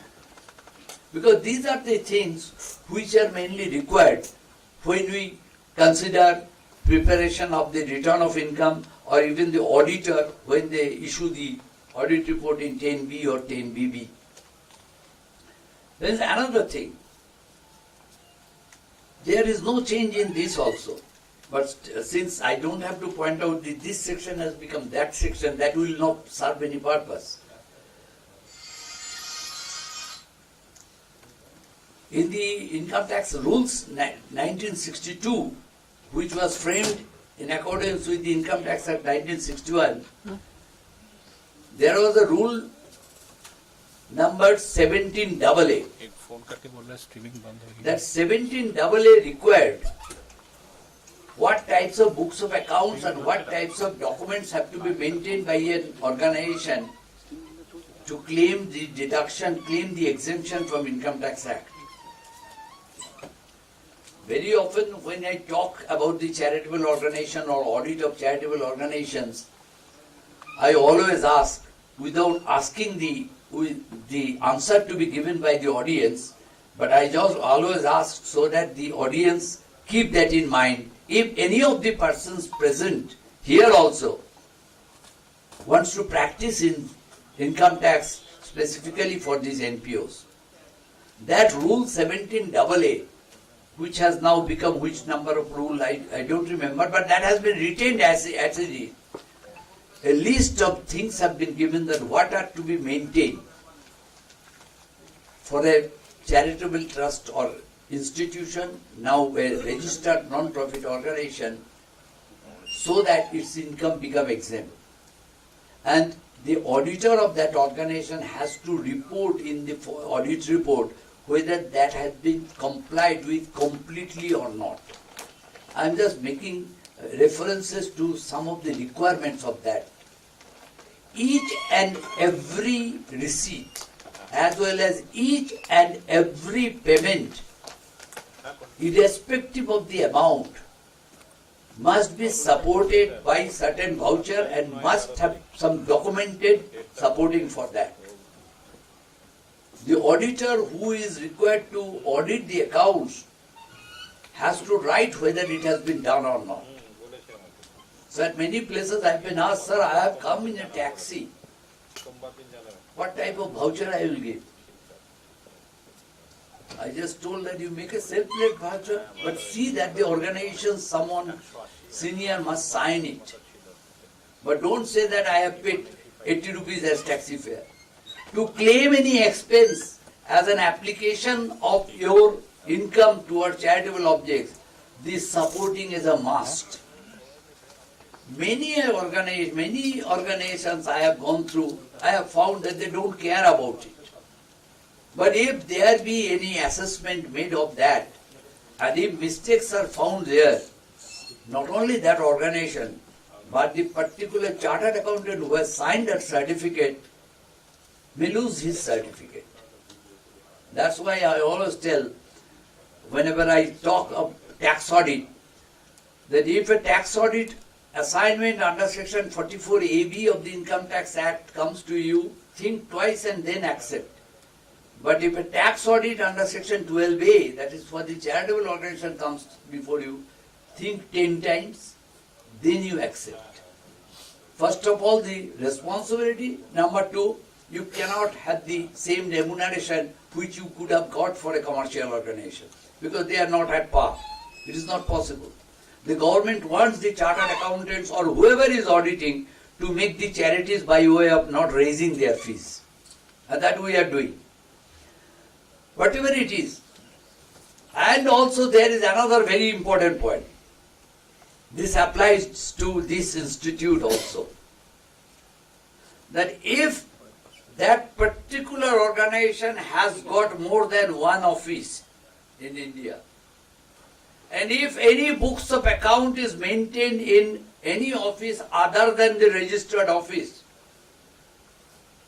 then a resolution must have been passed by the council or the board of governors permitting the organization to maintain the books of account at some other places. And in the audit report, the auditor must mention if the books of accounts or other documents are maintained at any place other than the registered office, to give the full details of the address, what types of books of accounts are being done. Now, Kushal Babu, you have to check whether you are doing it or not. You are doing. That's very good. I have got a client in Mizoram, Mizoram Presbyterian Church, Synod. You may have seen in the paper, before 1986, they were all. But after 86, when these problems, resurgency and all these things reduced, then they are not controlling the state, but there is a democratic government also.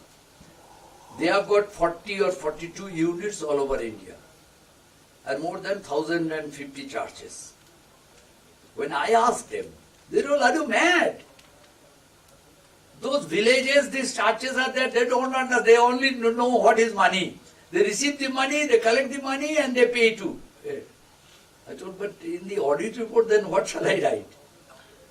Just to save them. Wrongly, I had to write that they are complying with it, everything. But which is not correct. It is not possible also. But see, whoever is assigned this job, let's forget about that. Any organization which is claiming to be a non-profit organization must read this rule 17AA. It has been changed to which number that I don't remember here, because I don't have the rules 2026 with me. Same thing has been there. All these things have to be maintained, and these have come from 22nd August or 10th August 2022. From that day, that very day it has been implemented.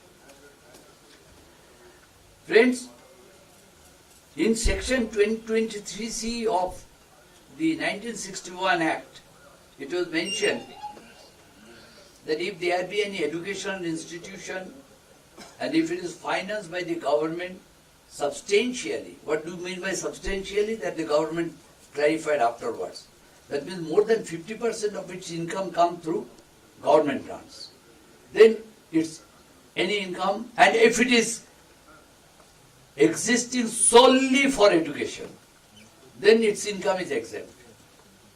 Then there was another thing, that if there be an educational institution existing solely for education and its gross receipts of the year did not exceed 5 crore of rupees, then also its income is exempt. And there is a third category. Any educational institution or university which does not fall into the first two classes, they have to apply before the income tax authorities to get approval for this. Now this third one is gone. Third one is gone from the Act itself from 1st October 2024. Naturally, in 2025 Act it has not come. What happens? When in 2024, why they have removed it? Because they told that it will now be covered under Section 12A.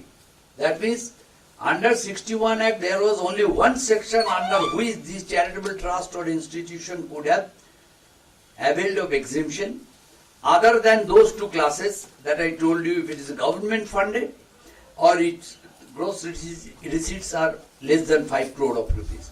Those are repeated here. But here it is not coming through section. This is coming to Schedule 7.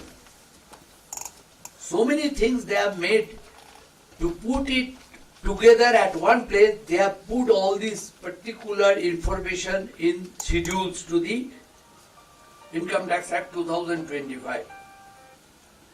Now here also same thing is there, that if any organization wants to get itself registered so that it can avail of the exemption, it has to file a form, send the details. There is no change made there. And also, when an organization will first file it, it will be allowed, granted 3 years provisional registration. Thereafter, it has to get itself regular provisions, regular registration. That thing has been continued, but the form number has been changed. It used to be 10 AB for the renewals. Now, if I remember, that new form is 105. If I remember correctly, I am not sure about it. Now comes, there is another section which is also in relation to the charitable organization. Very often we utter this section, 80G. 80G of Income Tax Act 1961. What it says? That if an organization, if a charitable organization, not religious but, whenever we are thinking this thing, both charitable and religious, but 80G is exclusively for only charitable organization. So if any organization desires to get approved, get itself approved under 80G, then they have to file application form, they get the approval. And what happens then? Then if there be any donor who is making a donation to it, then that particular donor would get certain deduction. But now it has lost its value. You know that under the new regime of income tax, these deductions are not available. But still, for getting CSR funds, organizations are always forced upon by the concerned companies that you must have got 80G approval, otherwise you won't give.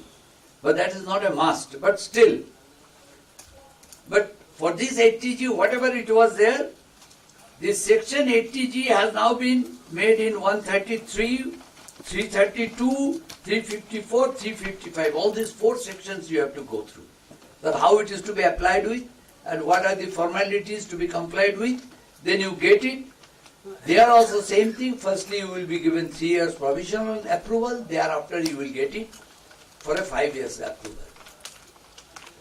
But one point, if anyone is associated with any organization which is approved under section 80G or later on it will be approved under 334, under 133 or 332, please keep in your mind that any organization which has been approved under section 80G has got a great responsibility in complying with a particular form that we call 10BD.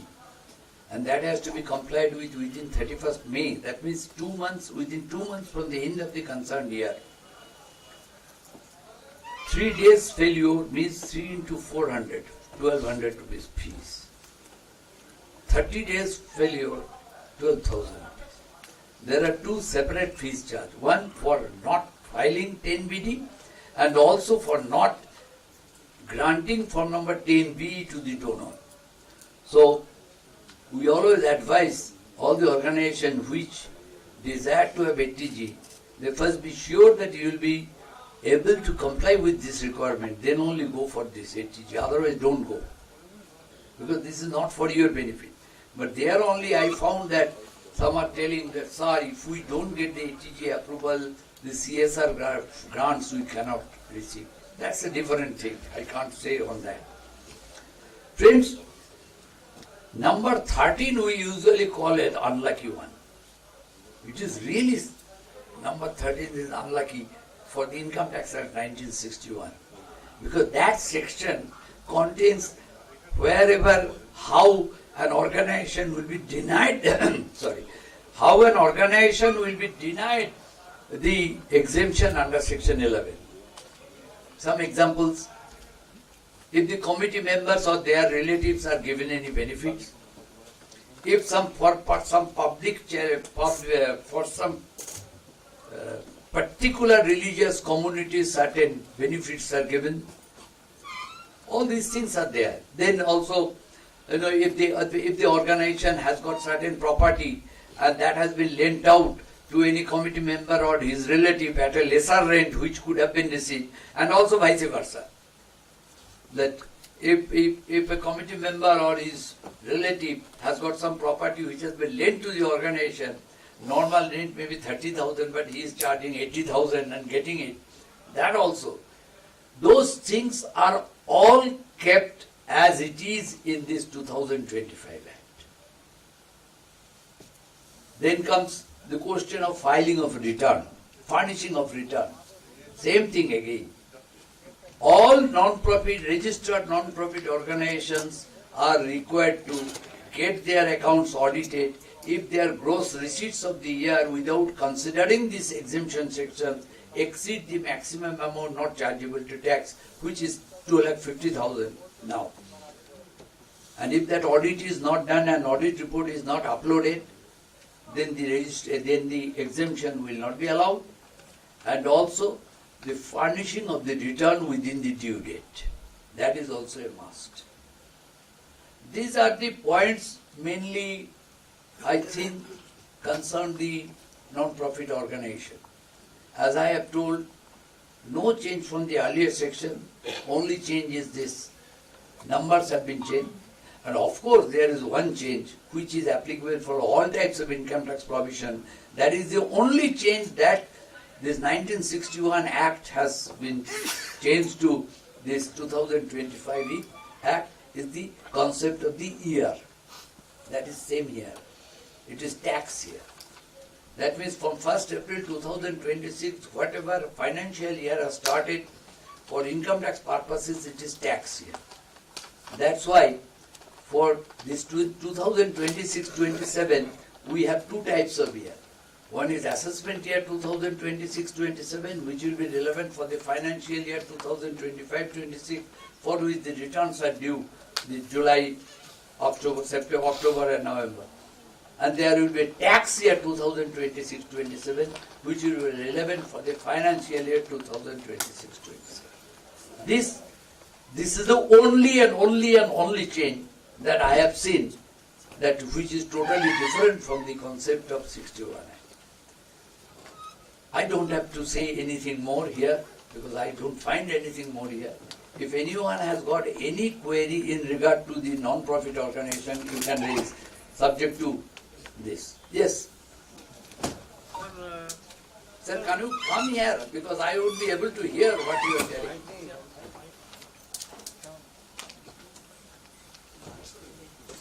এখানে এসে বললি তো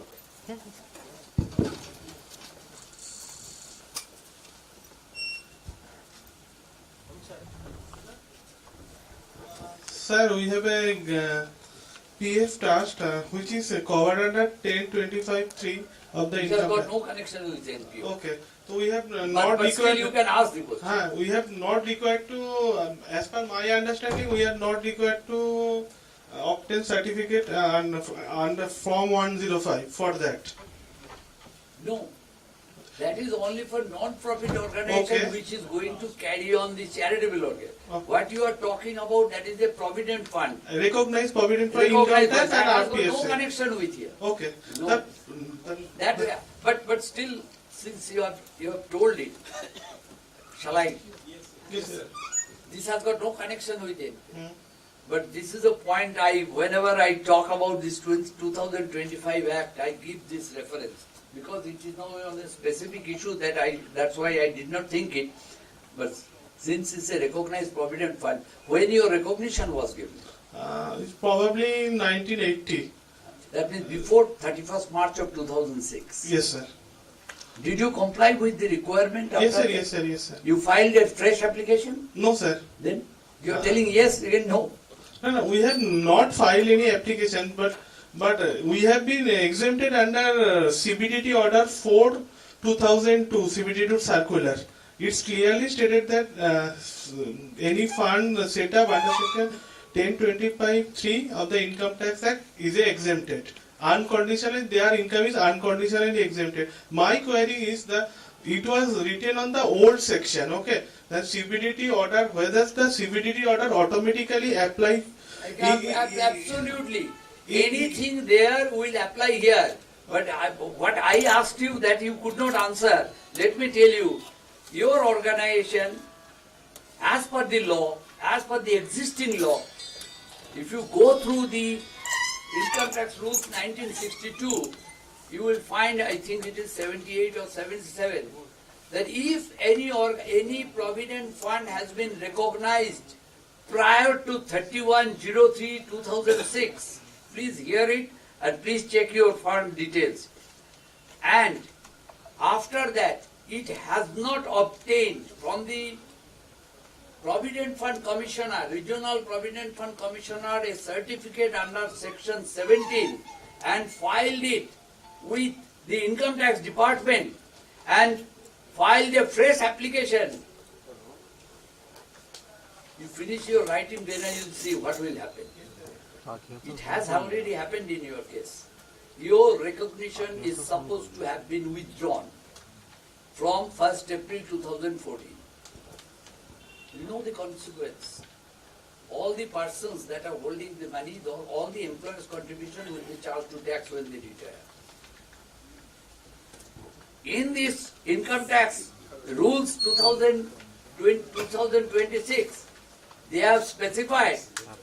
If you go through it, I don't remember, I think 295 or 296 rules. Please check that.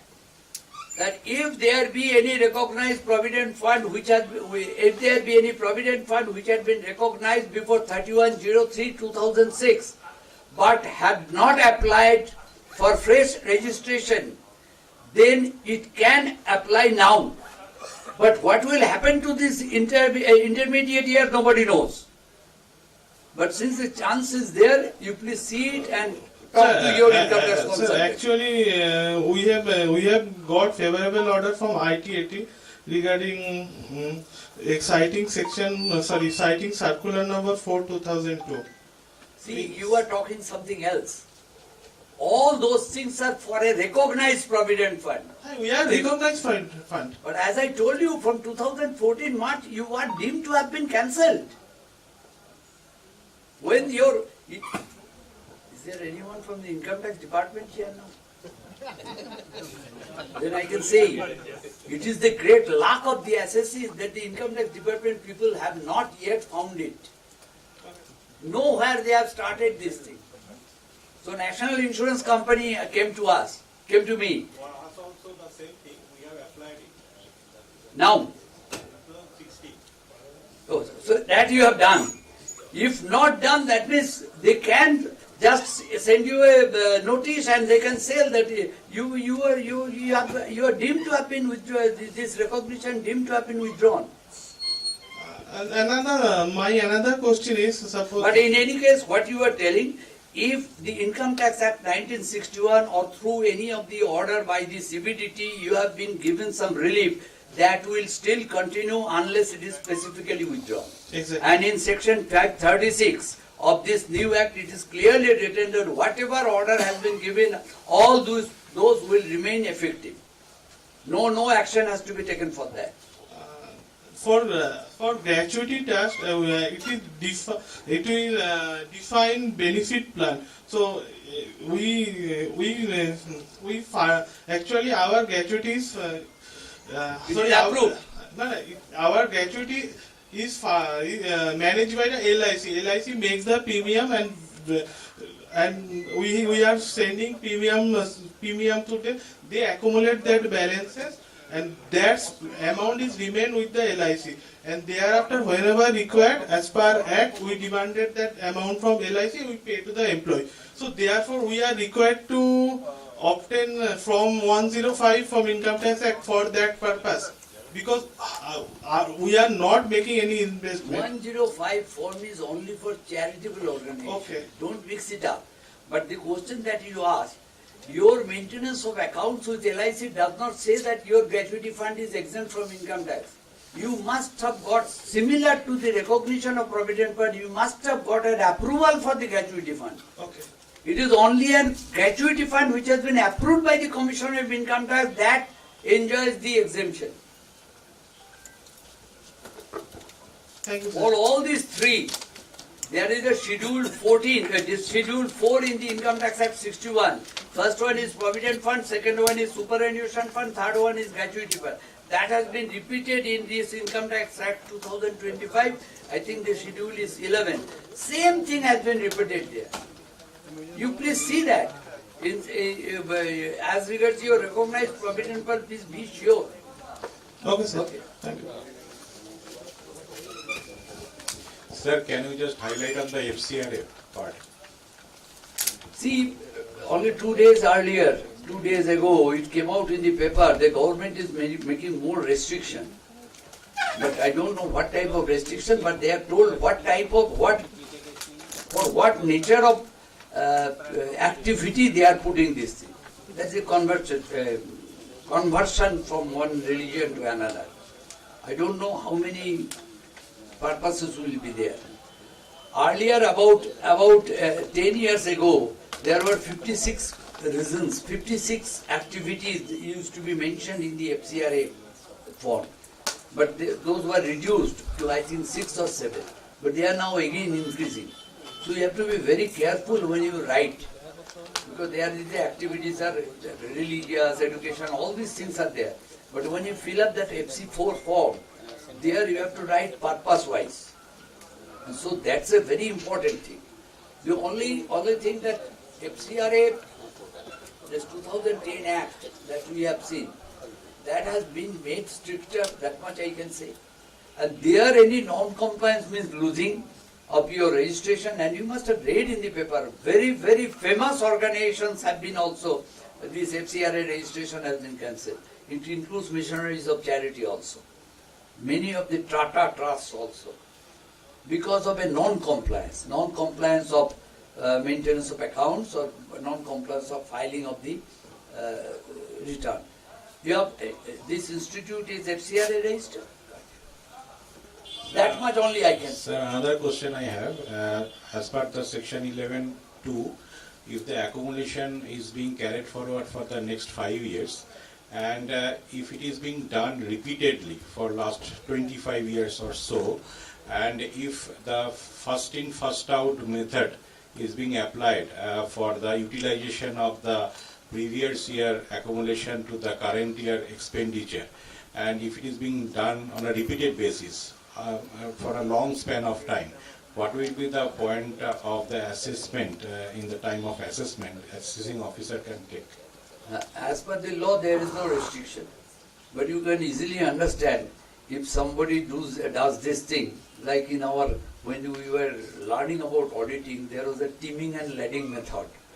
That receipt from debtor A, don't show it. When receipt from debtor B, then you credit debtor B to debtor A. Like this thing. So it will only raise suspicion. But as per the law, any accumulation that you make in year 1, 2, 3, 4, 5, 6, these 5 years you can, if you don't, what others are doing, I know about some institution which is doing that. There I have given the thing. Whatever, when the 5th year comes, they show that this year they have not spent anything, only that accumulated income. But the income tax department cannot oppose to it. But only thing that they can think that this is an organization where there should be a regular scrutiny of assessment. That must be only there. But otherwise, as per law, there is no prohibition. Yes. And regarding, sir, common expenditure apportionment in the utilization or the application of the fund, the directly attributable incomes to the main object of the trust and vis-a-vis the expenditure attributable directly to that object, and rest of the expenditure that is for the common purpose, how it can be apportioned, what methodology we can adopt, and in the assessment procedure, how a assessing officer will scrutinize these things. And we always say that if you have got separate ledger accounts for the purposes, but may not be that separate ledger account for the incomes. But then the committee must decide that which is specifically relatable to a particular income or particular use. There you can debit it. Others you can distribute among the all the projects on the basis of the incomes. There is no other way by which you can proportionately distribute.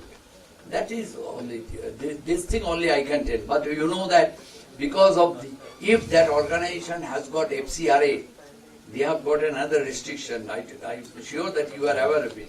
They cannot spend more than 20% towards administrative expense. Right. So all these organizations, their salaries also they are putting under projects and everything. They have to show that how those are being claimed to be part and parcel of that project. Maintaining of separate books of accounts. Separate books of accounts for every project I am not telling, but separate ledger accounts. Ledger accounts directly attributable and the common expenditure part. And common expenses, how will you distribute? You can distribute only through the income received, which is not specific for any particular. On that ratio particular. Thank you, sir.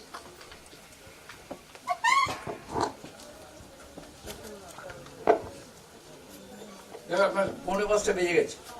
you so much.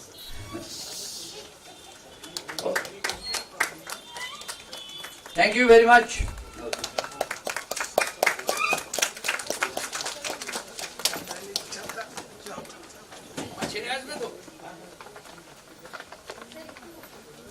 Thank you, sir, for your enlightening address.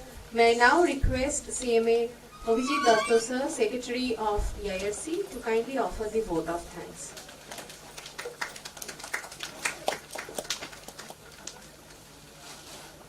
Thank you, madam.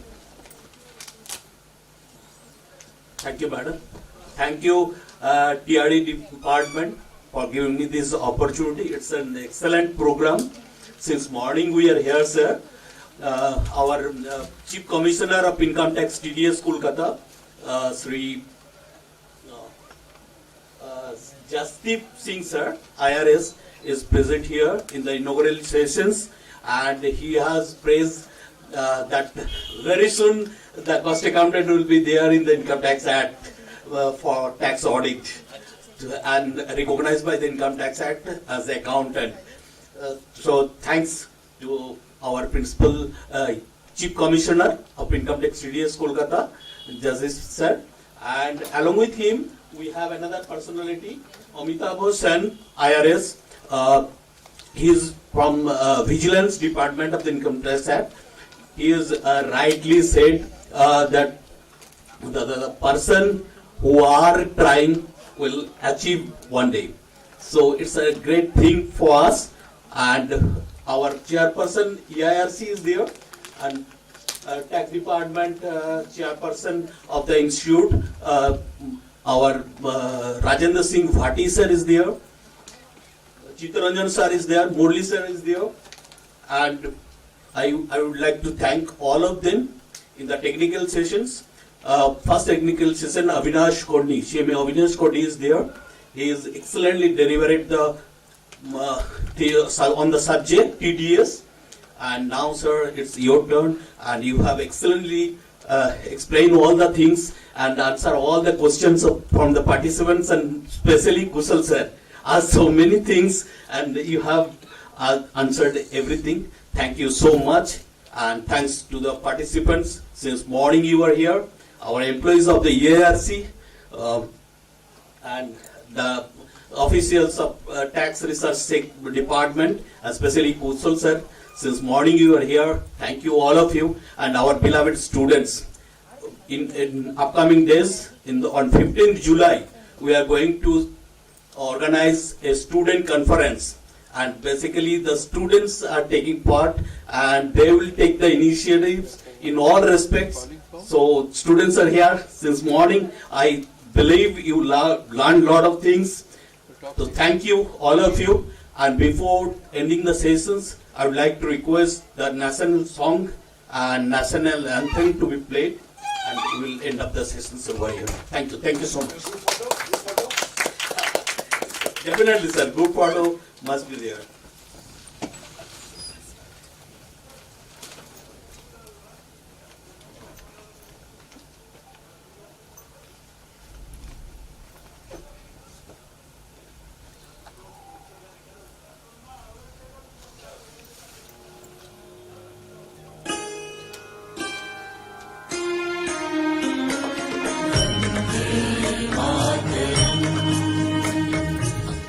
Vande Mataram.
जनगण मन अधिनायक जय हे भारत भाग्य विधाता पंजाब सिंध गुजरात मराठा द्राविड उत्कल बंगा विंध्य हिमाचल यमुना गंगा उच्चल जलधि तरंगा तव शुभ नामे जागे तव शुभ आशीष मागे गाहे तव जय गाथा जनगण मंगलदायक जय हे भारत भाग्य विधाता जय हे जय हे जय हे जय जय जय जय हे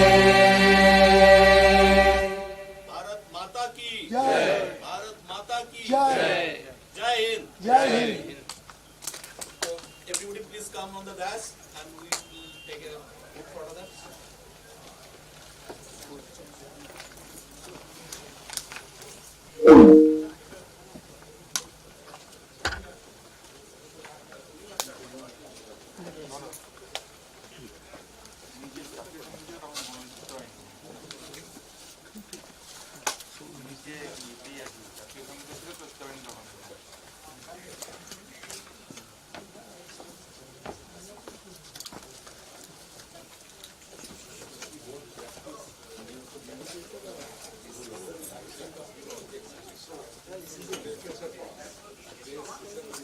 हाँ